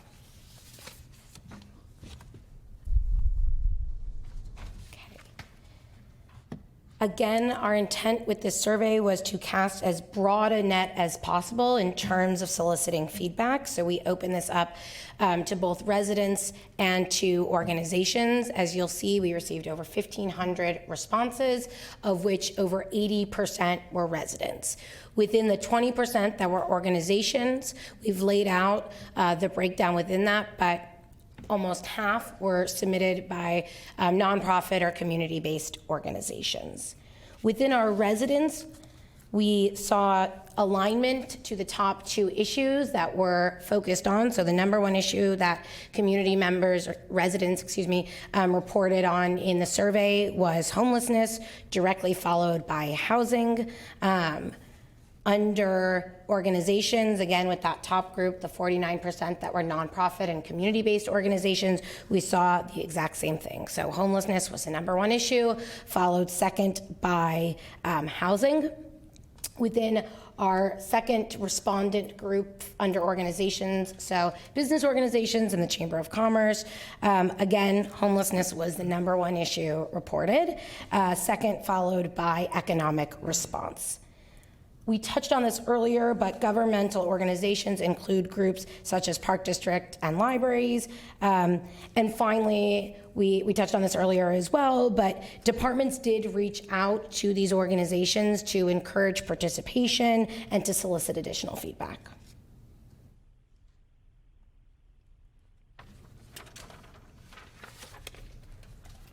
Community respondents were allowed to submit responses for multiple issues, as well as select as many issues as were relevant for each issue that they reported. Homelessness was overwhelmingly identified as an issue by every respondent group, both organization and residents. 60% of our respondents that responded to the survey noted homelessness as an issue. Within the resident versus organization breakdown, 60% of residents noted that, and 45% of organization responses noted homelessness as an issue. Housing was also identified as an issue by 45% of respondents, and the lack of affordable housing was the top issue theme identified under housing. I do want to note also under homelessness, the number one issue theme that we pulled out was homeless encampments, and nearly 43% of all issues submitted via the Community Needs Survey mentioned homeless encampments. The issues reported under the economic response area includes support for small businesses, worker shortage, loss of revenue and additional expenses, due to COVID. And then our other bucket includes food insecurity, disaster management, and support for tourism.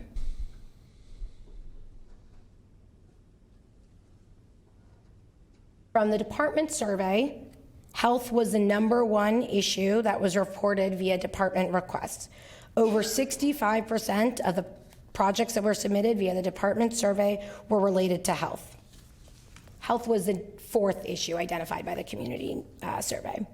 There were some areas in which the department responses aligned to the needs that were identified by the community. For example, there were 16 department requests that were directly related to housing, which obviously ties to one of our top 2 themes.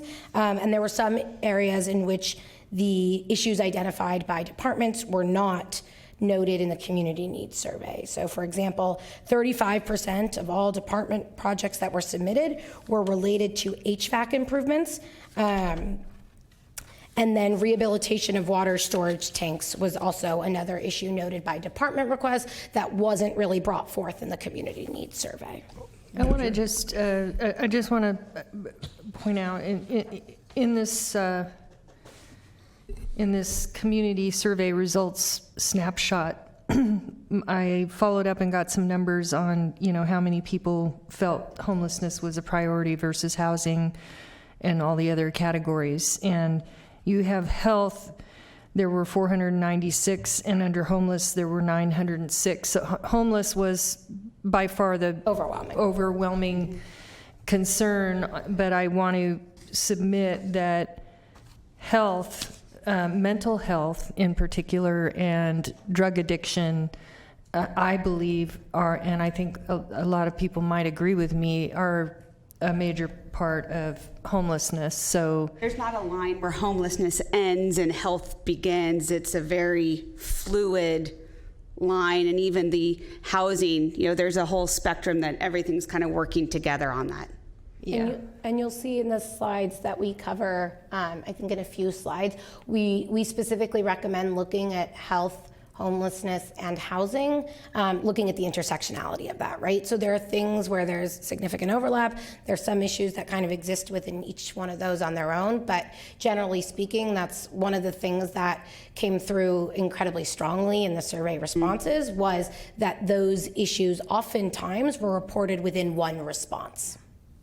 Yeah, I just wanted to throw it out there as a priority of mine would be mental health and drug addiction treatment. And I don't know what you're looking at, what category you're looking at, but I'm saying it's in the top one. It's in the big one. Thank you. Supervisor Natoli. Yeah, just as you were going through the departmental responses, you said that HVAC, and now is that upgrades because of COVID, or you said HVAC, how many? You said 35 or 49%? 35%. Said what? Were related to the need for HVAC improvements. And related to what? Because of health upgrades or just because of old systems? Relating to creating healthy working environments as a COVID mitigation. It is, okay. That's how it could be framed as an eligible expense within our All right, so that wasn't a matter of interpretation, that actually was stated by the departmental respondents? Yes, correct. Okay, I just want to be clear, because I was puzzling over it was just purely HVAC, but it is related to the health It's not response. because people are too cold or too hot. Yeah, right. Yeah. Okay, No. got it. Okay, No. very good. Thank you. And again, to that point, so part of the reason why we've structured this in the way that we have is to get alignment on the priorities and then revisit based off of really this group's input how those projects should be scoped, right? So to your point, projects will only be scoped to adhere to the requirements of the funding. And so we'll work and county leadership will work back with department heads to make sure that those projects that come forth really are representative of how the funds are supposed to be spent. Okay, and just one follow on then, under the category of the water, sewer, and broadband, where you said there's 150 requests. What was the number of requests under that category? The subtotal? For departmental? Yes. Give me one moment. So we had, under department projects, we had 20 department requests related to infrastructure and 1 related to broadband. And those are solely water and sewer, right, or stormwater? The way that we framed infrastructure in the survey and in the definitions we provided in the survey, infrastructure encompasses water and sewage, and then we broke out broadband. The rationale there being that from a layman's perspective, at this point, some people may not automatically think broadband when they think infrastructure. Okay. And is my understanding that in the state budget that there's been billions of dollars allocated for broadband upgrades, and I know that there's, parts of the county, some of the outlying areas, but maybe even closer in, that from a standpoint of competitiveness, but even usage for students and and others, broadband is sketchy at best, and maybe that's been revealed in your survey. But in fact, you only had departmentally you only had 1 project for broadband. Correct. And again, the purpose of structuring this the way that we have is really to use this time to align on priorities. And if broadband is something that from this perspective moves up, then we'll work with the departments to really scope projects around those areas. Again, and again, we're going to have the conversation here, and you're helping us with that. But the fact we only got 1 response on broadband, doesn't show that. And maybe it was a massive response to improve broadband for the entire county for every citizen. I don't know, but I'm just. It makes it a little difficult in the conversation. Again, this is a survey instrument, but if we only had 1 departmental response, and obviously maybe going back to that slide up there, it received, I guess, 250 responses? 150 department. 150, yep. No, I'm looking at the chart.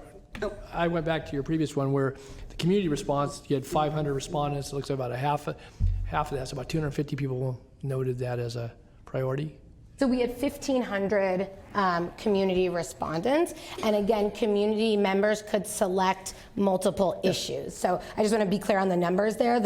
Right. So if I were responding, I could write down my issue, and I could say it relates to broadband, and for you could make them all. You could make them all a priority. They didn't have to rank them. They were able to select, they reported at an issue level and then selected within the issue how it aligned to the category. But how did it rank against the columns? It didn't. They selected within that column, and they could select multiple columns. Correct. But it was all given equal weight? No, so during our data analysis phase, we analyzed all of the results and pulled out themes and then did a strength assessment essentially to say this is a number of times that this theme came through. Okay. Yeah. I don't mean to be so dense on this, but again, this is what's being presented. I'm trying to get some sense about how this was weighted, and you're helping me by explaining that. So, okay. Yeah, and we'll touch on that a little bit more. Okay, thanks. Thank you, Supervisor Natoli. Supervisor Cerna.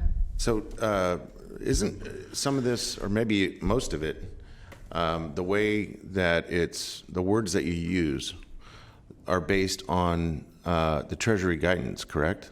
Correct. Okay, so that's why broadband is pronounced in this. That's why water and sewage is pronounced in this. Okay, just want to make sure. I'll just say this. It would have been, and maybe forgive me if we already received it, but I think it would have been helpful in the materials for the agenda item to actually get the survey instrument, just to see how. And I know it wasn't mailed. This was over the phone? It was online as well as hard copy. As well as hard copy? Yes. Okay. Yeah, I think maybe some of these questions would be better answered if we had a chance to actually see what was in front of whomever we're asking to take the survey. Just a note. Okay. Did you want to see I'd the like survey? to at some point. Yeah. Can we see the whole survey? The complete survey? Yeah. Sometimes it helps us if we can see the survey and all the crosstabs in the entire survey. That gives us a chance to analyze it and wrap our heads around it. I want to make sure I understand. You want a copy of what the survey looked like that was presented to the public? Correct. Yes. Okay. Oh, Thank you. I thought you wanted the entire survey. No. An example of the questions. Yes. And how the process that we were asking respondents to to use, whether it was ranking or not, and then how do you draw themes out of what was used, that kind of thing. Can we get the whole survey? All of the details for all the respondents? Yeah, we can work with county leadership to go ahead and get that to you guys. Thank you. I would like it. I don't know if anyone else wants it, but I like to look at the surveys. Thank you. I'll now hand it over to Steph, who will review the prioritization process. All right, so we used a 3-step process to prioritize the issues. From the survey results, we derived a set of scores. One set of scores was for the theme score. As Emily said, there's the issue, the high-level housing, homelessness, etc. There were themes within each of those issues. So within homelessness, for example, one theme was homeless encampments. And at that level, we came up with a score based on the frequency with which it occurred across all of the community survey results. We also came up with a funding fit score. So this is based on the ARPA guidance. What potential activities that could address that theme would be fundable by the funds that are available. These were then combined into a theme level score and rolled up into an issue score. So we came up with the themes example for homeless encampments, for homeless support services, combined those to come up with the homelessness score. This gave us this first column, the quantitative analysis.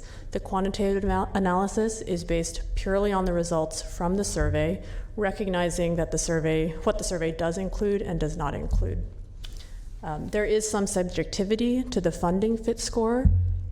The scoring that we used is basically high, medium, low.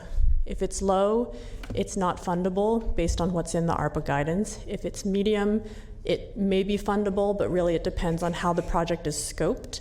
And then if it's highly fundable, there is a strong case for how these kinds of activities are fundable. There's many different ways to justify it based on the guidance. This resulted in the calculated draft priority list, again, based on just the numbers. Next, we moved into a subject matter expert analysis. Working with county leadership, we reviewed this quantitative list. We took into consideration the department's survey input. We took into consideration where other funding sources may be available. We took into consideration where the county has existing resources or capacities, for example, programs that address ARPA-related areas that may be leveraged in the projects. From there, we came up with a reviewed priority list. That's what we'll share with you today. So that's a combination of the quantitative scoring as well as the county leadership review. And then that brings us to the third step in our process, which is where we'd like to present this to you, have a discussion, and put this to you for your approval. Okay. So I'll take us into our discussion of priorities. Just to level set, as we go into this, there are a couple of considerations that I'd like us to keep in mind, both what we're covering and what we're not covering, and what will need to be revisited throughout this process. So some of these things will need to be considered as you move forward to program allocation, how much dollars to put against what priorities, as well as the project scoping. For example, the county may wish to consider setting aside some funds for the administration of these funds, the grant management process, the compliance, et cetera. The county may also be eligible and interested to pursue funding from other sources, such as Supervisor Natoli said, the state may have funds for certain issue areas, and so you may not want to use some of your ARPA funding for that. Finally, in the left side, Sacramento County has received or has been granted $300 million under ARPA as of now and received a portion of that. We recommend that the county create a plan for the entire $300 million, but phase how you actually encumber those funds to departments or partners to implement. The reason for that is that there is some risk that the county may not receive the remaining balance of that. Part of that is due to the conversation that is going on in Capitol Hill around other priorities such as the infrastructure bill and where funding may or may not get kind of reallocated. So we recommend having a plan for all 300 million so you can show that you do have a plan and an intention for it, but being phased in how you formally encumber that. Excuse me, Stephanie. Sure. Supervisor Cerna. Thank you. So with all due respect, I would say that you missed a statement or a question, I guess is how you posed it, under the other funding opportunities column. And that is, we're not working in a vacuum. We have other cities in the county, and those cities, most of them, are in receipt of their 50% of the 300 million as well. And so what I'm getting at is that there may be plenty of opportunity, maybe a great deal of opportunity for us not to let someone else fund it and therefore preserve our ARPA appropriation, but to think very carefully about how we work together and address common issues that are countywide, in fact, that have no respect for incorporated city limit lines. So I would also add to your other funding opportunities column a very distinct statement about the opportunity that working with other jurisdictions presents to address some of these common issues. Excellent thought. Thank you. Yeah, thank you. And we actually had conversations when we were talking about all this that we realized there are great partnership opportunities with cities around some of these high priority areas. So it's not lost on us. Thank you. Supervisor Natoli. Yeah, just to the discussion about, what is the county going to receive, and, we have already on deposit 150 million and anticipate probably a little bit, just a tad bit more than that for the second tranche. But I thought one of the exercises, and maybe that's later in your presentation, is that in addition to what is coming directly to the county, there are, to some of the points that were being made a moment ago, other funding streams that will be available. And again, maybe guidance isn't clear around those, and maybe it's not yet defined, and the federal government's still doing its work. But, and I guess I'm curious, just as we stand and sit here today, what are the estimates around that? Whether some of those are competitive, some might be direct, they may filter through the state or through other federal agencies. Do we have any idea, any best guess at when there might be at least eligible dollars that this county could seek, and maybe the programmatic areas where those would be available? We don't have a figure for what else the county may be eligible for. We do have within ARPA what are the other funding streams that are eligible to the county. The specific dollars that are eligible in some cases are still to be determined, and that guidance hasn't been released. We don't have an indication of when that guidance is coming out. We're working closely with county leadership to provide those updates when we receive them, or receive a heads up that they are coming. That's part of your work. I mean, if I recall, just when the contract came before us, and again, I know this has required a lot of effort, but I thought that was part of where you were going to, certainly through time, assist us not only with the survey, but with that, pinpointing those. And obviously, we have folks that are very skilled in grant writing, seeking those funds, but to really help guide us so that we can expand upon the opportunity to bring additional dollars for a variety, and I don't know how large a variety. I guess maybe I'd like to know some of those programmatic areas where we know that there's competitive funds that either will be available or may already be available. And I didn't see any listing of those categorical areas, if there are categorical, but maybe they're in housing, maybe they're in transportation, maybe they're in special needs populations. I don't know. I mean, again, it's not clear to me, and so you folks are more expert on ARPA than I ever will be. So what are some of those? Can you just share what might be available out there? Maybe Ann, I don't know. So what we are providing as part of our scope of work is we're providing guidance, sort of high-level process and considerations for the program allocation and for project scoping that does include consideration of other funding sources. We've drafted reference sheets which show for each of the issue areas, housing, homelessness, health, et cetera, what are the other funding sources under ARPA that are currently available to counties or county level departments. So what's that general pool of what is available? In many cases, as I said, that guidance is available, but we've essentially flagged what are those funding sources that should be considered, and we'll provide guidance of how that can be brought into the process as the county moves forward.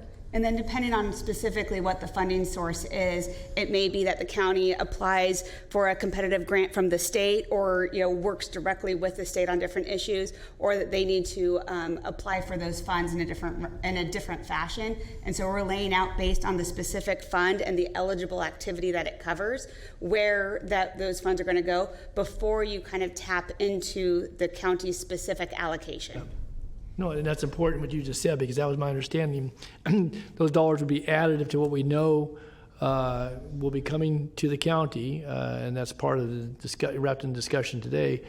But then, in what sort of time frame? I assume there's still limitations relative to 2024 being, the end date for at least the use of a lot of funds, unless there's some specifics on contracts or infrastructure.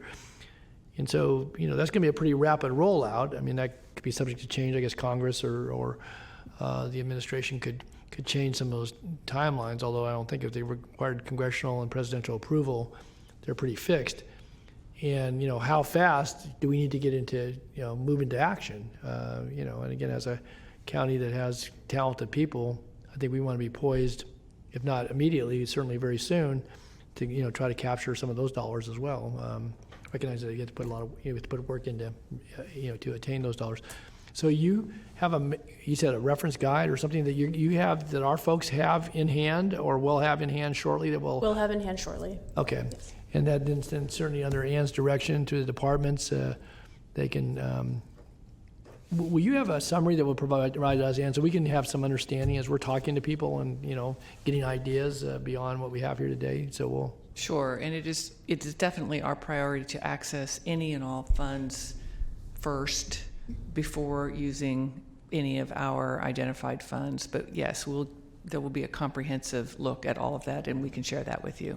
And when I think about special population, seniors or children, or disadvantaged communities, or whatever it might be, certain health needs under the health component. Just, again, as a social service provider and a public health provider, again, those go county-wide. If there's eligibility, then, we want to be aggressive in seeking those dollars. And I don't know if they require match requirements or, what stipulations, come with those individual funding streams. But, we ought to be really, really active in trying to bring those dollars home and services to our community. So, agreed. And we're watching closely for Treasury guidance, because that's the key. Okay, thanks. Thank you, Supervisor Natoli. Please proceed. Okay. Under eligibility, so are the proposed activities eligible? That was part of our scoring. It was also part of that subject matter discussion that we had as part of our second step. And as I lay out the list of priorities and walk through each issue area, I'll further unpack the eligibility of the different themes within the issues. Finally, under feasibility, this covers whether the county has existing resources, capacities, as I mentioned, that can be leveraged, because there is a fixed time frame in which this ARPA funding would need to be spent and these programs scoped, executed, reported, closed out. Anywhere where the county does have existing capacities, that may be potentially an area of interest that you might want to prioritize. Okay, and again, these are important to consider when prioritizing issues, but also to continue to revisit during program allocation of the funding, as well as during project scoping. Is the timeline on the money different in different areas? So under the local fiscal recovery fund, the pot of $300 million, that is under one timeline. For some of the other funding sources, as Supervisor Natoli was alluding to, there are different timeframes, different cost shares, different reporting requirements for those. And that for many of those, we're still waiting on the rules around them from the federal government as well. It's complicated. It is. Thank you. Here we have the draft prioritized list of issues. As stated before, housing, homelessness, and health were the top 3 issues across both the community survey as well as health being for the department survey. Economic response, essential workers, premium pay for essential workers, infrastructure, meaning just water and sewage, education and broadband, those rounded out the group. Education and broadband scored the lowest in the community survey. Some of that in discussion during the subject matter review with county leadership, is recognizing that there are other funding sources for that. Those are areas that the state may be prioritizing, for example, and so we didn't manipulate the ordering of How did housing get above homelessness? So the scoring that we did was based, so what we showed before the community survey results, that's purely the theme strength based on the number of responses, the frequency with which issues occurred in the community survey, what came out on top. Homelessness came out on top there. Then we combine that with a score of what is fundable from the ARPA guidance. And within homelessness, there were a number of different themes, some of which were more fundable, some which were maybe more moderately fundable, depending on how those projects would be scoped. For the themes that were raised in housing, those themes were all highly fundable under ARPA. So when we combined those scores, housing came out on top, and then through discussion with county leadership, we through that discussion felt comfortable leaving housing then in that top spot. As you said before though, housing and homelessness and health are all very interconnected. When you consider the priorities and then thinking forward, when you consider program allocation, that's something to keep in mind. The projects that may be scoped may touch on multiple of these issues. When you say housing, do you mean affordable housing? That is one of the themes that was raised. So the number one theme, that was raised from the community needs survey was affordable housing under that housing. When you say, but this housing here means affordable housing. So housing here means affordable housing. I'll click forward just for a moment. Here you can see the two main themes that emerged for housing. Oh, okay. Affordable housing and rental assistance. And unpacking that from an ARPA perspective, there is a little bit of overlap between housing and homelessness. Okay, got it. Thank you. Supervisor Cerna had some comments. Yeah, quick question. I assume there's no open-ended other category that was used, correct? So in other words, you gave respondents a list of Treasury acceptable issue areas, but you didn't leave it up to the respondent to give you an open-ended response in terms of what they would like to see funds spent on, with perhaps no understanding of what the Treasury guideposts are. There was a section in the survey for other, which was open. Mm-hmm. We did receive some responses in that area. Would you like to elaborate? Yeah, so we received some responses in that area. There wasn't, I can highlight some of the trends that we identified, but there wasn't significant enough responses that were fundable given the requirements that we elevated in here. Okay. So the responses we received under other from the community included food insecurity, disaster management, and support for tourism. Then food insecurity also plays then into health and some of the economic response, and so there's a lot of interplay through all of those. Yep. Those themes, because there is a rationale for them being fundable, we move those into, you'll see when we get to the economic response slide, you'll see those themes reflected there. Okay. So we can revisit this listing again. I'd like to then step forward and go through each issue area and talk about some of the themes that emerged. Before I step forward, just the note that we have on the bottom here. So some of the considerations that should be considered in project scoping across all issues, across all themes, are cross-cutting topics such as racial equity, inclusion, really trying to target these programs and these funds towards those most disproportionately impacted communities. This is explicitly noted in the guidance to do this where possible. And these were concerns that were raised through the survey, and because they apply across all project areas, they don't show up kind of in their one own standalone bucket, but we do encourage that to be considered across all. Okay. So for the top three issues of housing, homelessness, and health, we wanted to look at them all together because of this interrelationship between these issues. I'll just highlight an example of a theme in each of these issue areas, just to give a sense of the kind of eligibility that the county could be looking at when considering programs and projects. Under housing, as Emily said, the top theme that emerged was affordable housing. Under the guidance, building stronger neighborhoods and communities, including affordable housing development, housing vouchers, fair housing counseling, case management or legal services related to maintaining or obtaining housing and trying to mitigate housing instability would all be fundable and eligible underneath housing. You can see how this starts to interrelate with the area of homelessness a bit.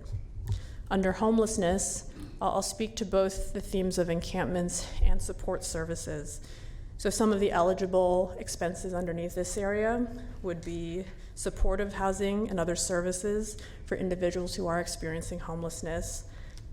Also, some of these support services and wraparound services could be mental health services, substance abuse services, behavioral therapy, education, job retraining, etc.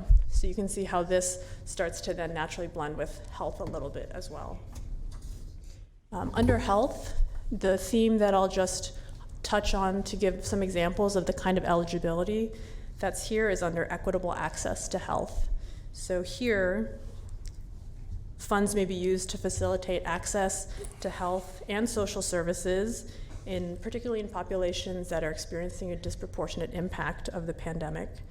This can be benefits navigators, marketing efforts to increase consumer uptake of other federal benefits and assistance programs. It could be provision of alternative care facilities, enhancing healthcare capacity. This could also be used to increase access to broadband, as telehealth is an area that's increased through the pandemic.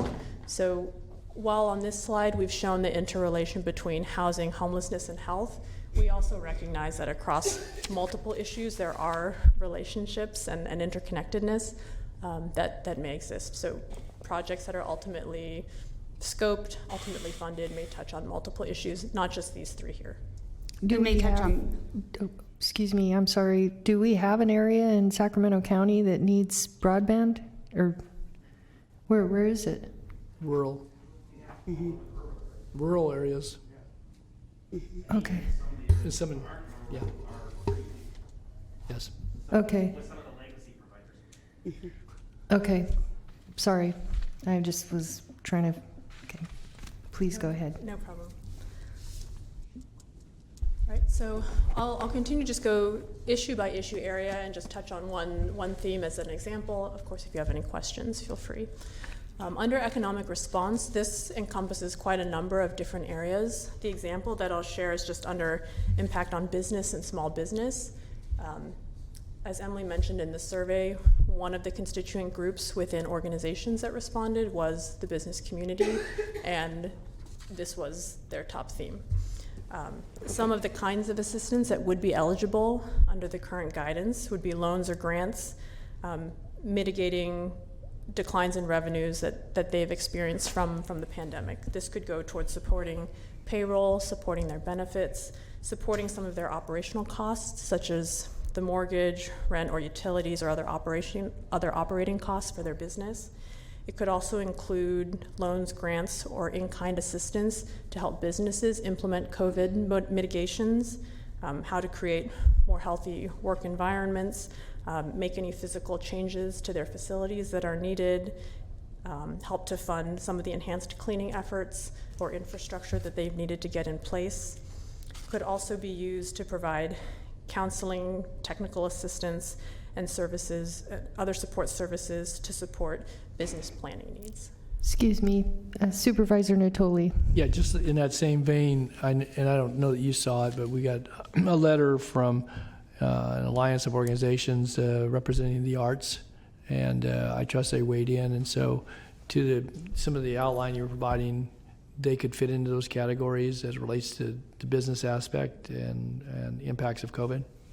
So community organizations can also receive some funding I would need to just double check and make sure if the guidance is exactly the same as those sort of the eligible expenses for businesses, but certainly community organizations can receive some. But nonprofit or for-profit, if they have employees and conduct certain activities, again recognizing the distinction you just offered, and it had impacts of the pandemic, generally it'd be applicable to. It wouldn't be a distinction between nonprofit and for-profit, would it? It would be whether they fit the guidelines as it relates to employees, payroll impacts, revenue impacts, those types of things. Is that accurate?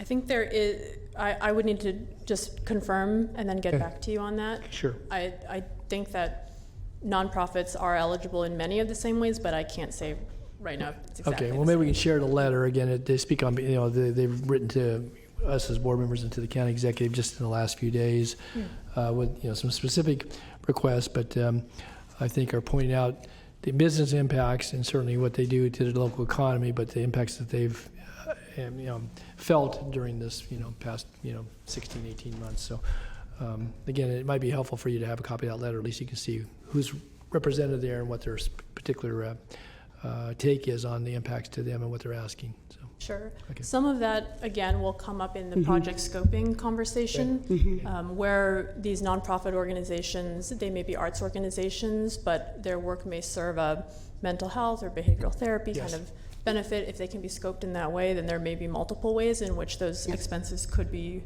justified as eligible. Yeah. And one of the reasons why we asked for that contact information in the community needs survey was for that reach back. So noted, what organizations submitted responses and who that was and the contact information. So depending again on the priorities as a result of this discussion, that is something we anticipate happening once kind of funding is set aside within each area, that departments kind of close that feedback loop and work with either the community organizations or the business organizations or whomever it is to make sure that the projects that are being scoped and then that will get put forth in front of you represent those needs. One other question. So is your expectation by the end of today's session that with the broader categories and as you've gone through this, that we would then give you some allocation towards those particular categories or no? I'll take that one. No, definitely not. Okay. We're not ready for that. We're presenting to you the issue areas that were the highest priority for the community and asking you to either validate those priorities or give us some direction on what you think the highest priorities should be. Staff will then go back and we'll come back with some recommendations on funding allocations and then after that, projects. Thank you. Thank you, Supervisor. Go ahead. The next area is essential workers, and this was an area of interest in both the community survey and in the department survey. So this is a highly fundable area under ARPA, but there are very specific terms around who is eligible for the premium pay and how that pay can be determined, which we'd like to review. In the legislation, this funding is really intended for low and moderate income persons, and in critical infrastructures such as healthcare, education, transportation, sanitation, grocery and food production, public health, safety, etc. The county does have some latitude to add additional critical sectors as it deems appropriate, but this is what's been outlined in the legislation. In terms of how this premium pay can be determined, the premium pay, it can't exceed $13 an hour on top of what a worker's base salary and benefits would be. It can't be used to replace some of their base salary and benefits to be paid in place of what an employer would pay for that. The total amount for a worker can't exceed $25,000 per worker. And also the total compensation of this premium pay on top of their base salary and benefits cannot exceed 150% of the average compensation for their typical type of role. And there's a number of ways that average can be calculated. As a result of these guidelines, we don't expect that we expect that this would again, it would benefit low and moderate income persons the most. County leaders are continuing to evaluate this area and work on some of these calculations, and the county may want to consider setting aside some funds for this area while these calculations are ongoing. And just a quick note on that one as well. This isn't intended only for county employees in these areas. These are for, workers in the county, both county employees as well as other organizations, much to what Stephanie was saying, whether they're childcare workers, grocery workers, restaurant workers, essential infrastructure workers in this area. This, from the legislation, is intended to kind of cover kind of the wider variety. Are they, do they have to be receiving pay? I mean, like some of the essential workers, like in-home childcare, may have lost all their clients. They may not be receiving any pay. So do they have to be receiving pay to get premium pay? I would have to look up the exact rule on that, or if they may not have issued the rule on that yet, but we'll get back with what at least if there's guidance on that yet, or and what that is. But that's a very good point, yes. Just to follow on, and so how would those dollars flow though? So say you took the, reference that Supervisor made, Chairwoman made, or if you had agricultural workers, grocery workers, then is it to the employer or is it to the employee? We don't have access to, if you have a sector, it's one thing, but then do you use a nonprofit as the partner to try to flow that to the, and again, ultimately, I guess the audit trail still falls back to the county to have to try to, provide all the assurances that are necessary to, make sure the funds were expended as prescribed. But what are they doing in other parts of the country? Obviously you're a national firm, so how are they looking, if they're looking at those sectors to actually provide relief? So most places across the country right now are kind of in this same stage, figuring out where they need to spend, because these are, the recovery funds, they do have longer to spend them. So most places across the country right now are figuring out where it's really needed, and then they'll go into the mechanics of how to then execute on all of those as they get into kind of scoping their individual projects, as well as, once Treasury, issues more of the specific guidance and rules as to what is allowable and what isn't and what needs to be done. And when you said the $13 an hour, so that's the maximum level of compensation they could receive before they got some of these monies, or that would be the total. If they're getting paid $10 an hour and you supplemented it. Yeah. So if they're getting paid, say, $20 an hour, the max that they could receive would then be $33 an hour. Okay. But it cannot also then exceed $25K, and it cannot exceed the 150%. Yeah, So I got that. Okay. lots of levels of rules. I think a big part of the problem that I'm hearing in my district is that the businesses cannot get people to come back to work because they make more money doing nothing and they spend less doing nothing. And how do you climb out of that? The chicken or the egg type of That's more than $13 an hour, I think, in some cases. So it's a challenge for the business owners. Absolutely. That's why I think the economic recovery or economic response is really important, because they're the ones that got hurt the most. Well, I wouldn't say the most. I better not say the most, because it was a struggle for everyone, but they didn't get a lot of the resources that some of the other areas did. Supervisor Desmond. Thank you. And I think, this area, it would certainly benefit employers because people would have to be working to be eligible to get this additional benefit. So my question is kind of alluding to what Supervisor Natoli mentioned, is the coordination among municipalities, because when it comes to essential workers, how do you handle someone who maybe lives in the unincorporated county, works in the city, or vice versa? And then, if it's what are the cities doing? Are they paying? Or are they saying, hey, Sacramento County is going to help all our essential workers, so we don't need to spend money on that. We can spend on all these other things for people who live in the city. Have you been seeing any of those conversations taking place in California, for instance? I've started to see a couple of those happening in Southern California personally, But one of the things that we are intending to do as part of the overall plan is some of that coordination regionally, because it needs to happen. We don't just live our life in a, I'm not entering city because I'm focusing on county. It all blends together. Okay, thank you. Please proceed. And just to touch on that point about workers returning to work, under the economic response area, one of the eligible expense areas is the worker shortage, and some of the kinds of eligible expenses under here would be back to work incentives, job training, child care assistance with transportation to and from a job site, to and from interviews, and that back to work incentive can include some sort of financial incentive. So a couple of different levers that could be looked at there. Okay, stepping forward to infrastructure, and as we noted previously, infrastructure in this framing is focused on water and sewage. We did receive a number of inquiries around parks, recognizing that the pandemic has put additional extra wear and tear on parks as people move to use outdoor spaces.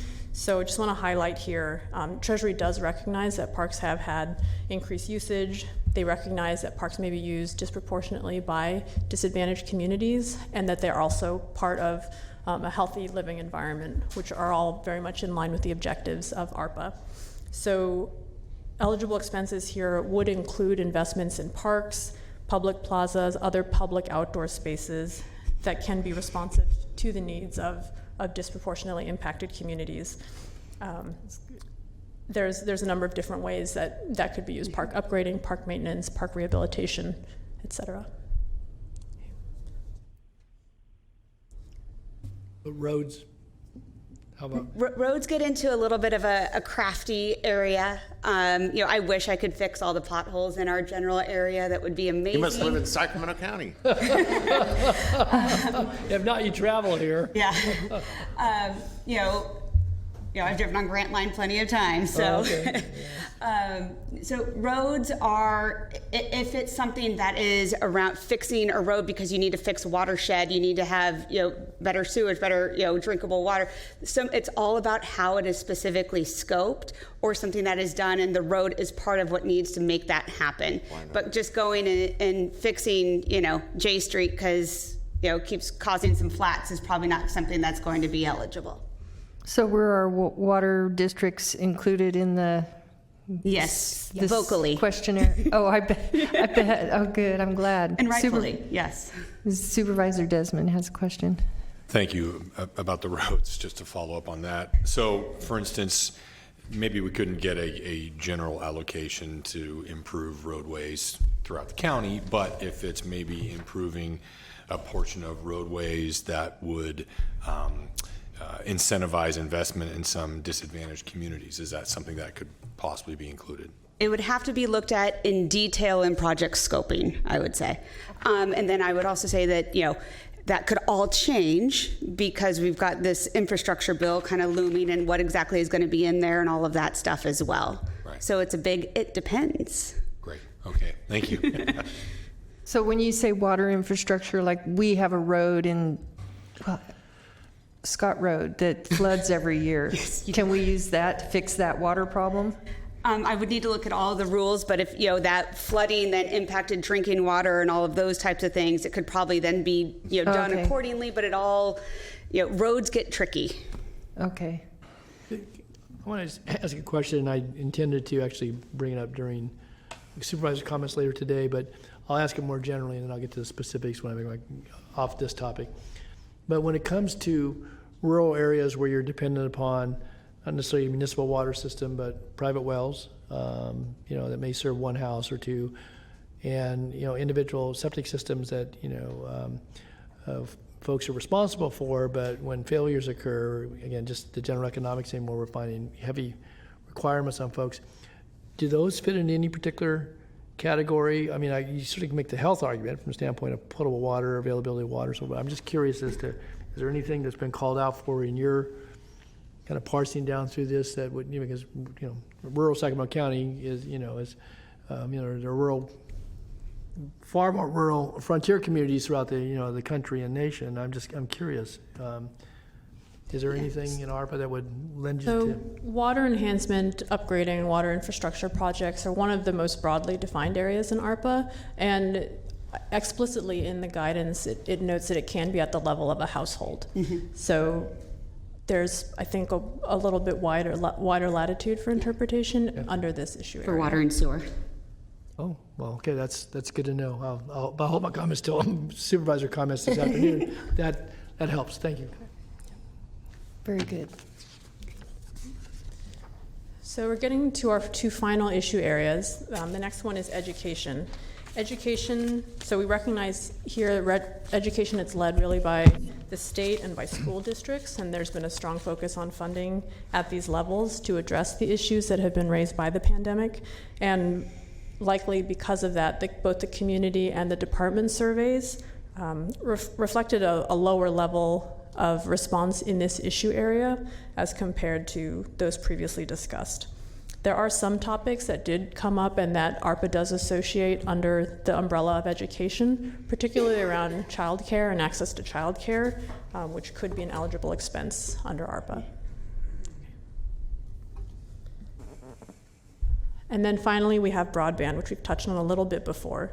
Broadband is also an area that's very generally eligible under ARPA. There are some requirements for any projects that are done to ensure a minimum level of upload and download speed so that it is truly broadband. And these projects also should be targeting underserved or unserved communities in this area. This funding can also be used in a couple of related ways, such as digital literacy training or promoting access to the internet, which would also be other ways to truly connect the population that remains either underserved or unserved. Okay. Do libraries bring that point up? I bet they did. I bet that would be an important category for the libraries. Okay.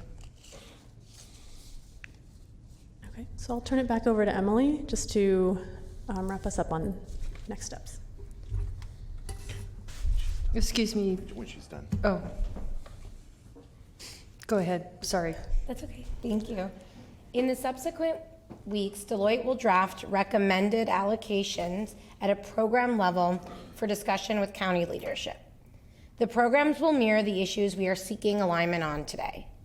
We will be providing recommended allocation amounts based on the discussion today, the input from the community in terms of the issues that were most significant, and additional factors, such as other funding that is available to address those issues. Those recommended allocation amounts will be provided to county leadership. County leadership will then work together to finalize the recommended program allocation for presentation and approval to the Board of Supervisors. Once program allocation has been approved, project scoping will begin. Project scoping should not happen until priorities are finalized and allocation amounts are determined. The manage and track guidance is currently in process. So step 7 on the slide. We will be providing a recommended high-level process and templates for Sacramento County to leverage to create a centralized management oversight function over the funds provided through ARPA, to track against the compliance requirements, and to be prepared to report out on the use and outcomes of the funds to the federal government. With that, I will turn it over to Anne. Well, now it's actually time for you all to talk about what you think are your highest priorities, and maybe we can go back to the priority slide so that you can see the items, and you can have a discussion about what you think are the highest priorities. Okay, well, Supervisor Cerna is the first one in the queue. Great, thank you, Chair. And thank you to the Deloitte team for the obvious work and thoughtfulness that you put into the survey instrument, and for joining us here in Chambers today to report out what your findings are. I think this is helpful. I think it's I think it validates and confirms what we kind of knew in the first place. But I think what it does is it does for the public put some horsepower behind understanding maybe at a greater level of detail some of the needs that have been expressed through the survey.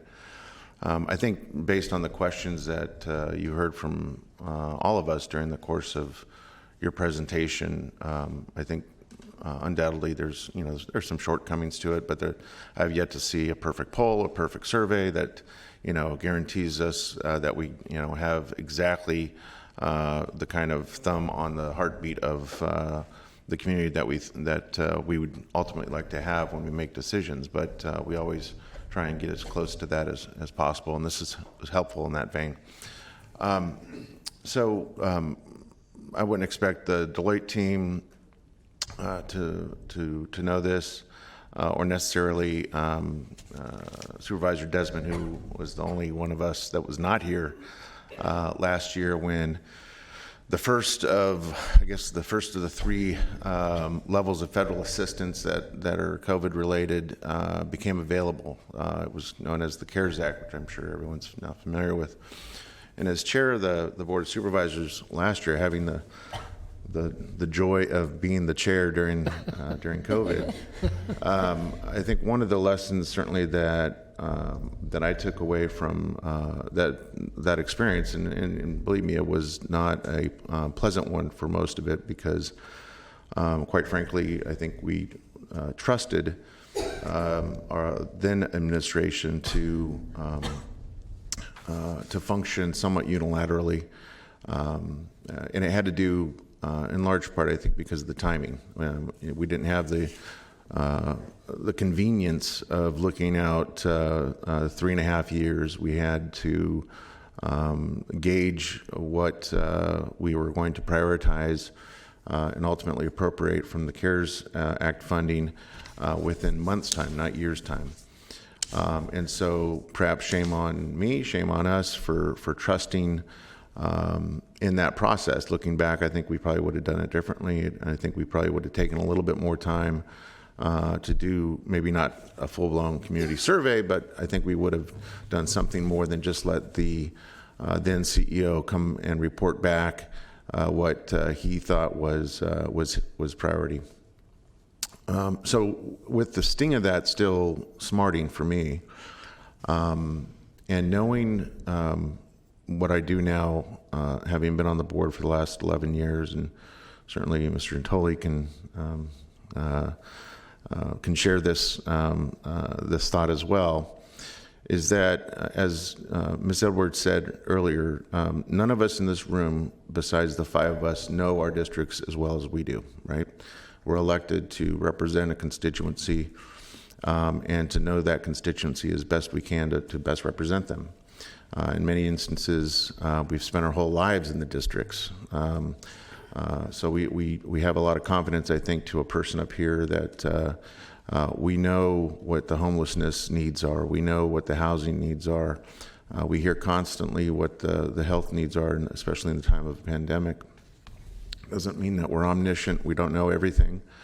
But we hear it hourly. We get it in the form of emails and calls at night and calls on the weekend, and and folks that want to come and wag their finger at us, which that's part of the job. We welcome that. That's part of the process. But given the fact that we know our districts the way we do, and given the experience of last year, I thought it prudent to have a conversation with our interim CEO before we left for break a few weeks past, and I invited Supervisor Desmond to participate in that meeting. So it was the 3 of us. And what I'd suggested in that meeting is what I'd like to suggest now, and I think it's the appropriate time to do so, given the fact that the next steps, as was pointed out in that last slide, is going to be to begin to move into kind of an appropriations part of this process. and hear, what the formal recommendations are from our CEO and her executive team, with the help of what's been provided, obviously, by Deloitte. But the suggestion is this, and it's pretty simple, is that I feel strongly that there should be a portion of the ARPA funding that is expressly dedicated to be decided upon and determined, the determined use of should come from each of the districts. So in other words, what I've suggested is 1/6 of the total amount be appropriated to the board itself, each of the 5 districts equally. So that would be 10 million each of the 300 million. And it doesn't mean that you'd leave to Phil Cerna, depending on what side of the bed he woke up on and what he feels like doing that day, that he wants to send millions to some particular CBO or wants to provide one department millions to do what his quote unquote pet project might be. No, that's not what it means. It means that there would be a certain portion of the proceeds that we, through a system that we can all agree upon, and with certainly the continued recommendations coming from our executive team, that we could channel as we see necessary to continue responding to the pandemic, again with the guideposts of the Treasury guidance. Now with this tool, understanding some of the priorities that have been detailed through the community survey, and certainly what we do day in and day out, which is listen to our constituents. And I got to tell you, and I don't know about other districts, but I've received a number of emails and phone calls, even text messages from people that took the survey that thought it fell flat. And it's not a reflection on the good and hard work that Deloitte has done. I think it has to do with the fact that people bring their own perspectives to what they do, what their charge is. If you're, for instance, a health-focused CBO nonprofit, is broadband going to really resonate with you as much as wanting to dedicate resources towards continuing to vaccinate folks? Just use that as an example. And so what I'm suggesting is that we could use what we know about the needs geographically, based on the demographics of our districts, based on the fact that some of us almost entirely represent an unincorporated area and other of us represent almost entirely a city district, that we could help tailor that. That being the appropriation of resources, federal resources for these purposes. It also gives us, in my estimation, the opportunity to partner with one another. So for instance, if districts 1 and 2, basically the only 2 districts up here that represent the city of Sacramento, understand there's a common interest that the city of Sacramento has. They've decided to appropriate some of their ARPA funding. We can get together and figure out, hey, perhaps there is something better than the sum of the parts here, and we could be even more effective in whatever it is that we might be trying to address. So I think it gives us a lot of opportunity. And I'll just end with this. The one word that hasn't been mentioned here today is accountability.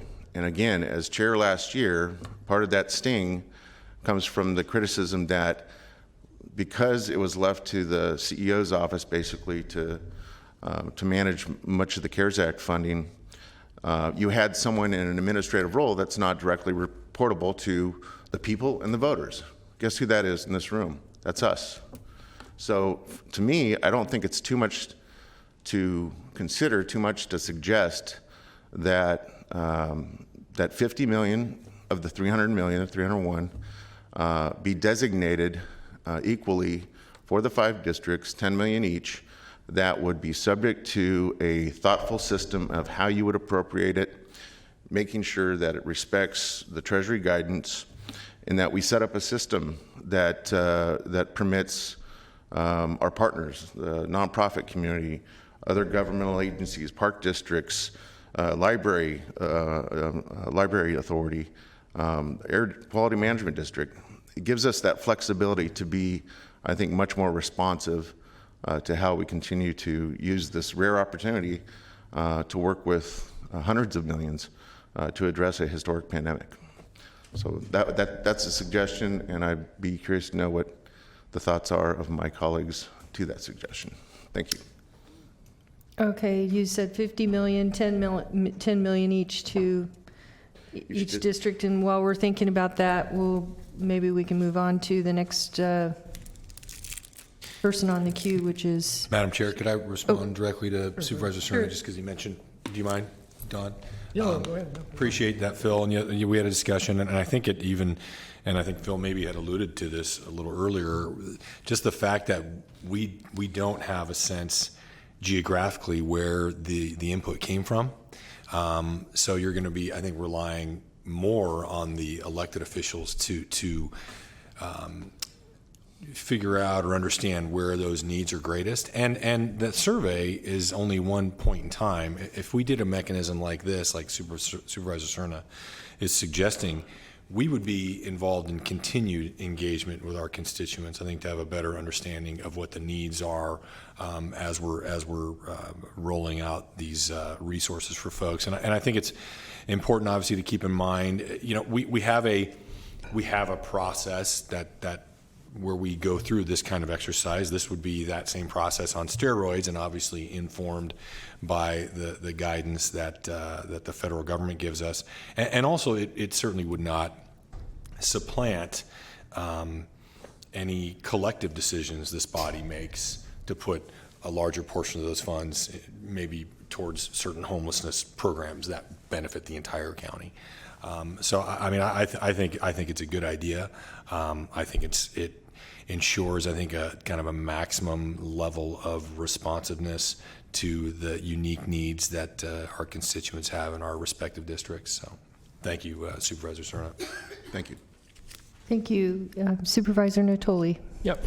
Thank you, Madam Chair. And very intrigued by the suggestion Mr. Cerna makes. And I think that, listening to certainly his explanation and thinking about some of the funding processes, I think, again, maintaining consistency, I think it's elemental that consistency with, obviously, not just the guidance, but certainly the accountability goes behind it. I think, obviously, keeping faith with the survey structure and the good faith responses received from, 1,500 plus respondents. I think there's, certainly appropriate guardrails, but would allow, I think, out of the total amount to look at, things again that fit within the priority structure, but certainly may reflect in investments that can either be partnered with and or shared. And I think there's, there can be a process, certainly a public one, but obviously it still requires concurrence by this board and certainly good oversight by those who are responsible for keeping track of the funding. But again, it's not out of character of some other funding streams that we make decisions around, and certainly I'm very open, and I think the idea makes good sense. I wanted to make a couple comments too that I think might help us, again, since there's a 3-year clock on these dollars. Again, thank you to the Deloitte folks, to those that you have stood up there now for well over an hour, and certainly put many hours of work into this. I know you've got folks in the audience that have been a part of your team.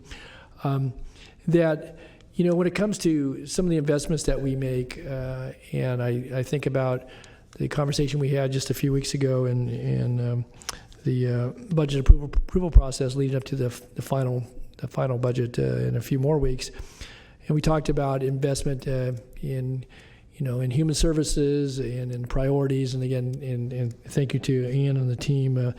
We worked through a lot of different elements, and there was many hundreds of millions and several billions of dollars going countywide for a whole range of services. But in some some areas we have explicitly or expressly either put general funds or realignment. And again, I'm not looking to supplant or necessarily displace, but I think being strategic, and again, that's why I maybe looked at the Deloitte team working with, obviously, Ian and Amanda and others. If there's ways to maximize internally over the course of a 3-year period investments in recognizing dollars that we as a board look at annually that would help us, one, in the competitive process, but even in the process of where the $300 million lies, recognizing that it's not by any means broadly available as, say, general fund or even realignment in some cases. But I think that could be an exercise that could prove very helpful. And I'm getting back to Supervisor Cerna's point, where it's not directive as much as it is, I think, kind of key, looking at programmatic areas, service delivery, infrastructure investments, certainly our essential workers, whether they be county employees or elsewhere in the in the community. And we've got an economic development branch. We have we received airports through CARES. Through CARES for airport support. There's a lot of elements where either they may be enterprises, but they may have general fund. And I even think about it in the homeless programs. Our homeless initiatives have a general fund component, unless that's been displaced in the most recent one. For years now, we've put millions. The efforts along the Parkway, where, again, we're not going to necessarily supplant or displace. I'm not suggesting that by any means, but either supplement or allow us to go in a precise fashion, and if nothing else, to maybe where we've got infrastructure improvements contemplated. I used to use parks. Maybe it's a fair example, where we might be able to allow us to address some of the staffing needs that may again tie back to working with some of the at-risk populations. That I just think there's some layered effect here, and you've kind of touched on it today, and that was very helpful. And again, this probably could go on ad infinitum, but I think there may be ways to maximize this that don't even occur to me. And I guess I'd like us to take a look at those things, if we aren't already, and maybe already tasked folks and people have already got not just the ideas at the departmental level, but have got ways to look at it, translating that in. Because to the point that Phil made, last year there was fairly round criticism, and some of it, fair in a number of respects, about how we swapped out CARES Act in order to make available general fund dollars, and there were benefits that accrued to public health, but we got criticized for the way that was handled. I think with the oversight and the engagement of this board, certainly your leadership and that of departments, the assistance of Deloitte, and certainly the benefit of the community feedback, I think we have a real opportunity here. Probably never in anybody's lifetime, and I could be wrong, are we ever going to have, the opportunity that comes with, the $300 million that comes in a one time, but then what may be additive with the infrastructure bill, and also these other related streams. And so, to play catch up, but also then to look at, some of the things that we've been on the cusp of as relates to, trying to, change some of the service delivery, recognizing some of the areas where we need improvement, where we've, maybe been in a deficit, and, a lot of conversations we're having around health, mental health, public health, law and justice, a variety of things. I just think this presents a tremendous opportunity, and we ought to capture, engage this board, engage community as we have, continue to do that, and look at ways, again, the mechanics of how we can, align dollars to really maximize the investments, because it's not just the here and now. This is for the future. Never, in my years of service with this county, has there ever been an opportunity quite like this. There's been times when there's been reform, and you get, a tranche of, millions in welfare reform or in, realignment or whatever. But to come to the county, even with the guardrails it has on it, to have the ability of this board and this community, with the leadership that we have both in the public and private sector, to try to figure out a way to make these dollars work best for this community, for the here and now, but for the future. Again, this is a kind of a once in a career. I don't know if it's a once in a lifetime, but once in a career, and certainly comes on the heels of a very challenging, difficult time for this nation and for the people of this community, and and all around the world. And so I think, as we look at the priorities here, they make sense. You can look at those up there and add the subcategories and so forth. I'm fully supportive of using those as the backdrop. I like the suggestion that Supervisor Cerna made, and to really look at ways that we can use the dollars that we have here that are available to us through our own funding streams. Certainly recognize the great effort of workers in this community at all levels, if there's an ability to do that. Certainly the businesses and the people who have provided goods and services throughout the pandemic, but will hopefully be here for years to come. a lot of things. And then when you talk about housing and such, there's just ways to, I think, maximize this, and not to spend it all in one fell swoop, recognizing that, we've got a couple of years here, but to be smart about it and to maximize every penny. And if we do that, I think that this community will be well positioned wherever you live, and whatever your walk in life. You're going to know that there's an opportunity, if not multiple ones, that have been afforded because of our tax dollars coming back to this community via the ARPA Act. And so I'm encouraged. I really am. And I think keeping the accountability, keeping this before this board and discussing it, certainly the work that goes on, and holding ourselves accountable. But I think reflecting the desires to let's get better, to recover, and to invest and reinvest. And again, I couldn't have imagined this a year ago when we were going through some of that. This was probably furthest from our thoughts. I mean, we knew the CARES Act money was coming through, and we were in the midst of the pandemic, and we're still struggling with certain aspects of COVID. So all that being said, I didn't mean to take so much time here, but I'm encouraged. Again, I don't take disagreement. Obviously, those are results as you've called them out. I think giving the board the opportunity as representatives and working with very capable staff to look at how we best parse those dollars. And again, not to spend it all in one fell swoop, but we need to move, I think, with some degree of swiftness and urgency, because we're still trying to recover. So I guess I would stop with that. Ann, maybe you want to respond to what I said. So yes, thank you so much. Yeah. First, I want to be really perfectly clear about the process. We will not make a single spending decision or allocation without bringing it to the board for approval. So in terms of accountability on how those decisions are made, my team and I are perfectly clear that all decisions are to be made by this board. So I just wanted to put that out there. Also, just a couple of comments about the $300 million. I think it's really important that we keep in mind that there are discussions in Congress right now to use some of this money that has been allocated to cities and counties to pull back in order to finance the infrastructure bill. Now, no one knows what's going to happen with that. Including the 150 that we have? No. Okay. No. We have that.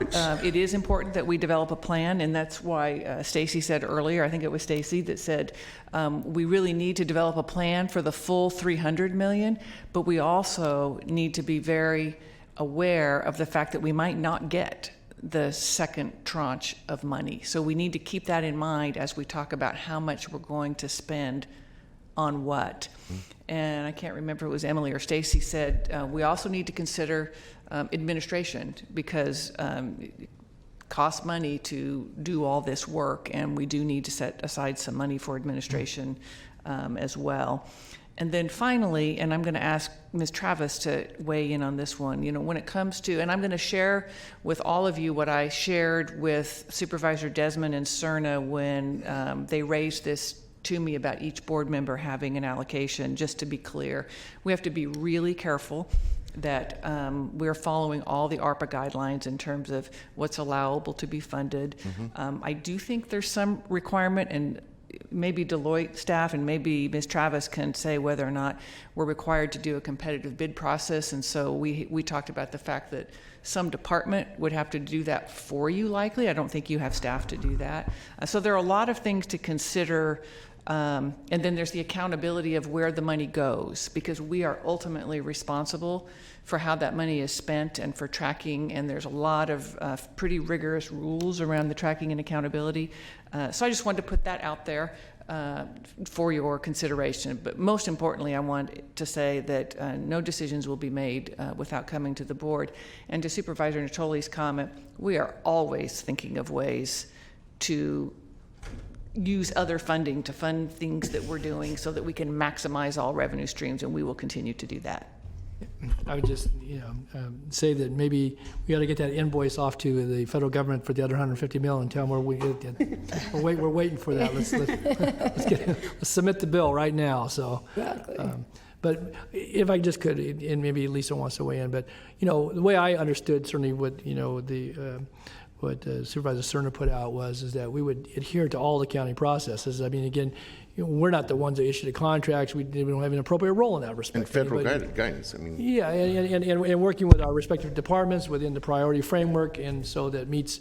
Again, that only makes sense in my view. That this doesn't create some other kind of set aside, but I think some the ability to work with that and know that's an amount. That you can look to infrastructure, to housing, to homeless issues, health, and there'll be carve-outs already for some of those anyway in the more general part. I would significant carve-outs if there's $300 million, which that's what we're working with here today. So, okay, that's all I had. Thanks, Madam Chair. Okay, we do have some people on the line for public and in the chambers for public comment on this item. The other members of the I know. I'm just reminding everyone that we still have public comment waiting. Supervisor Desmond. So in other words, keep it short. No, I'm not saying that at all. I guess I'm reminding the people that have been sitting here for 2 hours that we know they're there.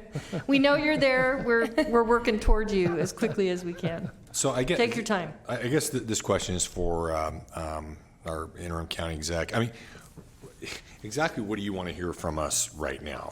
Do you want to hear our thoughts and ideas and priorities? On the priorities, keeping in everything, mind these, okay. Yes. What do you think those are good Yes. priorities? Do you want to move them around? Okay, great. Yes. I mean, I do. I have a couple questions about some of these priorities. I mean, for instance, when you talk about, and again, I know there's a lot of overlap in terms of economic response and health. I mean, I'm thinking, okay, an economic response, maybe more job training programs, things like that I would imagine might be eligible under different categories.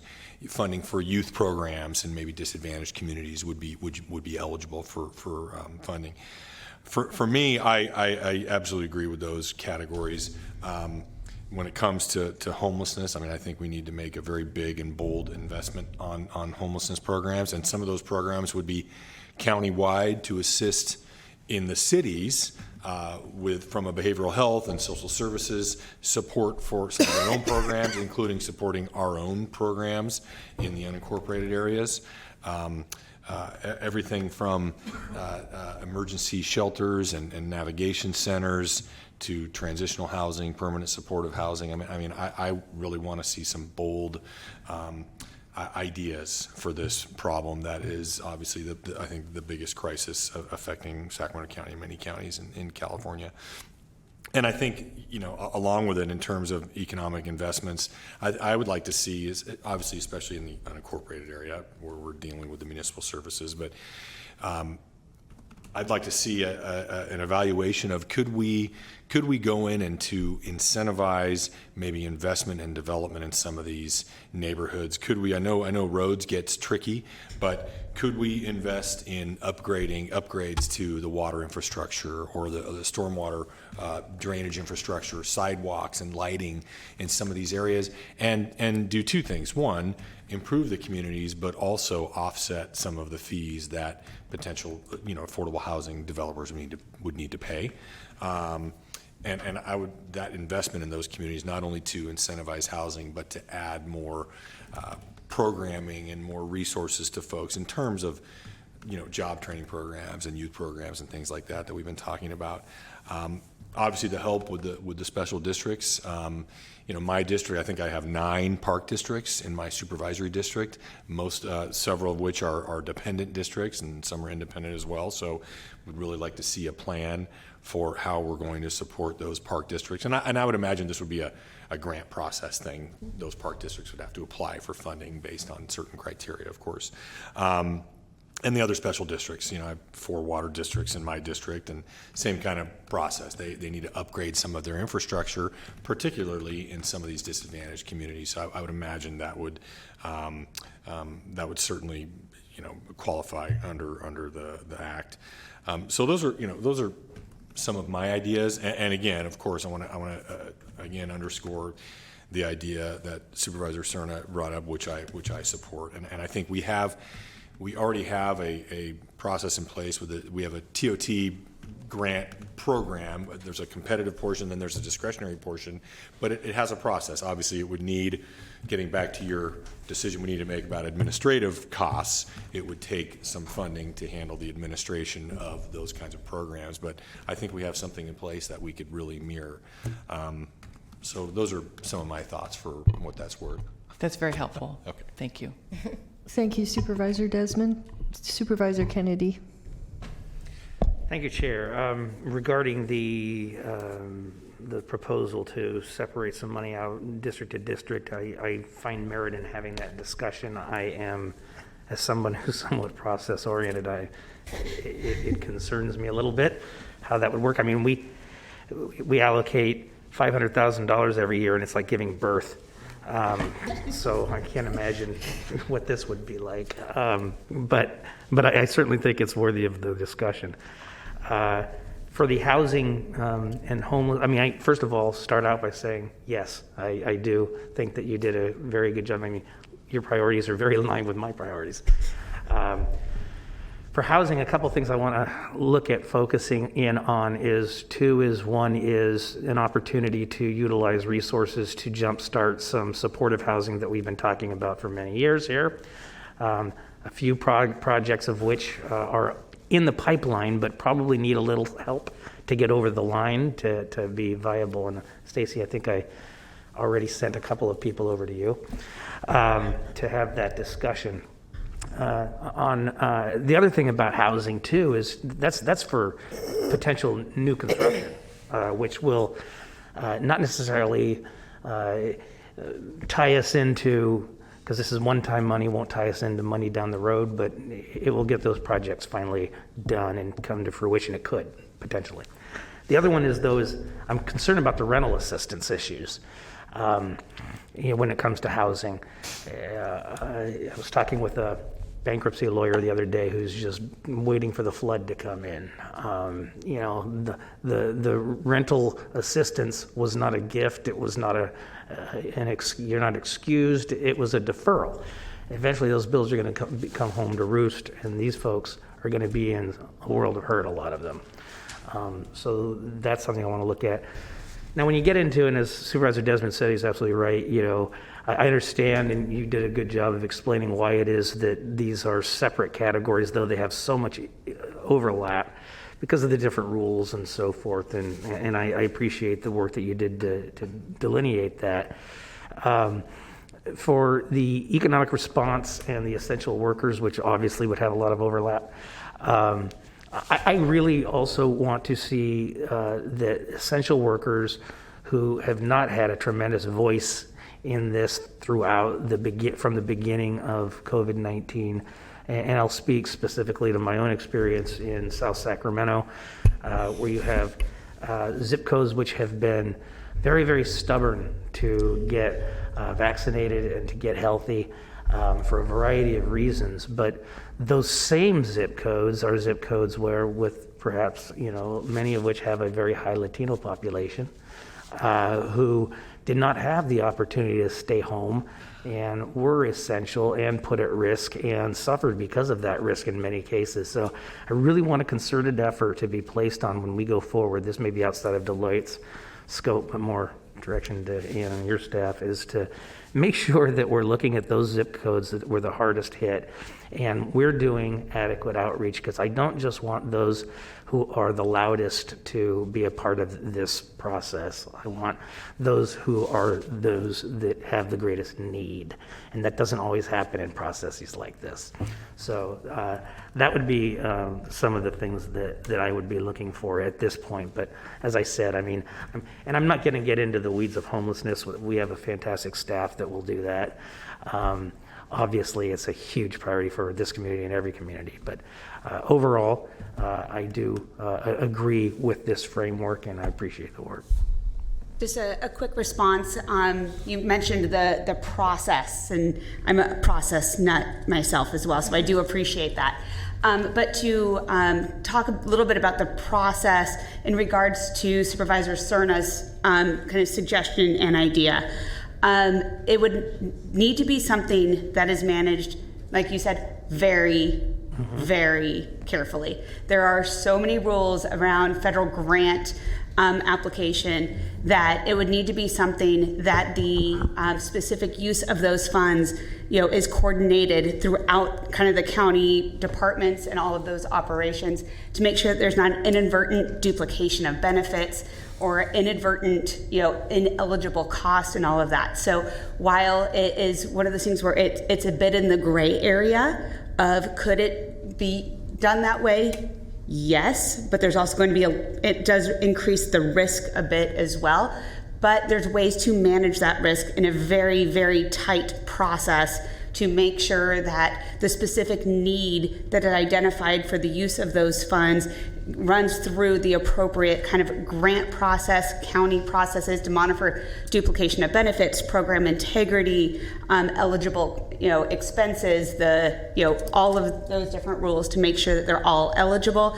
And then the actual accountability side of things as well to make sure the tracking and reporting of not just the use of those funds, but also the outcome of those funds as well. And I completely agree. So I mean, it falls under the category of the devil's in the details. Yeah. Yes. Thank you. Thank you, Supervisor Kennedy. And so I just want to say that I really appreciate your presentation and all the work that you've done on this. I'm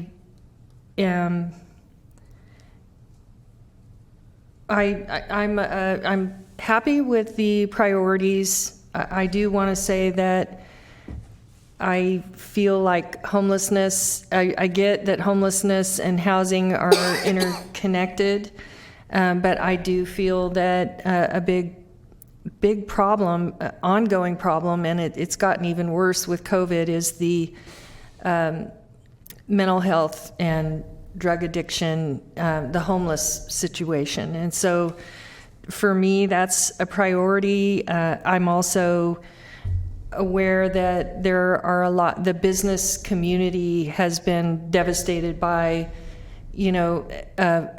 essentially before COVID, we knew that any business that did not, even if they had a plan B, if there was an extraordinary event, they would have about 1 week before their doors would be closed because they didn't have a way to come back from that. And they've gone for a year and a half now. So they found different ways to do business. They've been creative and innovative, and that's really great. But I think if there's a way that we can help them climb out of debt, many of them have incurred debt on their homes and businesses, and now they can't get their employees to come back to work, and they're having trouble opening up on that side of it. So, and the question of, I think it's really great, these ideas about, what is that, matching funds,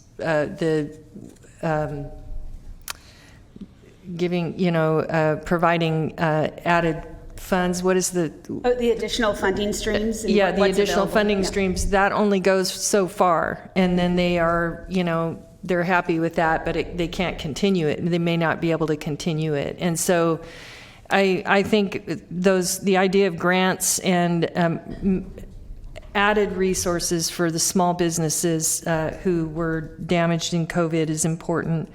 I just want to underscore that, when I saw this $300 million, I saw an opportunity for Sacramento County to maybe catch up on some lost time with reserves and maybe shore up our sustainability in a time when, we don't have a lot of reserves and we don't know what's coming, and we do have the Mays consent decree. We have a new, organics facility that we have to figure out how we're going to, move into the next phase of recycling on solid waste. We have water. We're raising water fees and solid waste fees and dealing with added people just throwing stuff on the road because they don't want to pay to dump their garbage. We have a situation on the roads where we have, when I was elected in 2016, it was $450 million in deferred maintenance in Sacramento unincorporated roads. Now it's over $795 million. It's probably way more than that because that was last year. And so our roads, as they deteriorate, become exponentially more expensive to fix. And so while we're not fixing them, we're losing more money. I also think it's really important that we made a commitment on the May's consent decree that is something that we should respect and do our best to deliver on. And this could be a huge opportunity for us to deliver on that commitment and catch up for lost time on that. And I believe, I'm happy to have that conversation that Supervisor Cerna wants to have. I'm not against it. I do think when you start dividing the money up between the politicians, it might impact efficiencies, and it might, and I would want to understand, because a lot of the cities are getting funding, and we're getting funding for the unincorporated, and the cities are getting their funding. And I get, that we all have a different amount of the unincorporated, but I want us to remember the unincorporated is getting an allocation, and I know there's overlap, so I get that. So I'm happy to have that conversation. I'm just saying I want to know if we can even do that. I don't know if that's even possible, and what that would look like. Could we do that and do that efficiently? And I also now just want to focus on two last things, and that would be that we have, new construction in our county that wants to happen, but for the fact that we cannot pencil out those finance plans, the road infrastructure, the water plan, we can't. They can't afford what we need them to do up front in order to make that work. And so they would, and even if they could, they'd have to build $600,000 or $700,000 homes in a current market that really calls for a $375,000 home. So we have a stalemate there, and we could use more funding for affordable. When we lost, affordable housing, has to be subsidized in order for it to happen. So I get that. So I just wanted to, point out your comment regarding the infrastructure on the roads has to be, include water, or fixing something or that. And I don't know if there's some opportunities there. What my priorities are, I guess if I was going to say in order my priorities, it would be, the business, I think we don't know we don't really know how this is going to play out, if we're going to have truly have a foreclosure market, if that could ultimately catch up with us on our most stable form of income, which is taxes, property taxes. We don't know how that could happen. So reserves is important. The people who are actually, the services that we deliver as a county is delivered by people. And so I think it was Supervisor Natoli that made a comment about, shoring up some of those programs. The programs that we're delivering are the payroll. And I know there were people that didn't understand that before, but there might be some opportunities for some sustainability there. I think the businesses are, and the premium pay is what I was trying to get the word to. I wrote the note, but I just forgot to look at it. But I want to support them as well as mental health and drug rehab. And the parks took a hit, and we have issues with our park system, American River Park System, that it's not really backed up to my district, but I see the importance of it and I understand it, and I support those that do live with it more closely every day. I support their effort in that. And so those are, I would probably put homelessness first, but I get your comment about how those are intertwined. So those are my comments. I hope what I said made sense to what you're looking for. Yes. Could I just make one comment? I want to be clear that what is a very hard, not allowable under the ARPA funds are a couple of things. One of them is putting money into reserves. Correct me if I'm wrong. Another one is paying debt, and another is paying for pension costs. Did I get those right? Okay. Good job, Ann. So those are things we absolutely cannot use ARPA money for. Yeah, but we could use that money in areas that could free up general funds. And I Yes. think that's what the opportunity we were Correct. thinking would, I just wanted to- maximizing our dollars is kind of what I was referring to. Yes, thank you. I just wanted to be clear that we can't Yeah. use the ARPA money for that. Thank you, I appreciate that. At this time, Supervisor Cerna has a comment. Yep, thank you, Chair. And I wasn't expecting to comment again, but because I know we have some very patient people that have been waiting to testify. But since a couple of my colleagues have expressed some skepticism about what I've proposed, and Deloitte has underscored the fact that it has to be a tight process, I guess I just need to underscore it again, because I thought I made myself clear in my original testimony that I get that. I understand there's very strict guidance here. All I'm suggesting is that there's going to be a certain portion of the funds that it's going to have much more discretion coming from each of the five of us, because we know where those needs are. As Supervisor Kennedy mentioned, sometimes those needs just don't show up in a survey. Okay, we know it better than anyone. And so, to me, to forego the opportunity to have just a fraction of what we're talking about here apply to that particular process, I think sets us up, quite frankly, to go to battle, which I don't want to do later when someone, Ann and her staff are making a proposal, Deloitte's back up here if they're retained to help us, saying, well, you ought to spend it on this. And I said, well, no, I've been beating the drum on this homeless program, which I know is fundable through this funding source, and you keep coming back with something that runs contrary to what I'm telling you I know we need in the community, the district I represent, the place I grew up. That's all I'm saying. I get how strict that is, okay? So here's what I would like to suggest. Since I clearly heard three of us generally agree with the concept of doing this, I know it's not agendized, and I get that. But again, the next step, my understanding, the next step is getting closer to the discussion about appropriations. I would like the CEO to come back, working with Ms. Travis and her executive team, come back with what they think a manageable process would be that is complementary to the general process of appropriations that would incorporate the concept that I've tried to articulate here today. Yeah, I think that I appreciate that. And when you come back, I'd like to know if there's something that we left behind. I mean, I want to see the analysis of it, because what we were looking at as a whole versus looking at it this way, is there something that gets left behind, or that are we going to have to make choices? Because I was hearing in meetings of the past that we had, we would have to we would have to take it from somewhere. Are we taking it from somewhere? And if not, that's great. I just am curious to know that.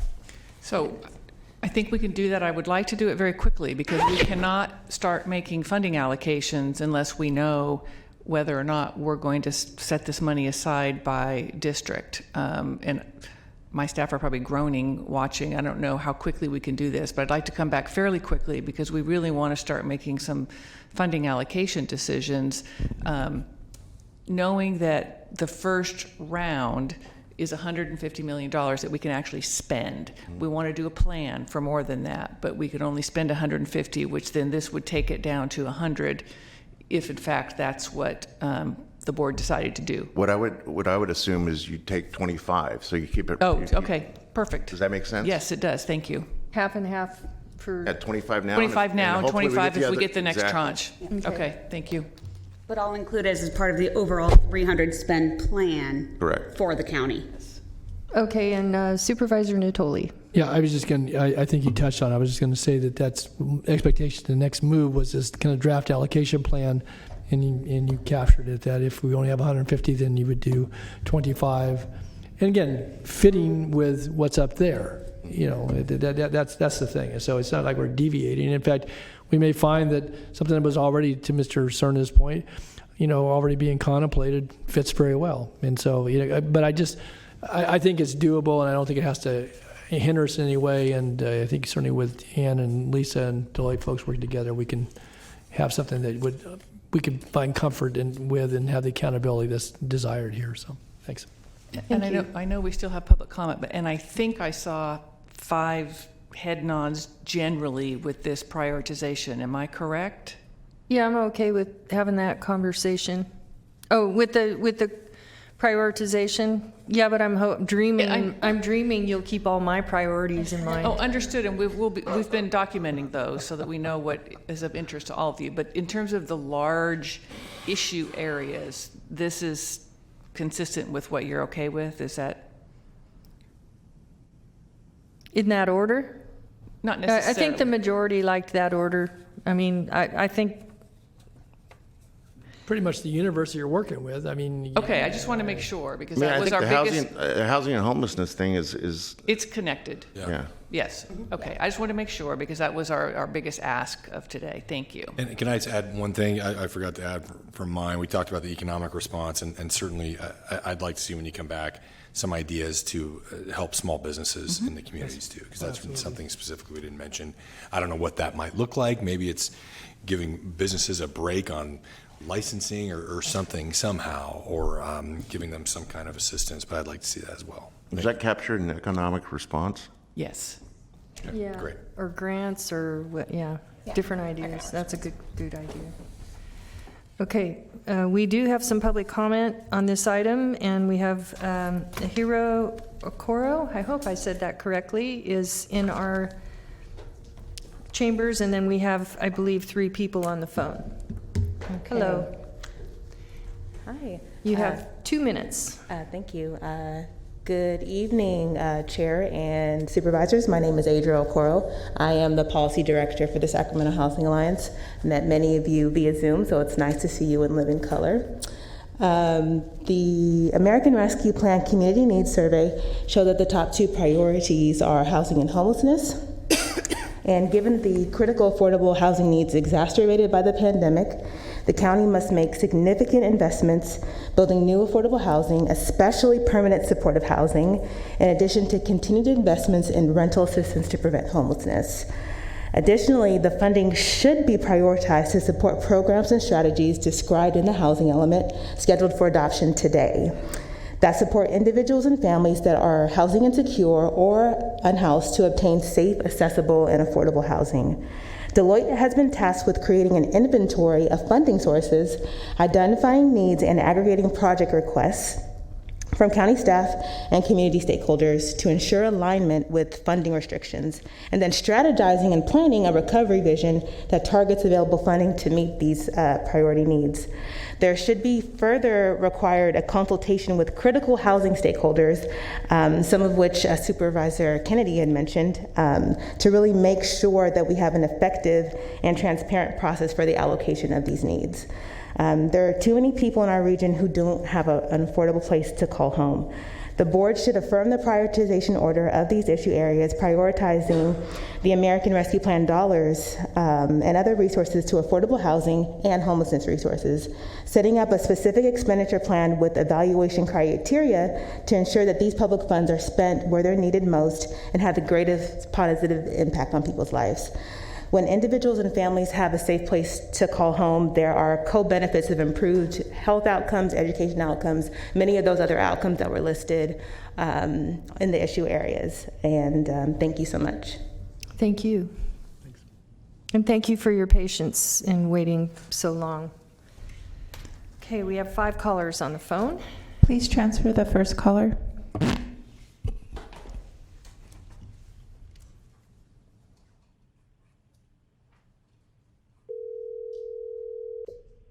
Hi, caller. Please start with your comments. You have 2 minutes. Okay.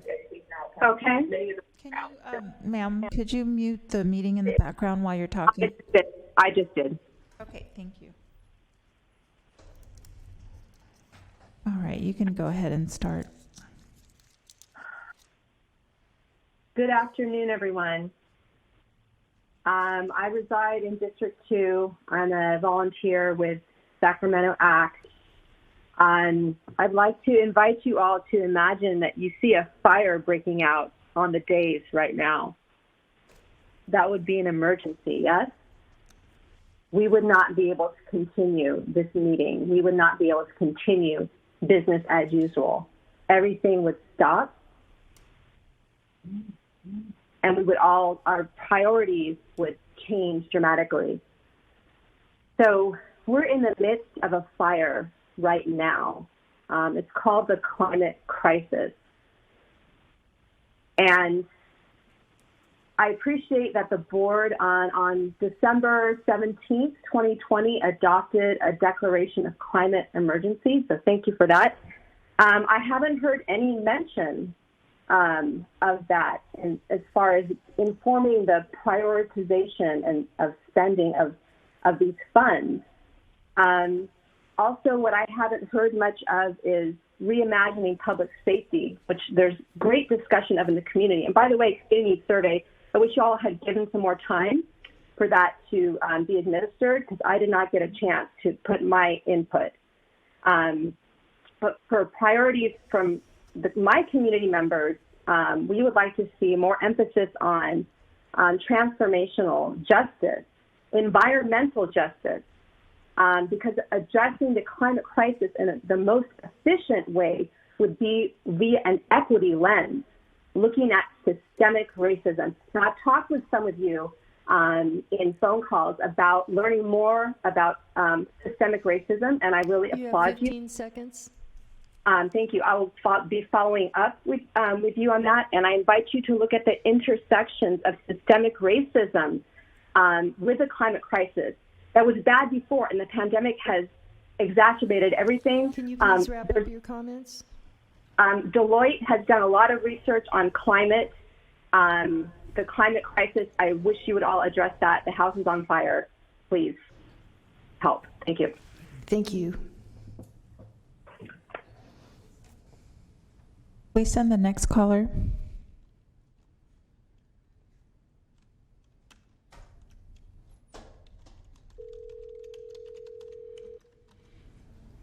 Hi, caller. Please start with your comments. You have 2 minutes.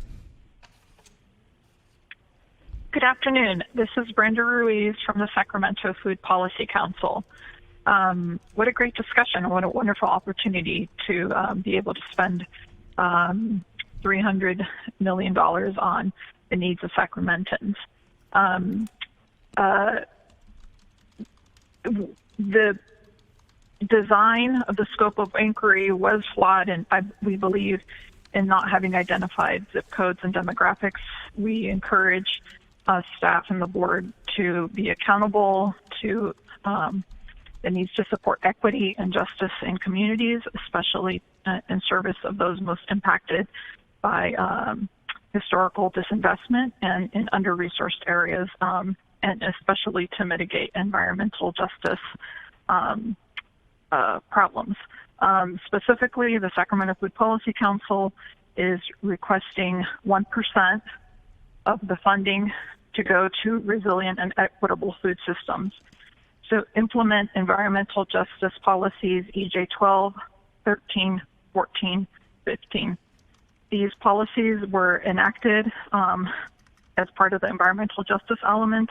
Again, the community came around to support environmental justice policies, and now we have an opportunity to fund some of the work that the community could really get behind to support the economic development of BIPOC businesses, farmers, infrastructure needs for food businesses, food education, food access, food security, and the necessary planning and implementation for the food system assessment and action plan to realize these wonderful ideas.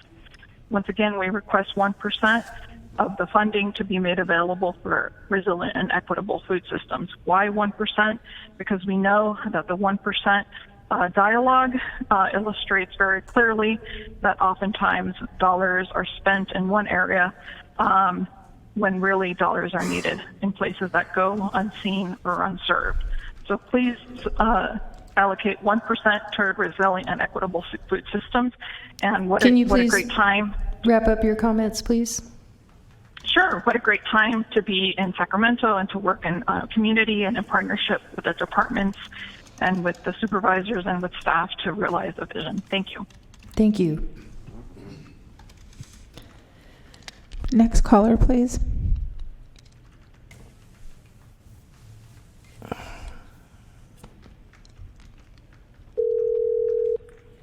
Hi, caller. Please start with your comments. You have 2 minutes. Okay, thank you. You're welcome. Hello? Yes, you can start with your comments now. Oh, perfect. Okay. Hello, my name is Kalima Mutaki, and I'm calling as an organizer of the Sacramento Act and a resident of District 1. I want to start off by thanking the supervisors who brought up key concerns with the survey. Many of the congregations that we serve that were located in low-income zip codes reported that congregants had difficulty accessing the survey, be it due to lack of translation languages, adequate internet, and many who did not hear about the survey until last minute. And although I know we're working in a short time frame, I do hope that in the future outreach efforts can include multiple public forums centering communities that we know were drastically impacted by the COVID-19 pandemic. And this disparity highlights the importance of interpreting this information and setting your priorities through a racial equity lens. At Sacramento Act, we've heard through many listening sessions with directly impacted low-income Black and Brown congregations that specific and community-based solutions need to be funded urgently to support holistic recovery. This definitely includes that which was highlighted in the survey, such as affordable housing, resources for homelessness, and culturally competent mental health support. And one of the most devastating consequences of COVID-19 that we've seen is increased youth and gun violence as the county reopens, the likes of which we just witnessed at the Cal Expo Summer Carnival. This is largely a result of a lack of support systems for youth during a year-long pandemic and lockdown period. We encourage you to prioritize violence prevention as part of your public health strategy, as it has been federally recommended, and invest in community-based organizations like Advance Peace, Healing the Hood, Village Advocates, and Impact, who are currently doing violence intervention work throughout the county and will require further investment to adequately address the issue moving forward. Please know that allocating this funding through a racial equity lens will You have save 15 lives. seconds. Thank you. Particularly those communities that have and continue to suffer great loss at the hands of COVID and its after effects. Your constituents are watching and expecting you to do what is right. Thank you. Thank you.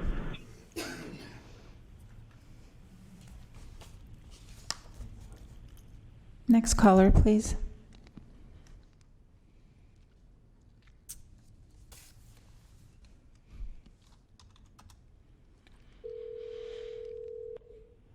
Hi, caller. Please start with your comments. You have 2 minutes.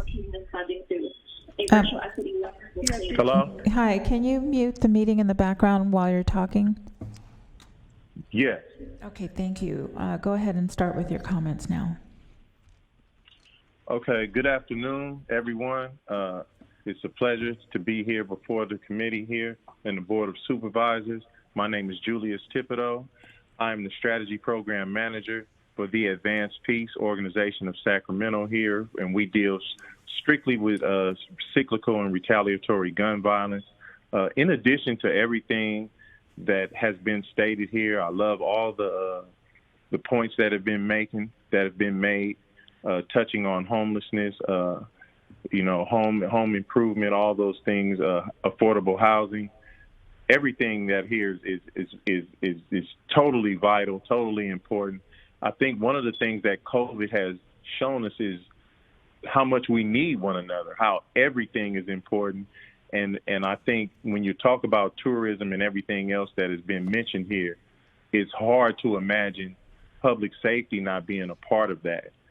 With the uptick in violence that has been made nationwide, I think it's important that we invest in addressing public safety, in the reduction of gun violence, from the intervention perspective and also from the prevention perspective.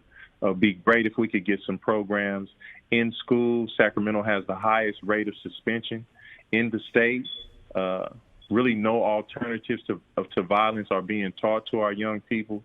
No conflict resolution and no anger management, just life skills that they would need, and cognitive behavioral therapy that would help address gun violence and all forms of violence for our young people and for the future of Sacramento to be the kind of place that that represents everything that you guys are talking about, all the things that we're addressing here. It's very important to include public safety, reimagining public safety, and working together. You have 15 seconds. Okay, and I just would want to close with saying that if COVID didn't do anything, COVID exposed how much we need one another. And so being someone who's involved in public safety, I would hope that we would be included in moving forward in that and making Sacramento a greater place to live. Thank you, sir. Thank you. Please transfer the final caller.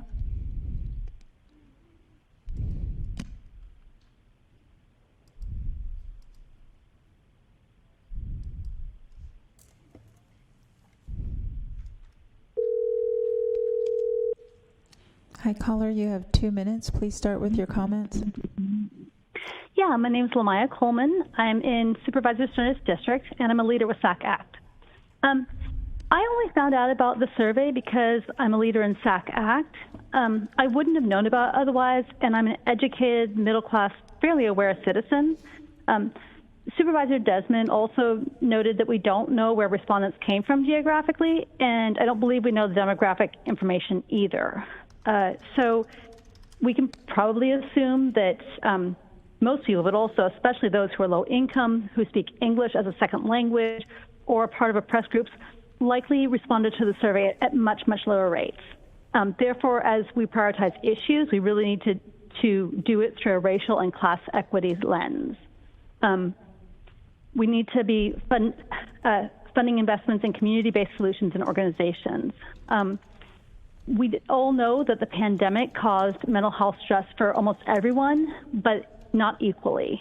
People in low-income jobs that lost their jobs, or essential workers that brought COVID home to their families, have been much, much more impacted through this. And we talked a little bit earlier about people who are going to be looking at, as the forbearance ends, really intense situations. So we need to invest in the health, mental health, and housing stability, especially of those most impacted. I'm not just talking about homeless. Violence prevention wasn't really brought up, and I know Advanced Peace just started to talk when I couldn't hear anymore, but we need to be investing in violence prevention as opposed to law enforcement, and that wasn't mentioned. In a similar vein, we need to be investing in mental health through the behavioral health department, especially looking at youth mental health as kids return to school. You have 15 seconds. Thank you. We need to invest in peer mentors and advocates, for example, expanding the triage program. Also, the county pay for trauma-informed training for different staff and others that deal with youth, like CBOs and school and county staff. Thank you so much. Thank you. That concludes your public comments. Thank you. Yes. And at this time, I'm going to ask our Stephanie and Stacy and Emily from Deloitte if you would mind coming back up for a couple more questions. And Supervisor Cerna has the floor. Thank you, Chair.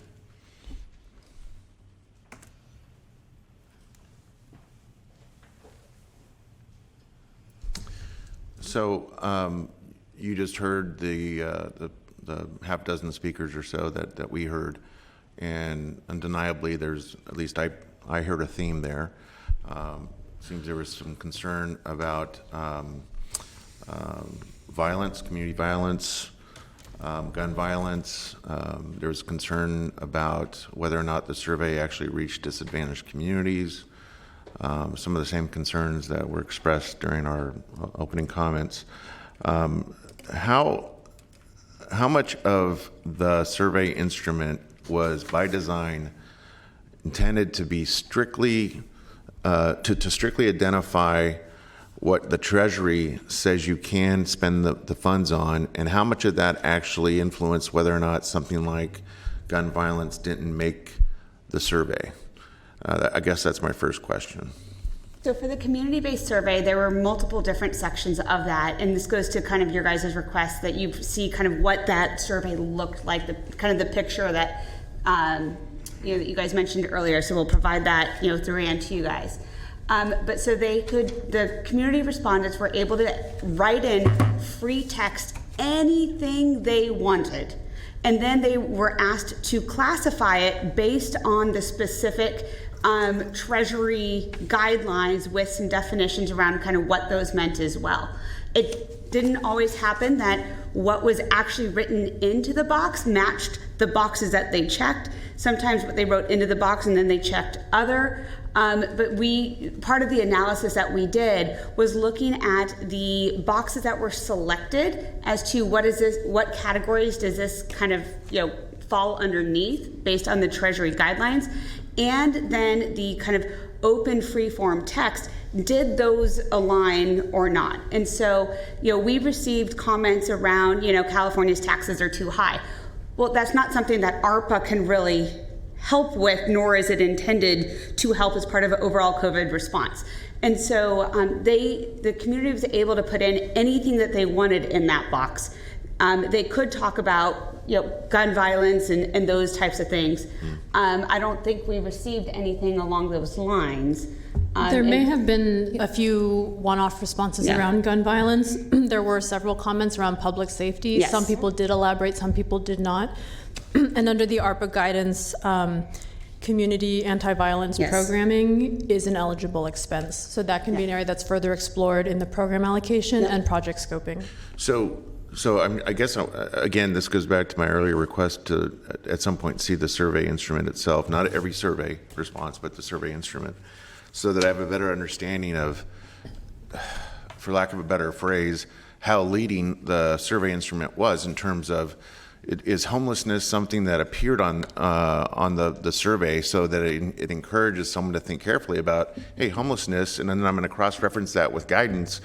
Homelessness is my number one priority. Or I don't see gun violence, but gun violence concerns me, and I'm going to put it in the other box. Do you see what I'm getting at? Yeah, so the way that we structured the survey was the issue was requested first.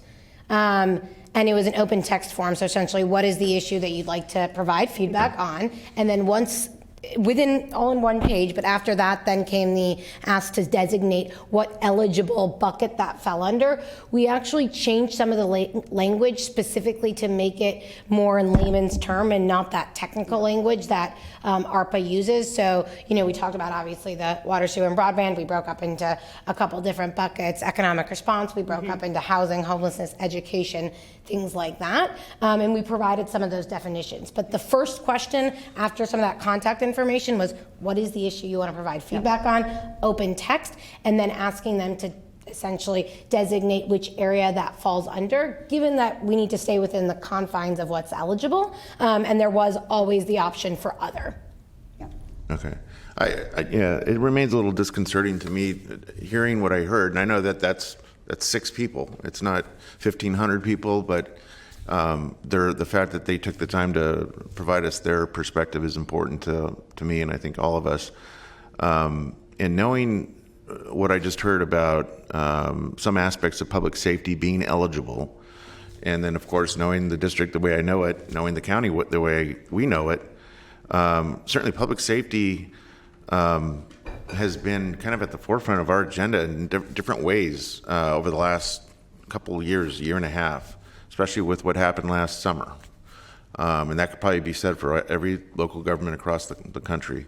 So I'm a little surprised that it didn't come out in the survey results or the ranking as high as it did. And is that something that could be, regardless of where it fell out in the survey, is that something that you think you would want to think carefully about and bring back as a priority?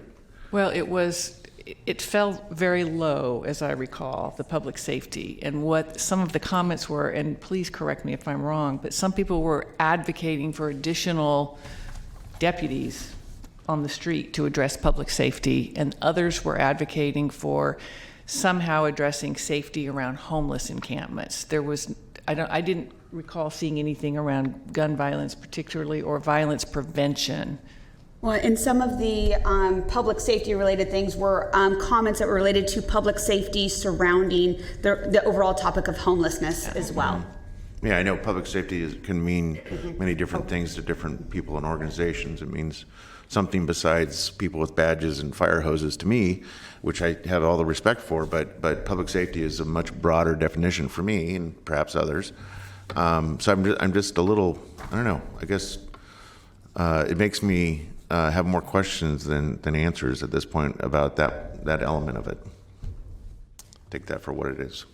I'd just like to say that in my district, there are a lot of advocates for more boots on the ground. The response times are slow, they can't get through, and the homeless is exacerbated with COVID, so they can't. So that makes sense to me, that response that you got.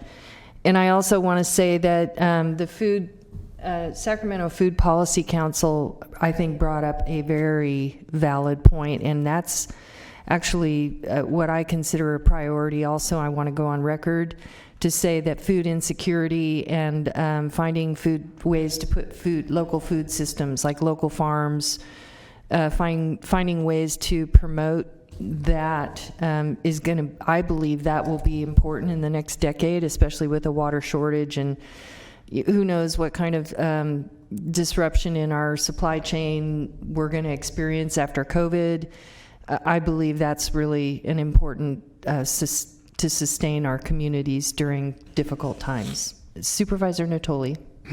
Yeah, thank you, Madam Chair. Just a brief comment. I just wanted to draw attention. Some of the speakers identified themselves as with different organizations. We received yesterday a very thoughtful, I think, well-crafted letter on behalf of dozens of organizations, some of who were represented in the comments here a moment ago. And I guess I would just suggest that, and I don't know if you had a chance to take a look at that. It came through yesterday. But I think it would be helpful for folks at Deloitte to take a look at that. I think they reflect what was said by some of the speakers and touched on by Supervisor Cerna about, how they were able to voice and or not. And I think, but they've summarized in a fairly succinct manner some of the priorities, some which align with what we saw here today, others which may be in a different order or have a different emphasis to them. So I guess I would just encourage us to take this into account. This is a public hearing, and obviously you've sought, comments from this board and gotten plenty today. But I guess I would just encourage us to include this as a part of the thinking. And I think there's some points may or may not have been reflected in the survey in a certain manner, but this is not unimportant as other information we received. But I would just draw your attention to this letter. I think it's a good framework and backdrop for the discussions that are going to go on between now and the time we next see this matter before us. So I draw your attention to it. Thanks. I actually provided that to the Deloitte team yesterday. Okay, good. Yeah. So noted. Thank you. Thank you, Supervisor Natoli. So I think what you're looking for is some direction on whether or not you can go forward with these priorities as expressed today. And we did have a request from Supervisor Cerna to take a look at 25 million divided by between 5 districts, and I don't know if that gives you enough that you can come back maybe with that in mind, and with with the perspective that some of the rest of us requested, as how will that impact the overall funding opportunities and needs for the county unincorporated. And so does that give you what you need? It absolutely gives me what I need, and we'll come back in a couple of steps at least. The first return will be with what a process might look like if you all did have a $25 and $25 million allocation, a formal process for you to utilize in partnership with county team, and then you all could bless that or not, and then that will help us do the overall allocations, which will come after that. Well, I just want to thank Deloitte, and I want to thank each of you ladies for a very professional presentation, and thank you for putting up with all of our comments and questions. This is a big job, and we're delighted to have you help us through it. And so thank you very much. And thank you, Anne, and the staff for working through this. I want to thank them too, because it's not just the 3 of them. They have a pretty massive team behind them, and we could not have done this ourselves. We couldn't have done it as quickly. And I have to give a shout out to Jeff King. I hope he's watching, because he's county staff that, in addition to his regular job as a deputy director for DCFAS, we asked him to do this and be project manager, and said, oh, it'll be like half-time. And it's he really has 2 full-time jobs right now. So if you're watching, Jeff, thank you. Thank you, Jeff, from all of us. All right, thank you very much, ladies. Thank you. All right, next item. Madam Chair, so when do we expect to see this back next? I'm sorry, that was before final budget, or Well, I'm hoping before, but I don't want to commit to that, because I just don't know who to assign this to and how we're going to put it together, and timing. And I know a lot of the budget staff who do some of this work are working on final budget. So I'm hoping before final budget, but if not, it'll be September. Yeah, because we only have 2 more meetings. I know, there's not much time. Before final budget, so, okay. Yeah. All right, great. What's the deadline? What is the deadline? The drop dead line? We don't have a deadline. We want to move as quickly as we can, so that we can get the funding allocations done and get projects developed, so we can get money out there on the street that's much needed, but we also want to do it right. Okay, thank you. Appreciate that. Okay, next item, please. Item 39, this is the Kitchen PCN, a request for a letter of public convenience or necessity for a Type 21 beer, wine, and spirits liquor license for a new retail establishment store located at 2225 Hurley Way in the Arden Arcade community. Good afternoon, Chris. Good afternoon, Chair Frost, board members. Chris Bahuli, Principal Planner. Staff is recommending approval of the request by the kitchen for a letter of public convenience or necessity to allow them to obtain a Type 21 alcohol license from the state to operate a small retail shop adjacent to their restaurant. I do have a presentation that I can provide to the board with more information on the request and staff's analysis, or alternatively, the board can forego the presentation. I am available to answer any questions. I do know that the applicant is on the line, or at least I believe them to still be on the line, so they are also available. Okay. This is Supervisor Desmond's district, so I will defer to him to whether or not he wants the presentation. Thank you. No, I don't need the presentation. I'll defer to my colleagues if they'd like it. I don't think there are any issues here. This has support in the community, and I'm prepared to move the item. Second. Okay, we have a motion by Supervisor Desmond and a second by, I'm sorry, I couldn't hear who gave the second. Mr. Cerna. Mr. Cerna? Oh, Supervisor Cerna. Please vote. Wait, do you have any public comments? Oh, I'm sorry. Yeah. We do. Do we have public comment? We did not have any public comments. Okay, I guess I got a little ahead of myself. Must have been a long day. Sorry. Okay. No disrespect to the applicant who is probably on the phone. We are looking forward to voting on your item, so please vote. Unanimous vote. All right, thank you. Made it worth the wait. Okay. Item 40 is the housing element. This is a general plan amendment to update the county's housing element. Are we going to take a dinner break? Oh, don't say that. Yeah, this could be a while. I'll do my best to keep it moving. Leanne Moffett, your planning director, here with the staff presentation on the housing element. I want to lead off by recognizing that it took many people to develop this document. I won't really be able to recognize them all as they come from throughout and across the county organization, but when you look at the programs and the implementation measures and you see all those various departments and divisions and agencies, you can see all the many people who helped us do the analysis and put that together. There are a few people in the room here that I want to point out. I want to start off with the Executive Director of the Sacramento Housing and Redevelopment Agency, Lachelle Dozier, who's in the back, along with her staff, Christine Weichert and Tyrone Roderick-Williams. I want to, Emily Halcon, our new Director of Homeless Initiatives, was here earlier, but she had a conflict and had to leave. But we have been working closely with her. And we also have our consultant, Chelsea Payne, with Ascent Environmental, our housing element guru who has guided us through this and who knows lots about housing elements. And then last but not least, some of my staff, including Leanne Mueller, the other Leanne M.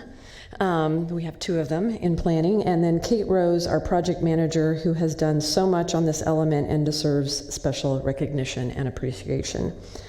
And then I also, as I get started, want to thank the many public members, the advocacy groups, the private sector builders, and those with market rate housing interests for their passion, their time, and their thoughtful comments, because there has been quite a bit of public participation through this process. So with that, I'll start off with a slide on the overview. We are amending the general plan today. This is the only item in this general plan round that makes adoption a lot easier. It is one of 8 required elements of the general plan, but it is the only element that has to be certified by the state. It is the county's overall plan for meeting our share of the regional housing needs.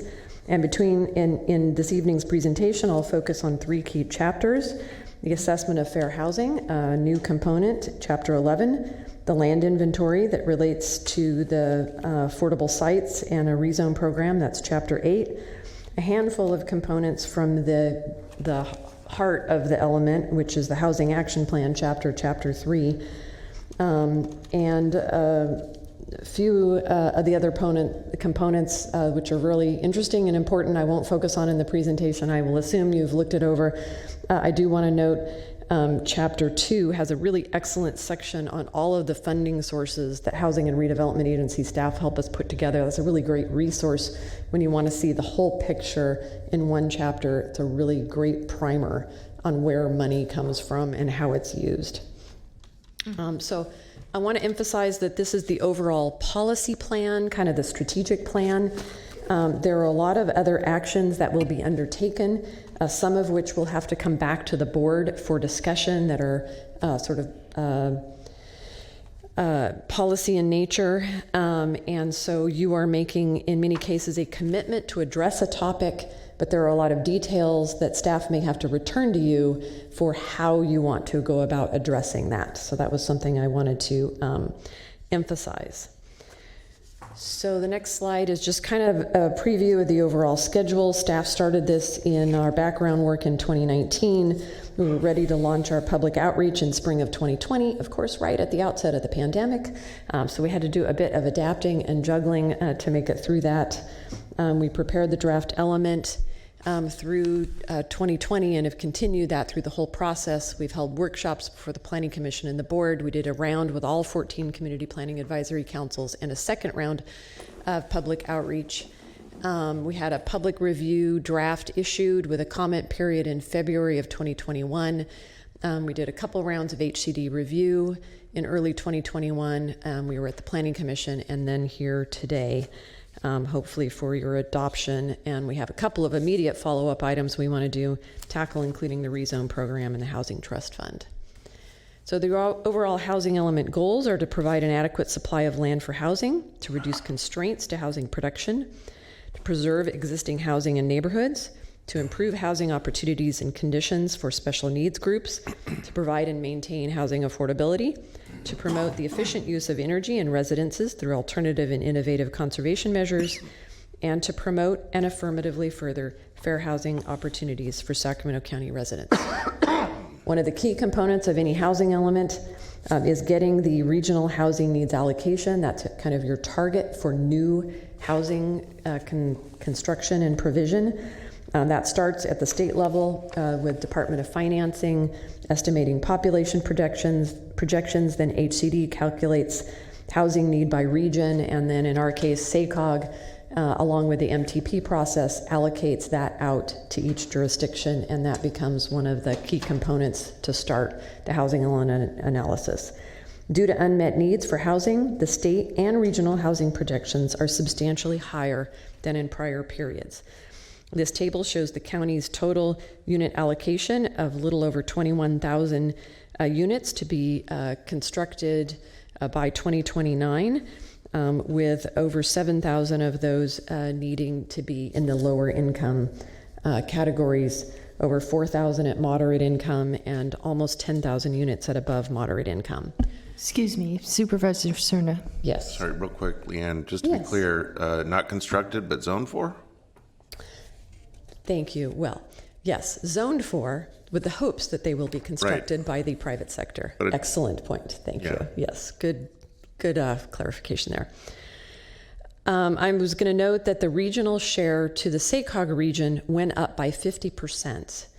The county's share of that regional share is almost the same as during the last period. It's only 1% higher.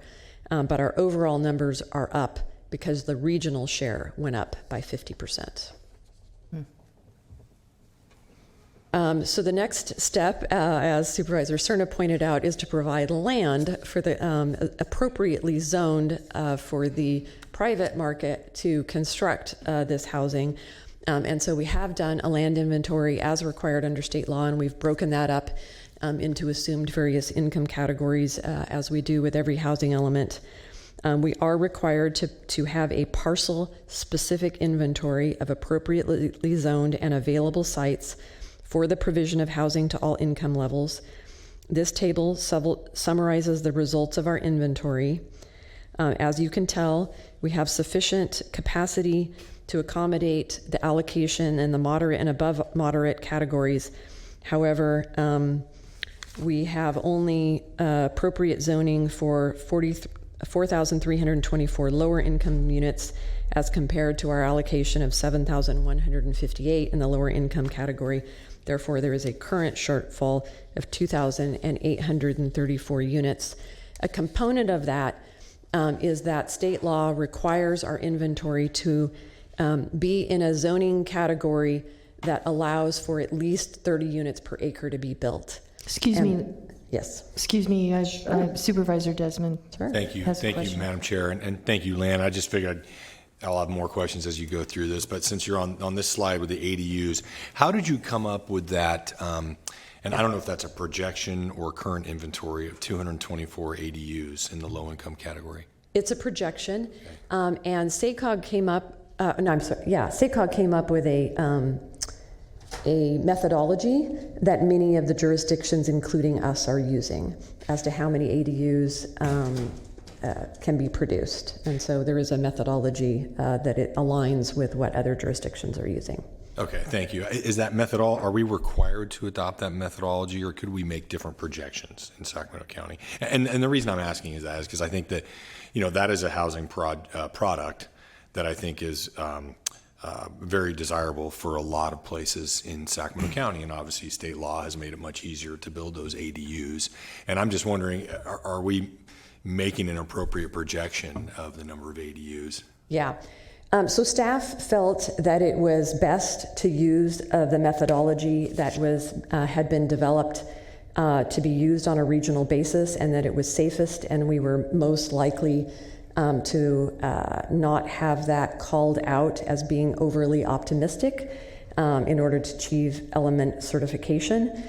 So we felt that that was the best strategy rather than trying to be overly aggressive, that this has been a point of discussion and somewhat of contention in terms of we've had some advocates who felt we were being overly optimistic. And we didn't want HCD to not certify the element over a handful of ADU units by attempting to be too aggressive. Okay, and I may have some comments about that later, but I think certainly there are, and we'll probably refer to ARPA funding and the implications that might have on carrying out some of the objectives of this plan. But I think there are probably, a lot of creative things the county can do to incentivize additional ADUs or make it easier for people to build ADUs. But we'll have more discussion, I'm sure. Certainly, we have had some past discussions with the board about some of our grant funding, which is absolutely intended to facilitate ADUs. Part of the issue is you also need to show a track record for success. And so it may be that over time, as we really are able to really ramp up ADU production, we may be able to be more aggressive in our assumptions. Okay. But in the absence of that track record, we did have some concerns that HCD might not allow us to be too aggressive. Okay, thank you. So I did want to cover the point that a good part of our inventory has always been in the RD20 zoning category. That isn't going to be allowed by state anymore. Statutory requirement for zoning at the lower incomes to allow at least 30 units per acre. So one of the first steps in our rezone program will be taking those apartment zone sites and making sure that the zoning appropriately allows them to go up to 30 units per acre to meet that statutory requirement. So we will need to embark upon a rezone program, and we will also be looking at having an oversupply in that rezone program. And I will have another slide in a minute back to the rezone program. But before I get there, I wanted to touch upon the new analysis about affirmatively furthering fair housing, because it does relate also to the rezone program. We have a new Chapter 11, the Assessment of Fair Housing, which examines existing conditions and demographic patterns, including concentrated areas of poverty and areas of opportunity, to compare how past housing practices inhibit fair housing in the county today. The majority of the data used in this assessment is from the Analysis of Impediments to Fair Housing Choice, the AI, because there are so many acronyms in housing element law. This was prepared for the Sacramento Valley region in February of 2020, and Sacramento Housing and Redevelopment Agency and their consultant led this regional effort. As part of the chapter, and we also had a substantial amount of help from our consultant on this chapter, we analyzed the county's sites inventory against the many maps and data sources to determine how our placement of sites would impact access to opportunity, patterns of segregation, and disproportionate housing needs. In preparing this chapter, we found that many of the same areas which are considered low resource or high segregation and poverty are also areas where high percentage of residents are non-white, where much of the population is considered low or moderate income, and where there is high displacement risk. These areas generally align with our environmental justice communities of North Highlands, South Sacramento, West Arden Arcade, and North Vineyard. The chapter finds that by identifying sites for the lower income regional housing needs allocation in these areas, the sites inventory may contribute to existing patterns of segregation and inequity. Therefore, the chapter identifies several programs to reduce this impact.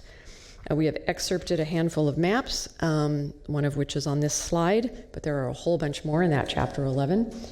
To give you a sense of the analysis, I think I've said this before in briefings, but the pink dots on the maps are our lower income sites.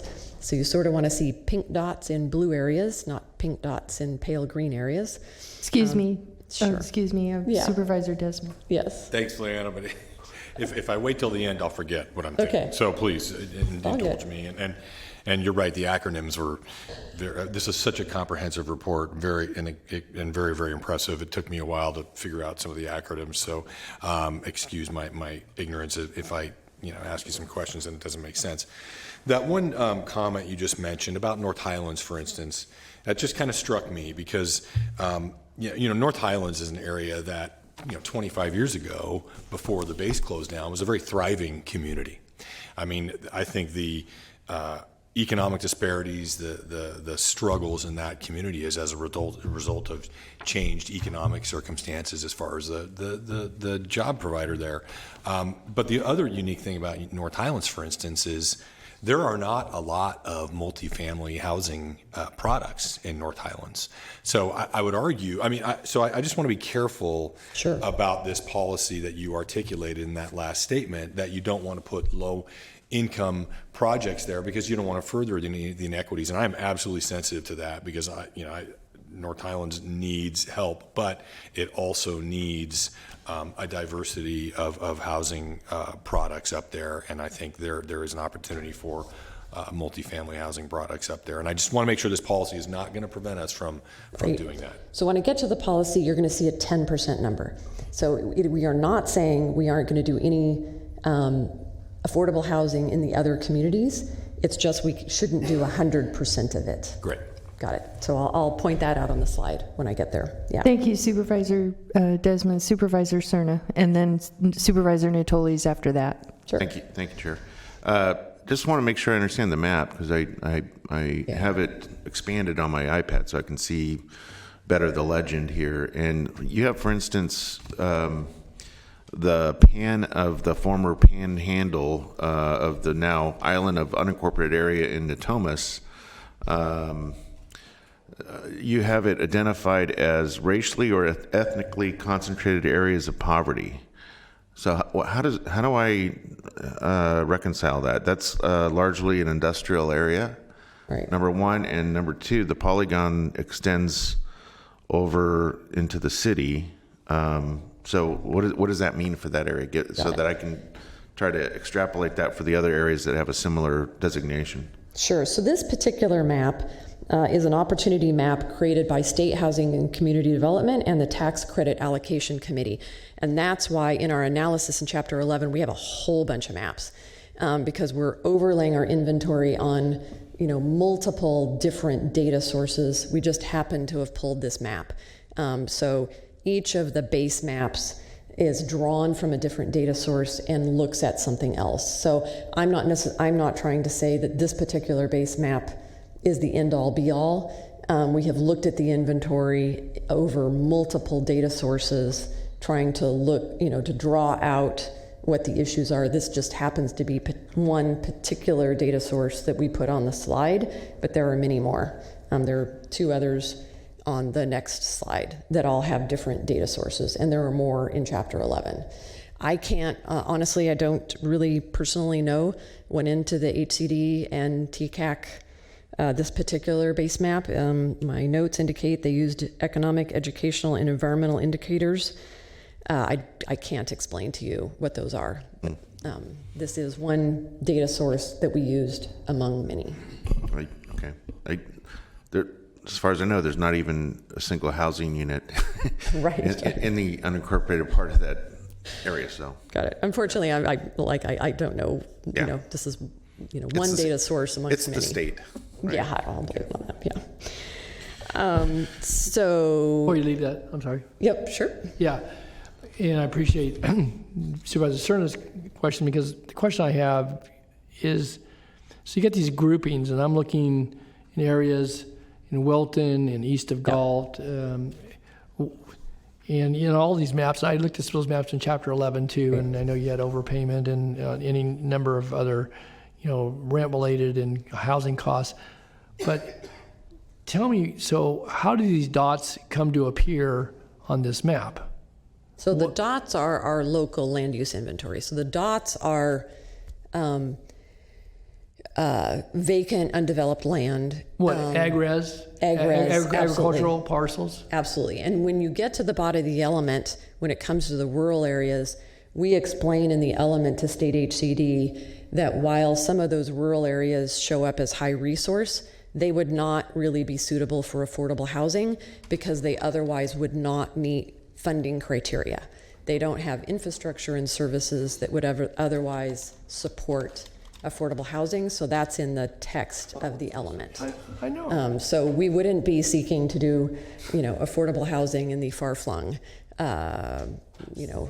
ag-res Wilton community. So that's in the body of the text. No, and that's important. I'm glad you called it out. But those blue dots may represent land that can be developed for above moderate income, which would be ag-res. I guess I'm still curious. I mean, and these databases that somebody in some office over the state, I commented on this with water resources earlier today on another database with soils. But so I can't tell the difference. Again, maybe it's just because of the scale between the blue and the pink and the purple or whatever they are here. But so they're showing those. This is their data saying those are opportunity sites. No, the dots are our data, our local data.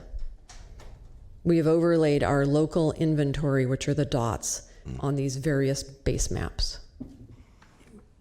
But how did we come to the conclusion, just even with your explanation and caveat, that those were opportunity sites, maybe for single-family housing, moderate housing, but they're not multifamily zones. There are very few commercial zones in those areas. So the dots are the entire inventory. They are both, they are inventory at all income categories. The pink dots are the lower income inventory, and the blue dots are the moderate and above moderate inventory. So one dot may be RD30, one may be AgRes 1. Yes. Correct, okay. Yes. So then how does this, factor into our calculation about available sites and deficiencies. And I mean, I gotta say, I think there's some, maybe some very weak pretenses. I don't want to say false, weak pretenses behind some of this, not your categorization, but so if I take this map of the county and you've got two that you can bring up, and yet the dots are in the same places. They're just using different background data for income categories and distribution. But again, I'm still puzzled regarding the rural areas. Is that, as you said, there's not sewer and water. You may get an ADU. We're getting any number of ADUs, but so it's just a parcel that doesn't have a house on it. Right, and so our inventory is comprehensive, including above moderate and ag res. Okay. That's why we have, when you go back to the slide and we show our land inventory, you can see we have a projected supply of over 12,000 units in above moderate. Some of those 12,000 units are going to be ag res units in the rural areas. Okay, and so with the map you have there right now, in fact, the supervisor certainly commented on it a moment ago, you have these two yellow spots. One that's west of Galt, largely in rural area. Actually, it's maybe similar to the map we had this morning about the groundwater sustainability area down in the south. And you have McClellan show us high segregation and poverty. So how do you tell me that west of 99, north of Twin Cities, largely farming, is high segregation and poverty? Again, I cannot would argue that. Yeah, I can tell you where the dots came from. I'm not talking about the dots. I'm talking about the big yellows.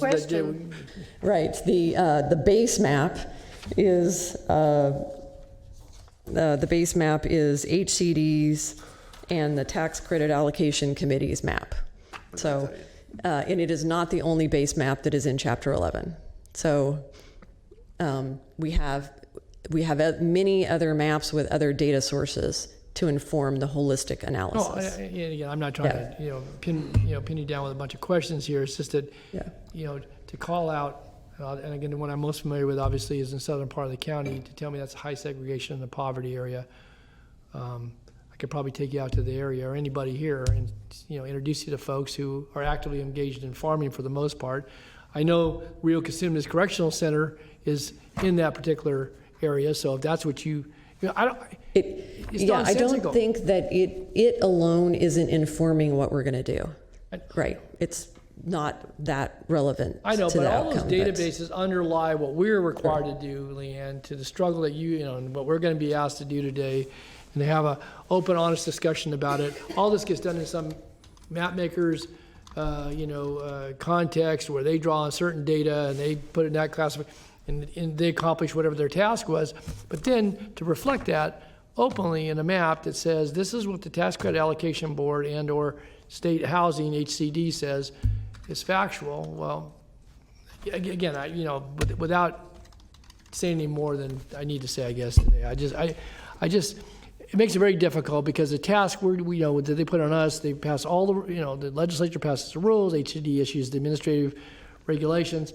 And we're told you got to comply, you got to provide for X number of units, and you better get them built darn soon because if you don't, by the time the next time comes around, we're gonna add to your inventory requirements and continue to ratchet down. But to me, this underlying map raises big questions for me, and it ought to for others. And then you overlay it with this and this and this and this, and all we have to do is we have to tell you where we're saying where the dots are at. And even that has a whole lot of caveats behind it. And how does this get housing built anyway? Right.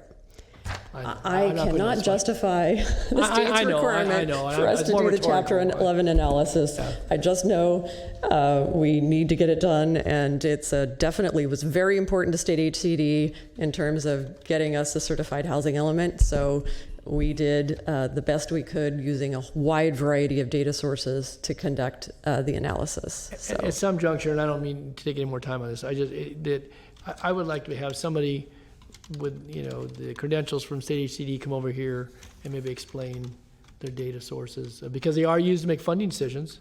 Tax credit allocation uses this, and they they do evaluations, they private development and so forth. They they're using these tools, whether they completely apply to us or not. That's what they're using. And I see, Lachelle and others in the audience here, and that's those are the measures that are used. And again, I don't know the accuracy of them, but I guess if nobody questions them, that's what gets used for how we compete for statewide funds, for federal dollars, and state dollars, and our folks do a great job in being partners with the builders and such.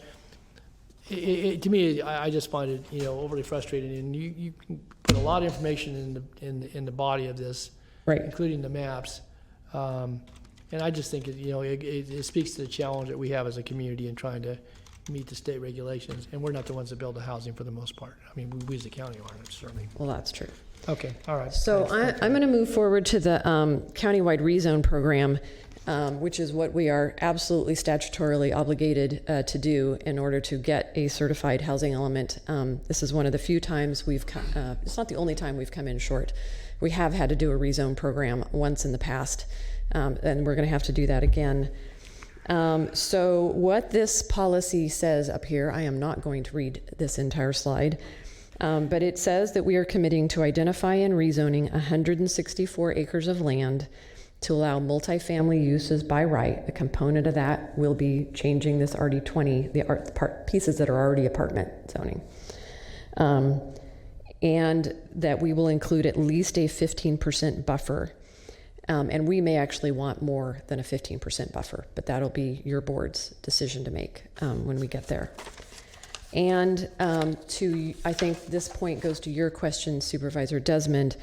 We are committing on the last bullet point there to identify at least 10% of the remaining lower income regional housing needs allocation in high and moderate resource areas. So in theory, we could put 90% not in the high resource areas. Again, when it comes down to it, staff may come in and suggest that we do more than 10% in the high resource areas, but ultimately that's going to be your decision. Okay. We are committing to a minimum of 10%. Yes, please, Supervisor.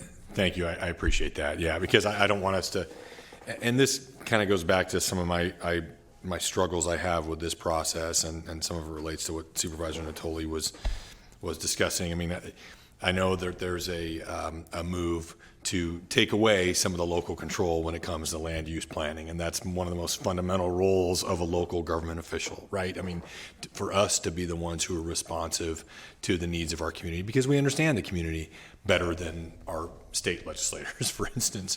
But I also understand that housing is not getting built in California. I happen to think a lot of the reason for that is because of what's coming out of the state capitol here.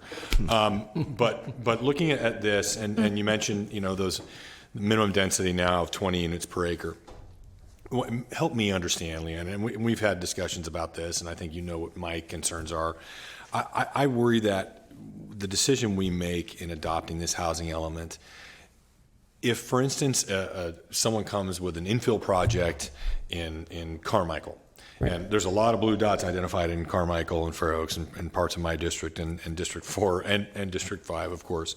Someone comes in with a project that, boy, it would fit great as part of that missing middle, which can get us to more affordable housing, ultimately.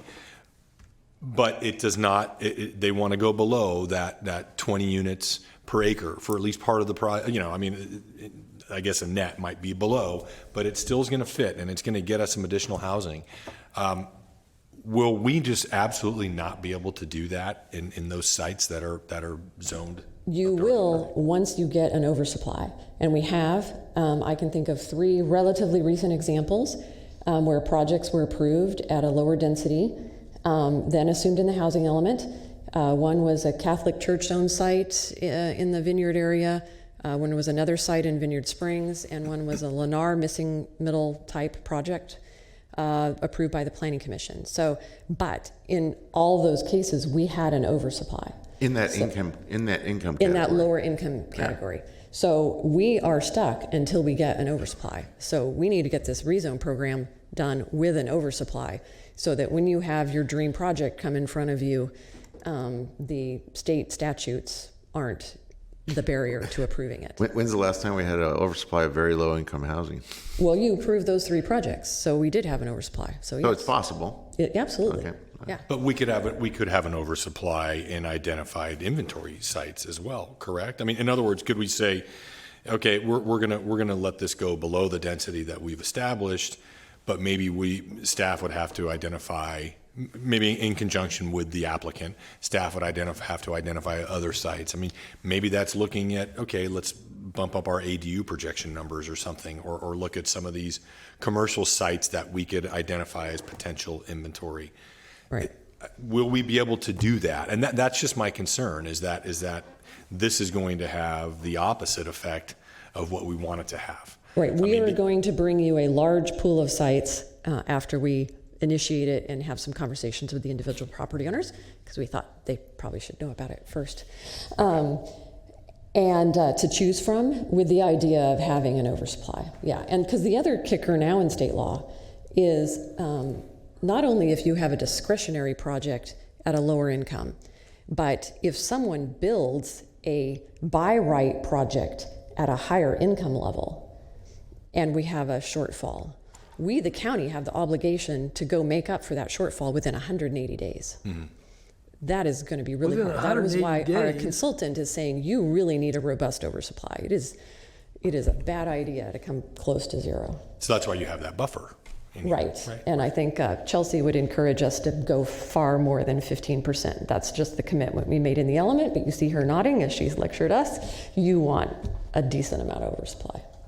Okay, thank you. And I just want to make it clear, I mean, I am absolutely an advocate for developing a lot more multifamily housing, affordable housing along commercial corridors especially, but I'm also very cognizant of my district. You know, Carmichael, for instance, 95608 has, I think, one of the highest concentration of multifamily housing in the county.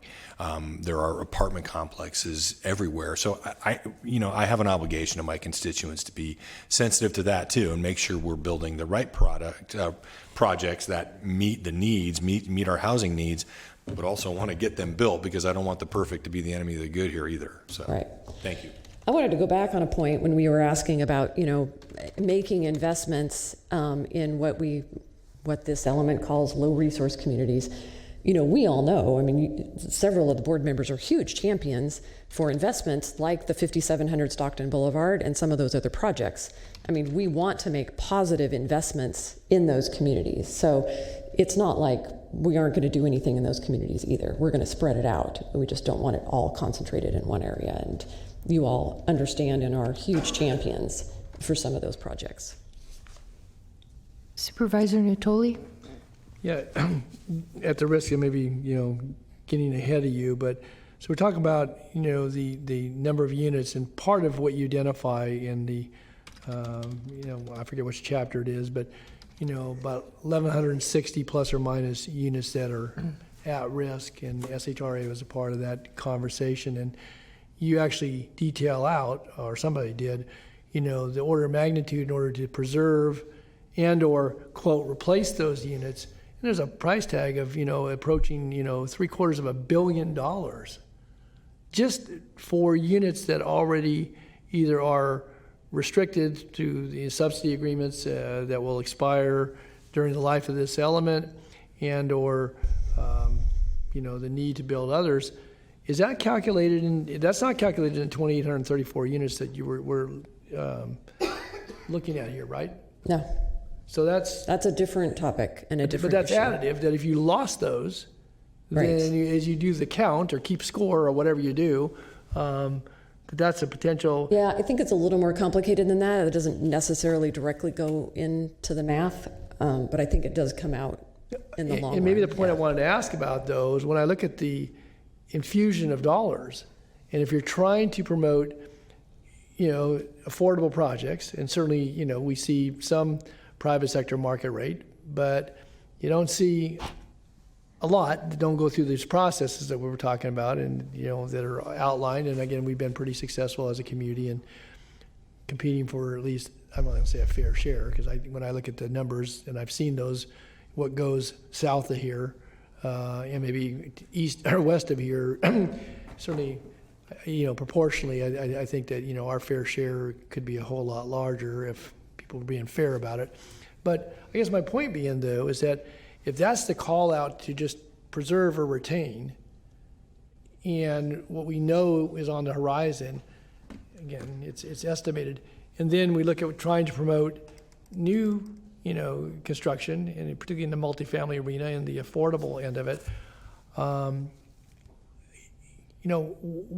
This money doesn't grow on trees. And again, we're not, the county, we generate some dollars through housing trust fund, through, conditions on certain projects and so forth. But it just seems to me that, there's a lot of stuff on paper. We're having to spend, whatever amount of money we are to develop a plan to try to meet the obligation and do it seriously with the intent of trying to get there. But I guess I'm just curious. So, where do we presume the money's going to come from? Right. To do this. Right. Can I stand here with a straight face and tell you I am absolutely convinced we are going to build 7,000 affordable housing units by 2019? Yeah. I don't know. Our obligation is to provide the land inventory, as was pointed out before, and I know that you and the rest of the county staff are committed to building as many units as we can possibly fund. You're promoting individual projects. We're looking at, the conversation you just had around the American Rescue Funds. Certainly staff are generating some ideas to fund local gap for known projects. We're looking at all the various grant fundings where, our two priorities after we finish the adoption of the element is the rezone program and finishing off the Housing Trust Fund. We've made a lot of progress, and we need to bring that forward to the board for your consideration. So, we're trying to dream up of all the things and many of those things overlap with your ideas to get projects built. I think we've been doing a pretty good job in the last couple of years. We've got quite a few affordable housing projects approved that you've approved. Much better than we were doing 4 or 5 years ago. So, and I guess I'll throw one last comment out is that it would seem to me that there needs to be some, focused clarity of thinking about, again, the obligations that supposedly are borne by the locals in this process, and statewide to talk about, a housing deficiency of, hundreds of thousands, if not millions of units, and then to think that somehow. We're going. We will do our part. To your point, and we'll be serious about it, and we have been. And I've been through multiple iterations of this during my time on this board. But it seems to me that the issue is so much bigger, and yet they foist upon local governments, municipalities, and counties this ongoing obligation, this calculation about RENA, and then you tie other funding to it and so forth. And yet, we're only a small piece of the equation, and it seems like as hard as we work at this, that we just, we're lucky if we tread water, and not because we don't care and we don't try, and that's frustrating. And then we go through a rezone program where that, and undoubtedly, unless it's a miracle, will generate steam from, other property owners who, had certain expectations about, what certain land use protections and zoning entitlements, either provided for or didn't. And then, we're tasked with trying to find ways to, cut fees, and yet roads have to get built, and sewer and water get extended, and libraries and such have to get built. And I just think we're in this box from a planning perspective, but also from a realistic perspective, where we just continue to chase it. And the harder we run and the harder we try to, fulfill those obligations, the more difficult our task becomes. And and they keep lumping more on local governments. And, again, I don't expect you to respond to that, Leanne, but again, I appreciate the effort that goes into this. And we're going to do our best, like we always do. Yeah. We're going to do our best. I am not going to argue against any of the frustrations you just expressed. My obligation and goal is to get us a certified housing element, one that you are reasonably happy with, so that we can continue to apply for grant funds, because we need, a lot of the funding sources are predicated on us having a certified housing element. So it doesn't do us any good to not have one just because we are frustrated with the state regulations. So, point taken, well taken. So, Okay, so missing middle has definitely been a topic, one that you just raised. So missing middle is basically those naturally occurring affordable housing products, things like halfplexes and duplexes and townhomes and those kind of products that aren't deed restricted affordable, but they do provide housing to maybe the upper levels of low income and moderate incomes. This program is to help us provide for missing middle. That can also help us meet our affirmatively furthering for housing goals to the extent some of those naturally occur throughout the community.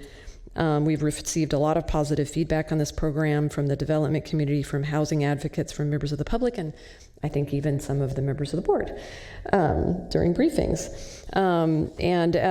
One of the questions I was asked by at least one board member during the briefing had to do with what are we doing to actually bring this forward and get it adopted. So staff, if you recall back, we had some of the SB2 funds to do some zoning code amendments. Those are underway. We've been out to the CPACs. We're getting that package wrapped up, secret document done, so we can hopefully bring it forward to hearings here soon.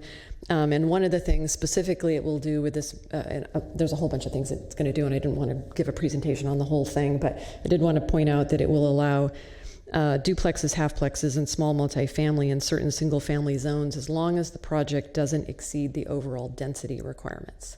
So that is one component of that SB2 thing that we will be back in front of you on.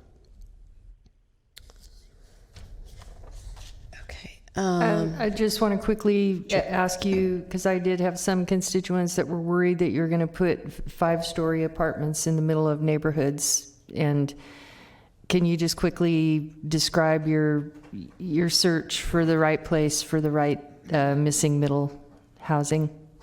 So in the rezone program, we were actually going to try to tackle both the state mandated multifamily housing sites as well as potentially looking for additional sites at this more RD10, RD15 type category. Your board will have a little bit more discretion about whether you really want to go there on those sites. You know, you really need to do the multifamily. You don't really have much of a choice. You obviously can choose where, but we need to come up with some. So we're going to try to give you a range of sites, and obviously there's going to be a bunch of criteria, and your board is going to weigh in, and the property owners will be aware of it. Property owners, we're going to probably encounter some significant opposition to sites. I don't want to. And you may have people saying, "I want my site. I would love this." Right? We definitely want to look with people who want us to rezone their site. That is the win-win that we are looking for. It is. Which would be a savings is for not them. going to want us to bring forward sites that not only do you have community opposition, but you have property owner opposition. That is a rough spot for us all to be in. You're going to be frowning at staff for sure. So, we're going to look for sites where we have preferably favorable property owners. But, we have to look broadly and see what comes. So I've already think we've talked to the board in the past about the affordable housing ordinance. This was a discussion during the preparation. So basically here we're just agreeing to look at it and analyze it to see whether we are really producing affordable housing at the rate anticipated at the time of adoption, which was 10%. We're also going to look at an economic feasibility study. This came out of a planning commission discussion because we don't want this to be a barrier to producing market rate housing, because it is a fee on market rate housing. If we take market rate housing, 0% of 0 is 0. So, we want to look for that sweet spot, and we will do that analysis, come back to the board, and have you see whether you want to tweak that ordinance or not. Excuse me, Supervisor Kennedy. Yes. Thank you, Chair. On this one, we talk about a affordable housing ordinance, or the effectiveness evaluation, all that, by 2023. These things have a way of slippage. If we commit to this, how sure are we that this is going to happen by 2023, which isn't very far off? Yeah. Planning staff has every intention of continuing to get funding to implement the housing element. Is there any requirement from HCD that we actually do what we say we're going to do here?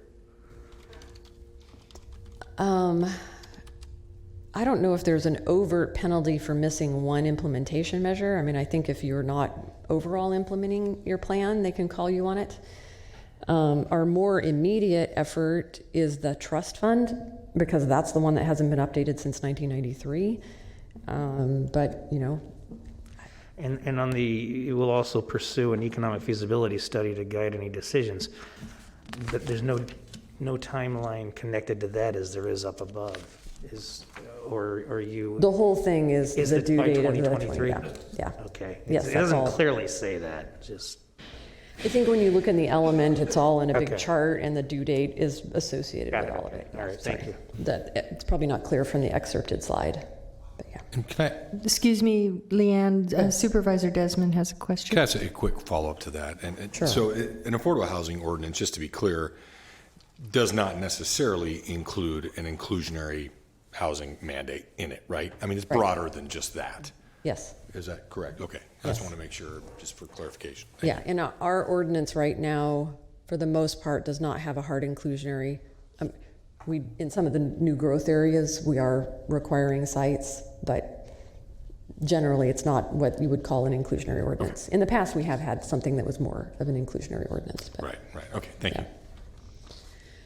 And then the final and last program that I'm calling out on slides had to do with a discussion around tenant protections. So the commitment here is the county will study just cause eviction ordinances or other programs to help keep precariously housed tenants in their homes and present findings and recommendations to the board.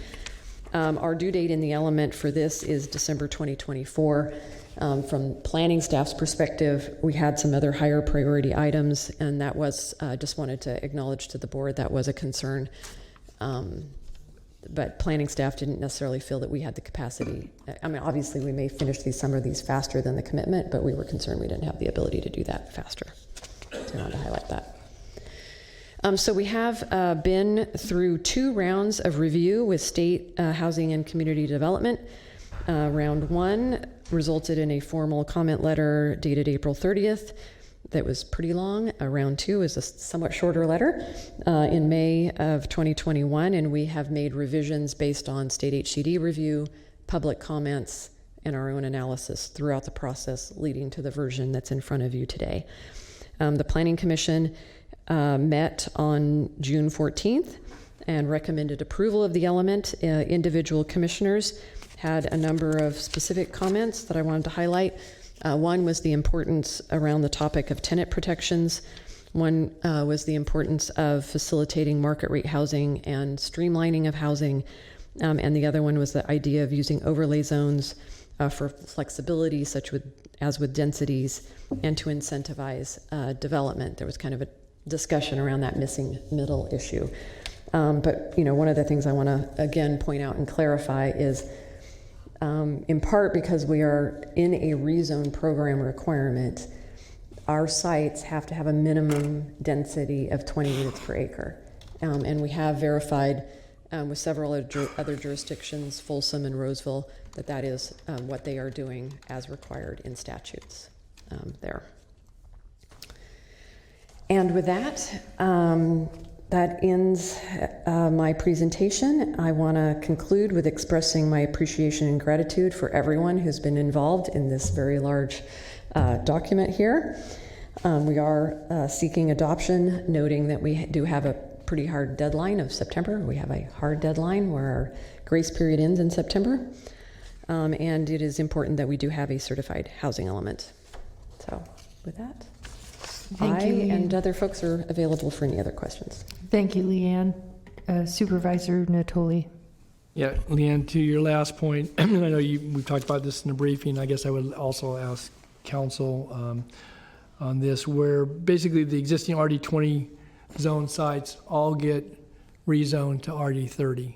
And you said by statute it requires that. And so how is it that they can blanket rezone those sites? Basically, the state's rezoning those sites, if I understand. No? Sorry, I probably misspoke. Let me clarify. It is your board's authority to rezone those sites. The state requires that our lower income inventory have at least a minimum density of RD20. So I guess you could leave RD20 sites at RD20 if you want and look for other sites. So you have the discretion of either moving a site that's in existing apartment zoning and setting that so that it has a minimum density of 20 units per acre and it'll allow at least 30 units per acre. If you had an RD20 site, you wanted to leave at RD20 density, you can do that. Then we just need to go to this, search for other sites to get up to the minimum required. Which is much harder. Right, so we just thought it was easier to start with sites that were already multifamily. Most people, even the RD20 sites, by the time you layer in our housing incentive program or density bonuses, you can get up to 28, 29 units per acre. So it seemed easier. But now they can get up to 38 or 39 or 40. They may be able to. I don't really see a lot of interest for people to develop at those densities in the unincorporated county. Right. Well, and what those do generate, though, is that, to the question that the chair asked a little while ago, is that in order to get those types of densities, unless they're very, very small units, you're probably going to exceed the 3 stories, and and that's been kind of the capper, is because once, my understanding is with the building codes and such, that elevator requirements and other types of things, that 3-story is kind of the capper, and that is self-limiting. But if you start getting to the RG40 densities, or pushing that, you're going to get much probably going to go higher heights. And what do you think is the net effect? Because you got a couple of things going here. You got that recommended. You're also recommending to bring back to the board to take all the BP sites and permitted by right, multifamily zoning, if I'm not mistaken. And then you build into it the consideration for, and I think it was, a good way to craft it when you talk about the single family zones, that, you still have this prescription of the underlying density, but nonetheless, where folks assume that, in the past that, either duplexes were built into development, but they weren't necessarily rented by right unless you had an RD10 zone. But now you can actually put a 4-plex, which typically goes to, potentially a 2nd or 3rd story or 2.5 stories, depending upon the size of the lot and so forth. Now, those aren't being blanketed in today, but you're going to be bringing both of those back, right? We are bringing those back to your board. That will be a decision you make in a future hearing. But they do underlie your calculations, and I guess I want to be clear, because your calculation is taking into account certain things, and it's the body of work here, and you're presuming, I guess, and tell me if I'm wrong, that all of those things, assuming future board action, would get you to the magic number, or no? Well, obviously we're showing what we have right now, which is a deficiency. I know. Yes, so we will be working very hard to get over that deficiency. But, okay, let me just ask it straight up. So, but to get over the deficiency, does it anticipate future action by the board on those items, on basically bumping the RD20 to RD30?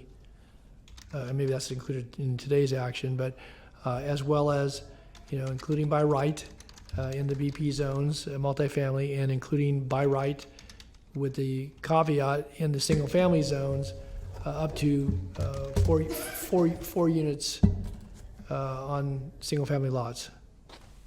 Each of those, we have tried to include as much flexibility as possible in the commitment and the housing element. So I actually sort of have to go to the wording of each program. Okay. So let's take the BP just as an example, since you called that one out. It's on page 29 of the element. It's program B7.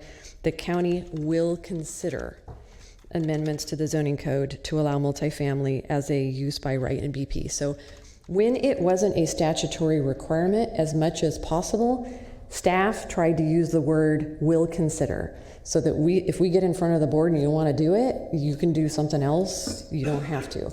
There are a number of things in here that we've tried to call out where there was some statutory requirement, and then we did make more of a commitment. We tried to let you know, like on these slides, the 10%, what those were.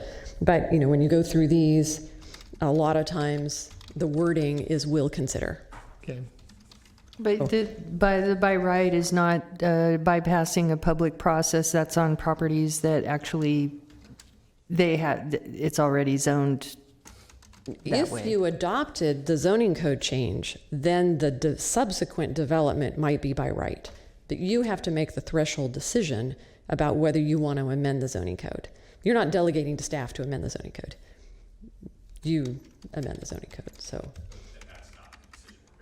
And that is not the decision you're making today. You are committing, for example, if we just take this one example of the BP, you are considering to consider that. You're committing to consider it. Okay. Yeah. The others as well, both but the RD20 to RD30, they're not considered. That basically is blanketed. The RD20 to RD30, well, you can find alternative sites instead. You can leave some at RD20 if you don't want to do them. Okay. I think that would be much more difficult. That probably won't be the staff recommendation, but you can take our recommendation or not. Okay, so it's not assuming action. It presumes that what you be bringing forward, and that again in the alternative it might be a tougher choice. But right, we're suggesting that seems to staff like the logical first step. But okay, all right, thanks. That's all I have. Thank you, Supervisor Natoli. Supervisor Desmond. Thanks, Leanne. So again, just so I'm clear, when you come back for the zoning change, at some point, when would that be? I mean, roughly, when do you anticipate that would be? Well, I don't know if we're going to break it into multiple steps because, we could separate the RD20 piece from other sites. And we could have a discussion about that then. Yeah, and because I'm just envisioning, and sorry to interrupt you, I'm That's envisioning okay. it, maybe at that point, we look at, okay, we've identified some other locations that might give us a bigger buffer, right? So specifically, there might be a project, hey, I'd like to keep this RD20 as the max, and it would allow this missing middle project perhaps to get built. I think we were thinking of actually just sort of tweaking the zoning code to move all the RD20. If you don't like that, and this is a conversation for a different day. Okay.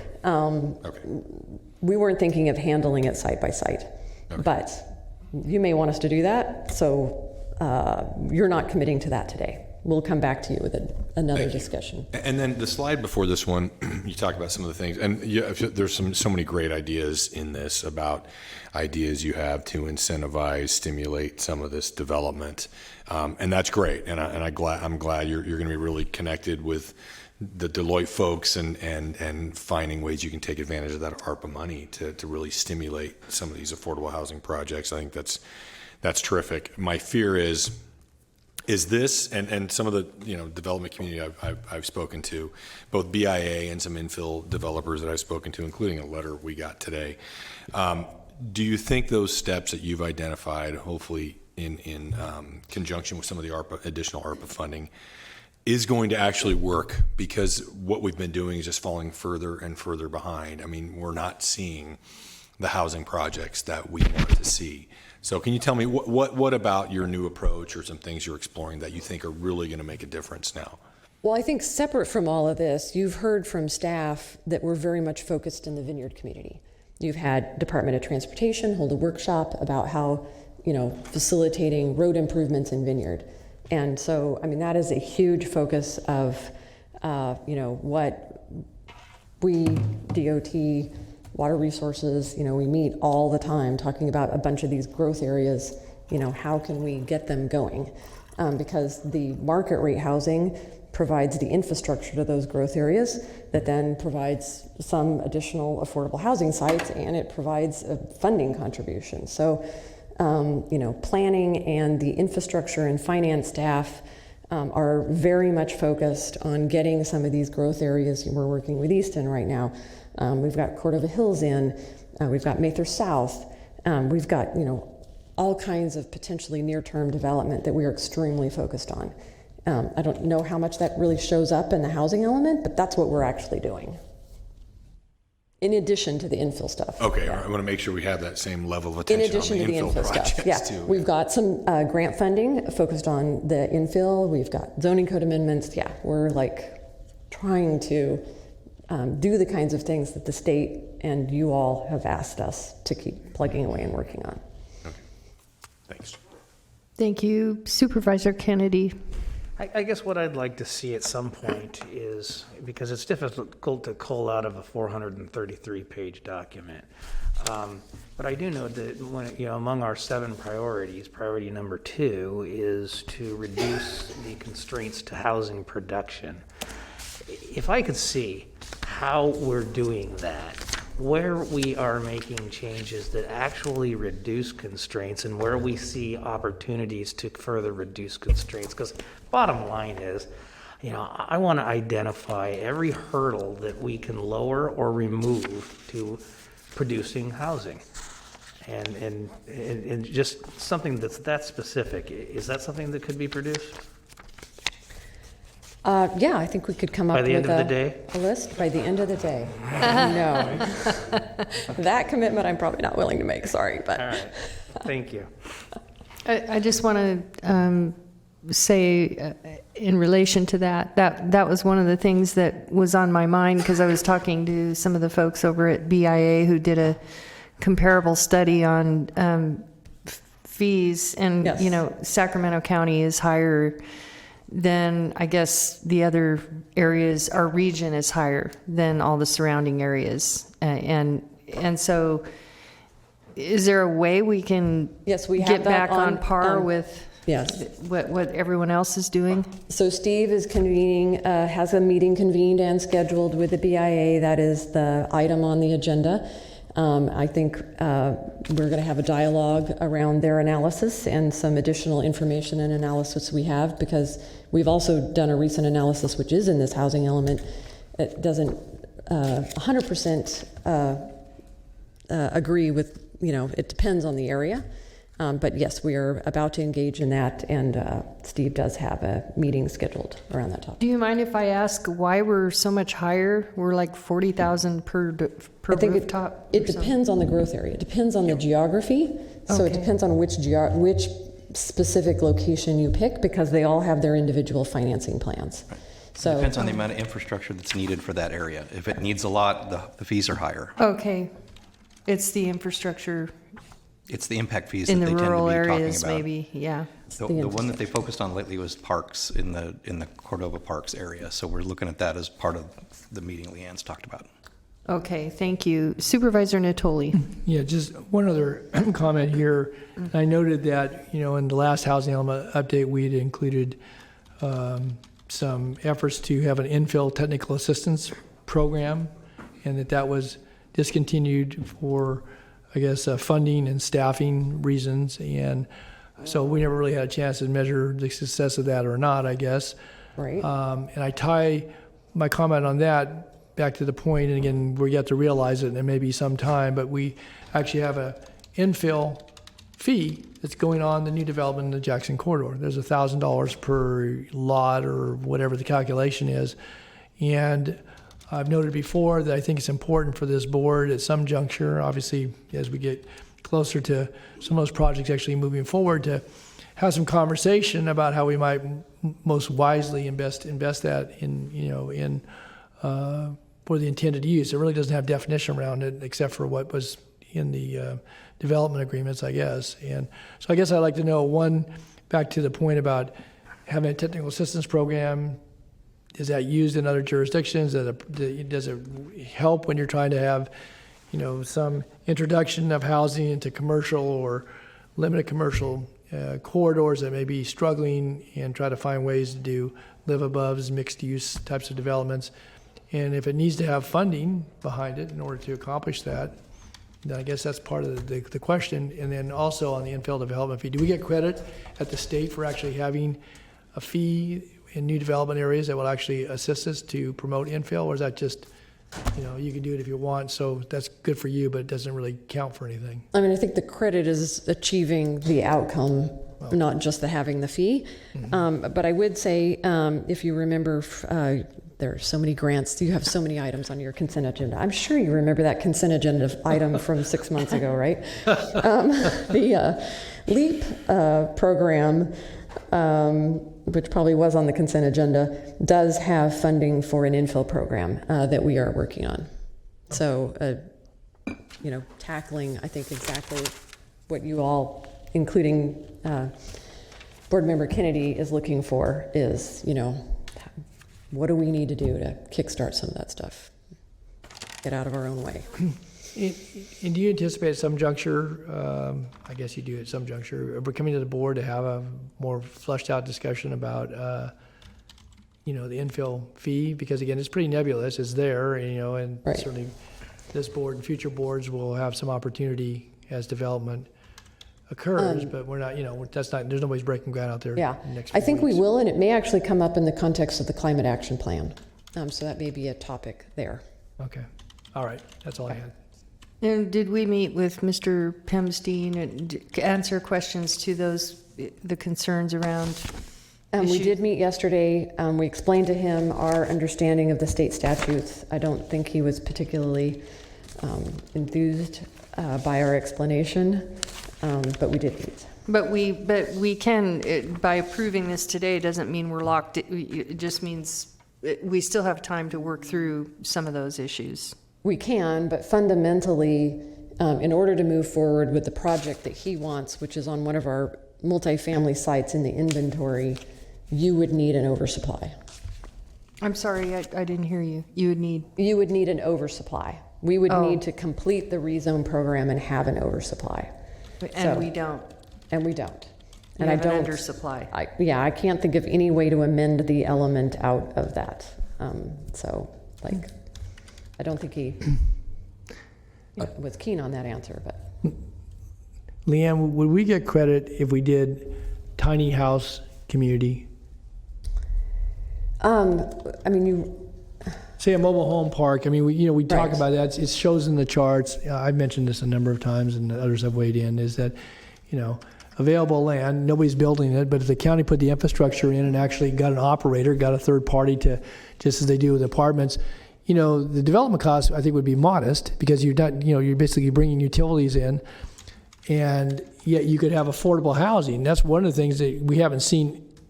There hasn't been a new mobile home park, manufactured park built in this county probably in 20 years or longer. And why wouldn't we do that? We've got available land. It needs to be done right, but you could provide for a pretty significant density at affordable prices, get a third party, but we're always building apartments that cost us $1 million an apartment or something. It's like, So we do have a program around tiny homes in here.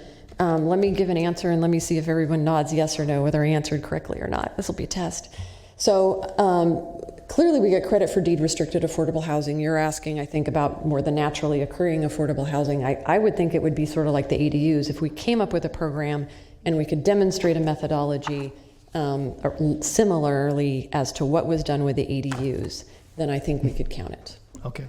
Well, I'm going to ask in a nice way, but I'm going to issue challenges. It's not so much planning department, but Lachelle and Christine and or up there. And I guess, we have some opportunities certainly in the Delta where we have, mobile home parks and so forth, and they have tiny house complexes.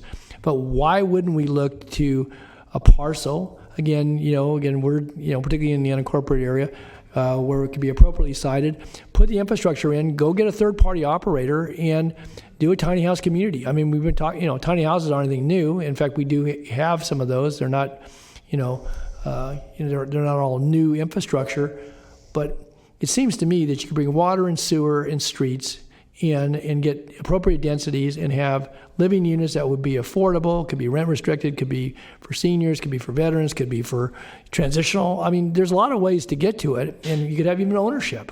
But, we've not done any of that. It's, there's very few zone sites, but you can do them in, industrial areas. You could do, certainly in, commercial quarters, and certainly in developing communities if they're done right. But I guess I've seen, modest interest in that, but I guess I would just issue a challenge and ask maybe the agency and certainly the planning department and to at least give us some assessment of that. And again, that's not what, your typical builders are building as far as apartment complexes or, single family homes or whatever. So we might have to be creative in trying to, but I think we could fill a real housing need and do it right and still, and manage those properties and maybe address some of the other issues we've talked about here today. And so maybe some of the ARPA funding could even assist with that. But the county might even have sites available to us as an entity. So yeah, the program is D10 on page 39 is the current program we have in here. Are you talking about real property or mobile home on a permanent foundation? Or No, I'm not talking about a permanent foundation. I think it'd be mobile, mobile units. I mean, people can put them in there. You could put them on permanent foundations. That's one way of doing that, but I don't think it has to be that way. I mean, I think you could do something that would be very, very affordable and quality. If it had to be on a permanent foundation, Madam Chair, then they could look into that. But I just think that we got to be creative here. We're always looking to go up or to incentivize this, and we can certainly get apartment complexes and other complexes. I think there's a way, frankly, that you could do it, and you can meet community expectations as well. That's all. Thanks. Thank you, Supervisor Natoli. Supervisor Desmond. And I'll just echo that challenge. I think we have an opportunity really to do something, a tiny home solution, which there's a need for that for certain populations, and a lot of other affordable housing projects with this ARPA funding, which may help us in getting to a little bit more of a buffer in terms of the supply. And the other challenge I would issue is, it was not just for Mr. Pemstein, but some of these other projects. I mean, I'd really challenge you and the staff to not just settle for using kind of the template projections that HCD comes up with. I do think we're more creative in terms of attracting more ADUs. I mean, this rezone with BP or making it a right to be able to put a multifamily housing in a BP zoned area. Those are areas where we could probably say there's a reasonable projection of development of housing on some of these sites. And that might give us a little more wiggle room in terms of identifying additional supply. So that's the other challenge I would issue to you too. Thank you, Leanne. Thank you, Supervisor Kennedy. Okay, you're going to regret saying that. D10. D10, and I'll tell you my only problem with it, as written, is because when we talk about tiny homes, there's a myriad of things we're talking about. I mean, there's a project down in the Vineyard area that's been proposed over a number of years that Chris and I have talked about, and very creative. But utilizing the concept of tiny homes, but just really outside of what I've seen before. However, there are tiny home projects throughout the country, throughout the state of California, certainly. And we have a target date of December 2025. Now, I appreciate your conservatism and not having the board come and yell at you because you didn't make a date.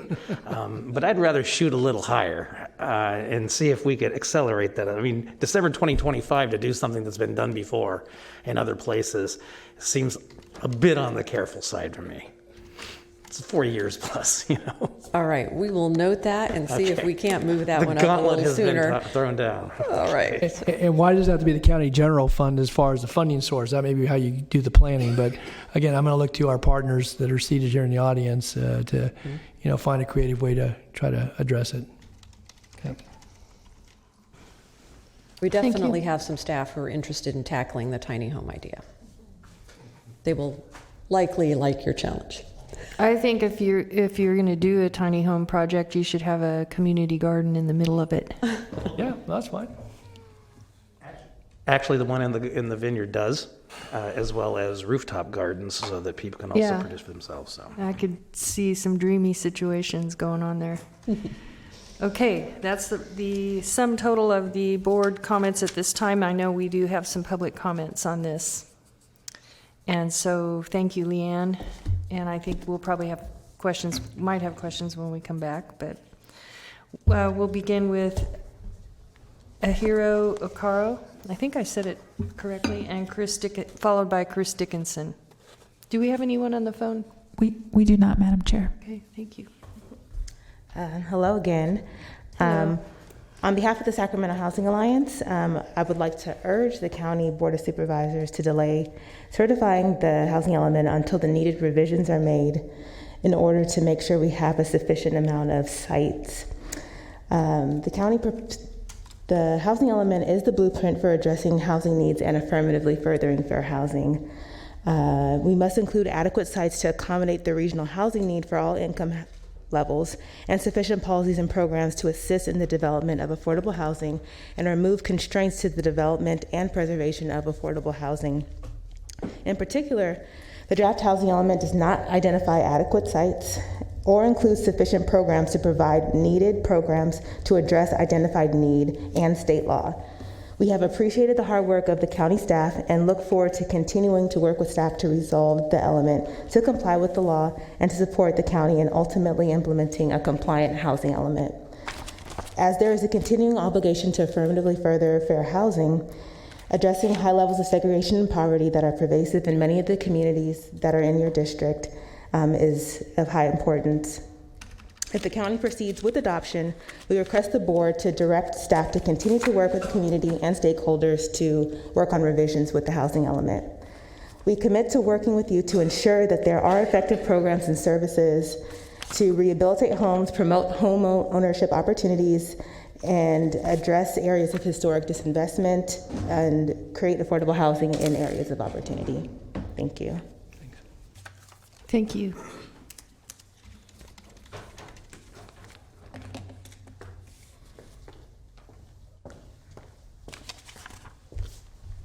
Hi there, good evening. Thank you for your time this evening. My name is Chris Dickinson, and I work with Town Development of Sacramento alongside Jeff Pemstein. And I should also mention I'm a longtime resident of District 3. I handle all the land acquisitions and entitlements for town, and you've received a comment letter from our planning consultant, TCS Planning. We are a home builder with over 72 years of experience and are very active in Sacramento County. We think that if the housing element is approved as is, the unintended consequence is that viable sites will continue to sit vacant while we're in the midst of this housing crisis, and this is primarily due to RHNA and the densities that were proposed here tonight. We are here today to request the board to direct staff to follow up within what remaining time we have before the September deadline to, number one, research what other jurisdictions are doing to push projects forward, and two, to engage HCD staff and push back on some of these regulations.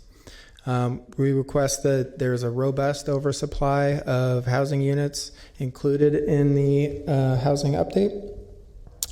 And we would like the county to come up with an internal process to shift units between sites.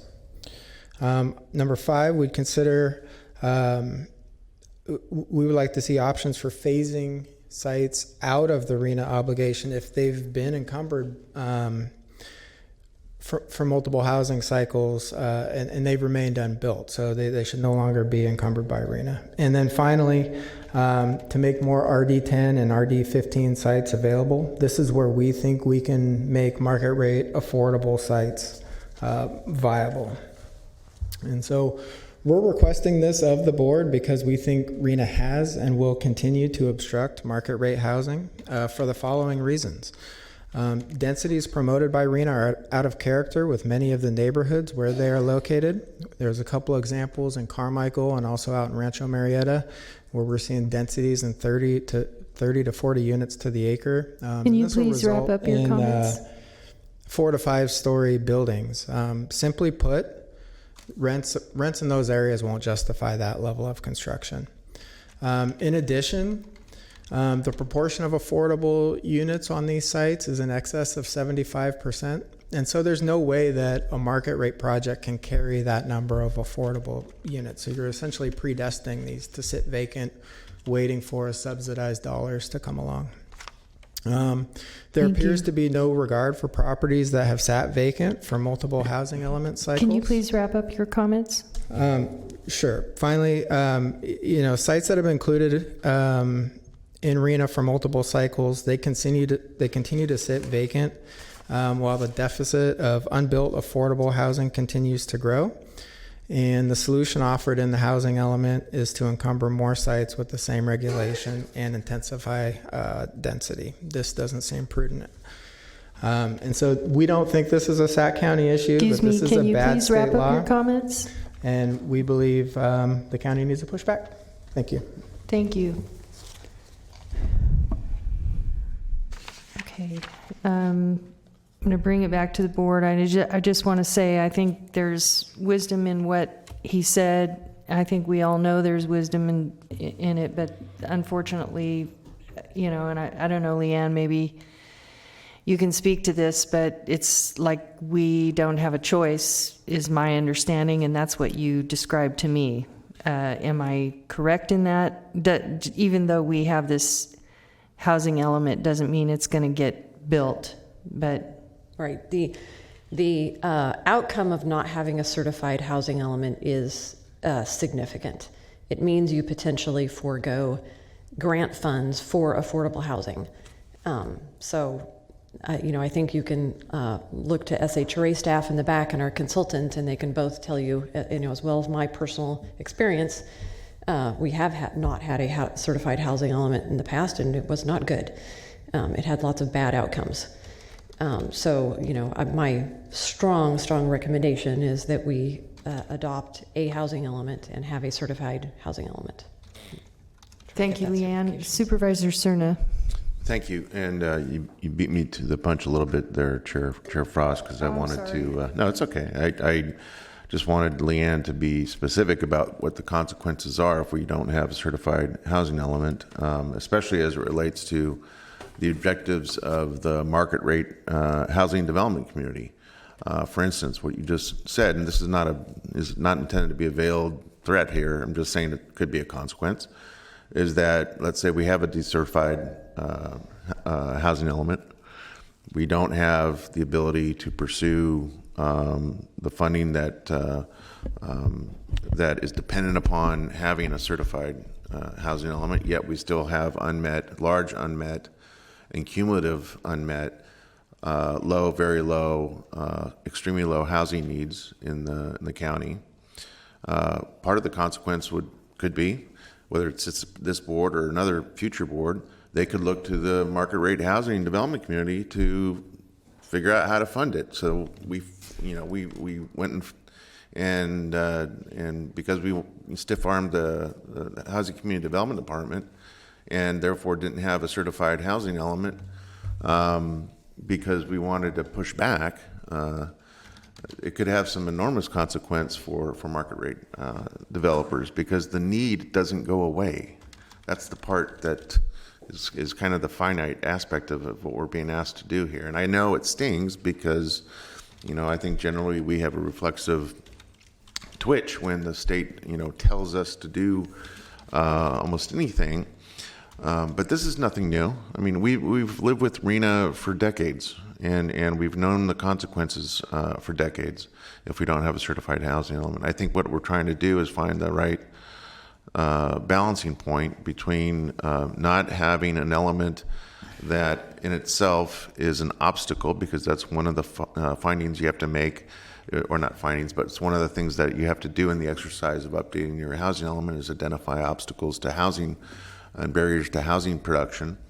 And certainly, over ambitious regulatory pursuits by the state or by local agencies to that effect can certainly be an obstacle. But I think, just pushing back on HCD is really kind of not an option for me. And I understand there's still some outstanding issues and conflicts with what's been advanced by staff here today, and I get that. But with that being said, and I don't know if there's going to be a substitute motion made or not, but I'm going to go ahead and move for the staff recommendation for the adoption to amend the housing element. Thank you. Supervisor Cerna has made the motion to approve staff's recommendation, second by Supervisor Kennedy, and Supervisor Desmond would like to speak. Thank you. I appreciate the comments from Madam Chair and Supervisor Cerna. And I just want to be clear. I mean, I agree. We have to pass the housing element.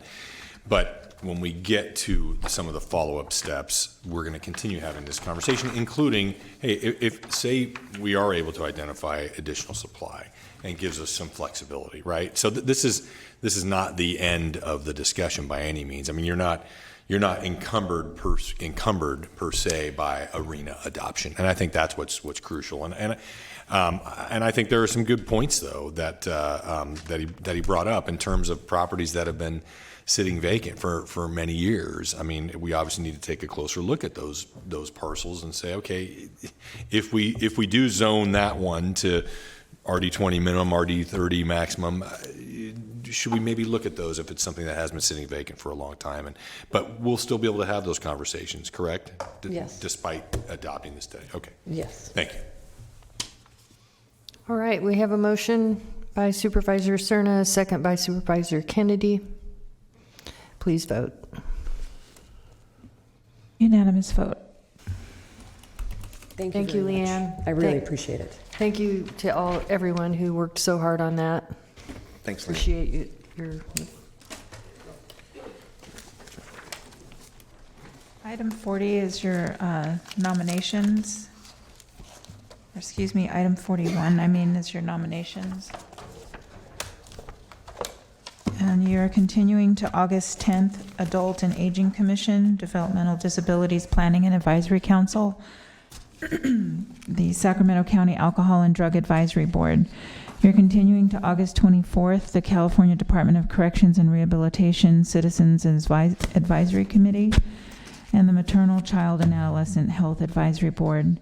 You're continuing to September 14th, the Assessment Appeals Board, Casumnas Area Community Planning Advisory Council, County Service Area 4B, Slough House, Wilton, Casumnas, County Service Area 4C, Delta, the Delta Citizens Municipal Advisory Council, Disability Advisory Commission, Fair Oaks Community Planning Advisory Council, Local Child Care Planning and Development Council, the Orangeville Community Planning Advisory Council, and the Southeast Area Community Planning Advisory Council. And for your first item today is the Children's Coalition.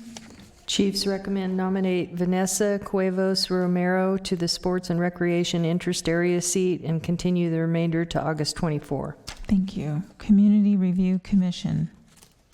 For District 1, please close the application period and continue the item until August 24th. Okay. Mr. Kennedy?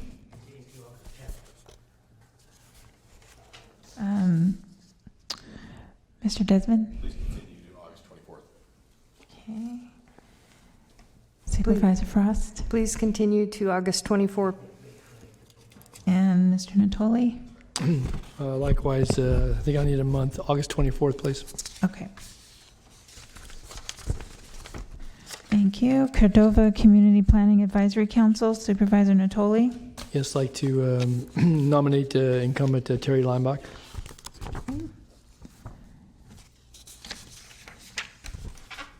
And when would you like to continue the remainder? Let's go a month, August 24th, please. Okay. Then we have the Equal Employment Opportunity Advisory Committee. Chiefs recommend reappoint Jerry Yamashita, continue the remainder to August 24. Okay. In-Home Supportive Services Advisory Committee. Chiefs recommend continue to August 10. Okay. Natomas Community Planning Advisory Council, Mr. Cerna. Please continue to August 24th. Okay. Sacramento County Behavioral Health Youth Advisory Board. Supervisor Kennedy. August 10th, please.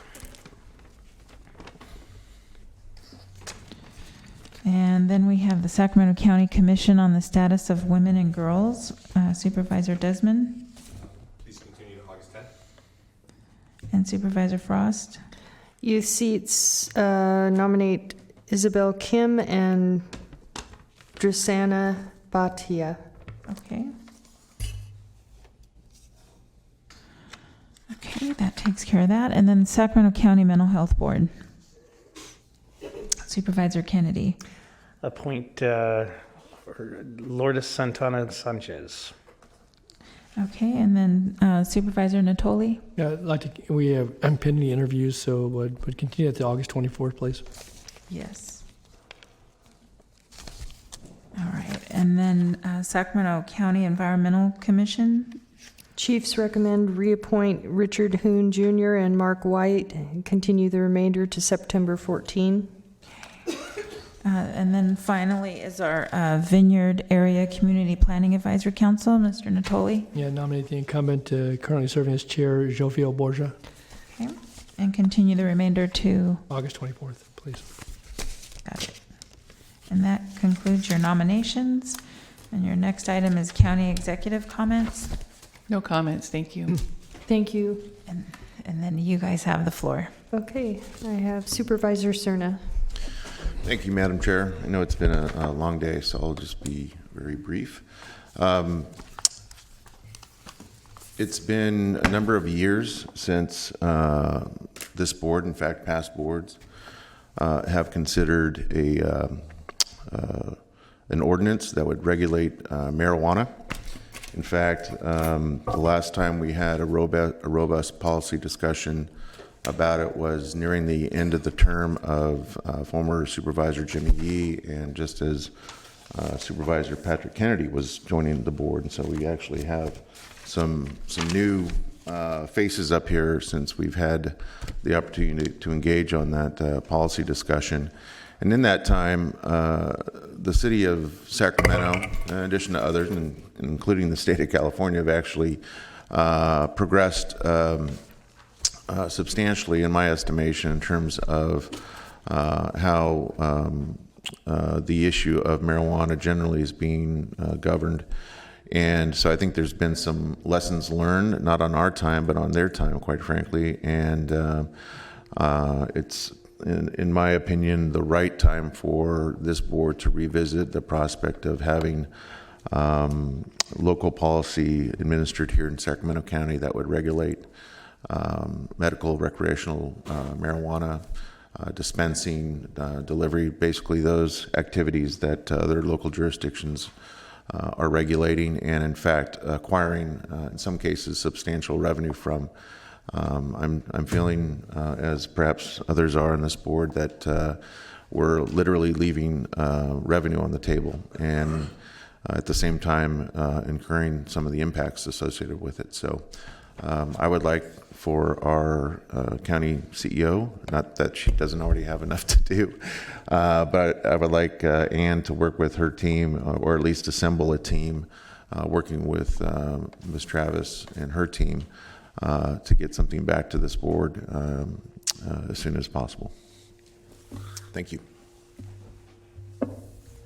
Thank you, Supervisor Cerna. Supervisor Natoli. Thank you, Madam Chair. Again, acknowledging the late hour. I alluded to it a little earlier this afternoon. I just want to take a brief moment to get an item on the table. It's both an item that has some urgency, but certainly an emerging issue. And it's in the last couple of weeks come to my attention that in two separate cases, unrelated, but nonetheless, in some of the rural outlying areas of our county, and it certainly could be in other areas of Supervisor's District as well, that in one case we had a property owner who's very little means, but basically their well has gone dry, and they no longer have the ability to take care of their basic needs, and certainly don't have the financial wherewithal. Certainly have reached out to me. In another case, we have actually enforcement action that's been pending for an elderly resident whose septic system has completely failed. At least that's the assessment. Again, no wherewithal, living with a family member, and so I've had a conversation both with Dr. Kasire and with Marie Wooden from Environmental Management. I've talked a bit with Ann Edwards, our interim CEO, on this matter. And, again, we're in times where we've found folks in lots of, various degrees of distress. And certainly, I think in this case, and I was certainly pleased to hear there might be some opportunity through ARPA or even through existing wherewithal that might be available to public health to craft a program. It would have to have certainly some parameters and certainly the potential to recover dollars, but to assist folks who are going to otherwise be homeless. In both cases, they're pretty extenuated circumstances. And again, I can't imagine these are the only two in the county. And I think it's emerging, some of maybe due to climate change with private wells that are, drying up. But I don't want to make an overstatement here. So I guess what I wanted to put out for sort of benefit of my colleagues today and ask if we could have in a short amount of time some consideration for this board to have a program. And we've done this with abandoned wells. We've done it with underground storage tanks where environmental management has some background, and I think there is a serious public health issue in that we're going to need to act in both these cases. And again, the standard way would be just tell people either you fix it or your property is going to be red tagged or you're going to be forced off of the property. I don't think those are good alternatives, and yet I understand there's some willingness, at least by the one party who's contacted me to offer repayment. So there's a way for us to recover and never to really lose the dollars if we were to assist homeowners and residents. Again, I don't have a long list of these circumstances, but I know there are other areas in the county, certainly Reland, Alberta, Orangevale, probably out in the Alberta, Natomas area where you might have situations of different varying degrees, and maybe even in South Sacramento and in Vineyard. But I would ask if we could, there's some urgency to both of these situations, and I've shared more of the details with our CEO and talked with both Dr. Kasiri and Marie Wooden. So it might be, and that we could, if there's a way to address this, working with County Council, obviously, to craft an approach that would at least be considered by this board that could offer some assistance by way of either a secured loan and or maybe some grant monies if that was available through ARPA or through some other source. So again, I don't want to get any deeper than that this evening. It's late, but I'd like to have us follow up very quickly on this, and maybe even by August 10th at least have some idea how we might approach this. Okay, that's all I have. Thanks. Was there any way that Regional Sand could possibly help? They're both miles, if not tens of miles away from sanitation districts, so they're not anywhere close to where they could hook to sanitary sewer. In the case of the well, I'll just tell you the general geographic location. One's in Harold and one's in Wilton. Okay. So they're long distance from anywhere, public water or public sewer. Yeah. Okay. Thanks. Supervisor Natoli. Supervisor Desmond.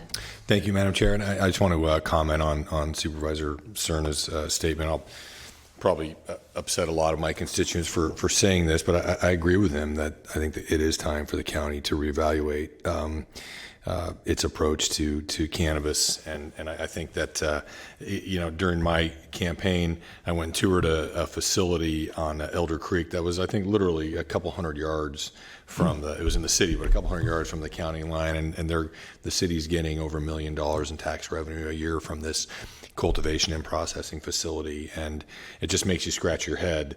And I think that, a lot of the negative impacts from the cannabis industry, I mean, we're certainly feeling them in the unincorporated parts of the county, but not getting any of the benefits in terms of the tax revenue. And I think I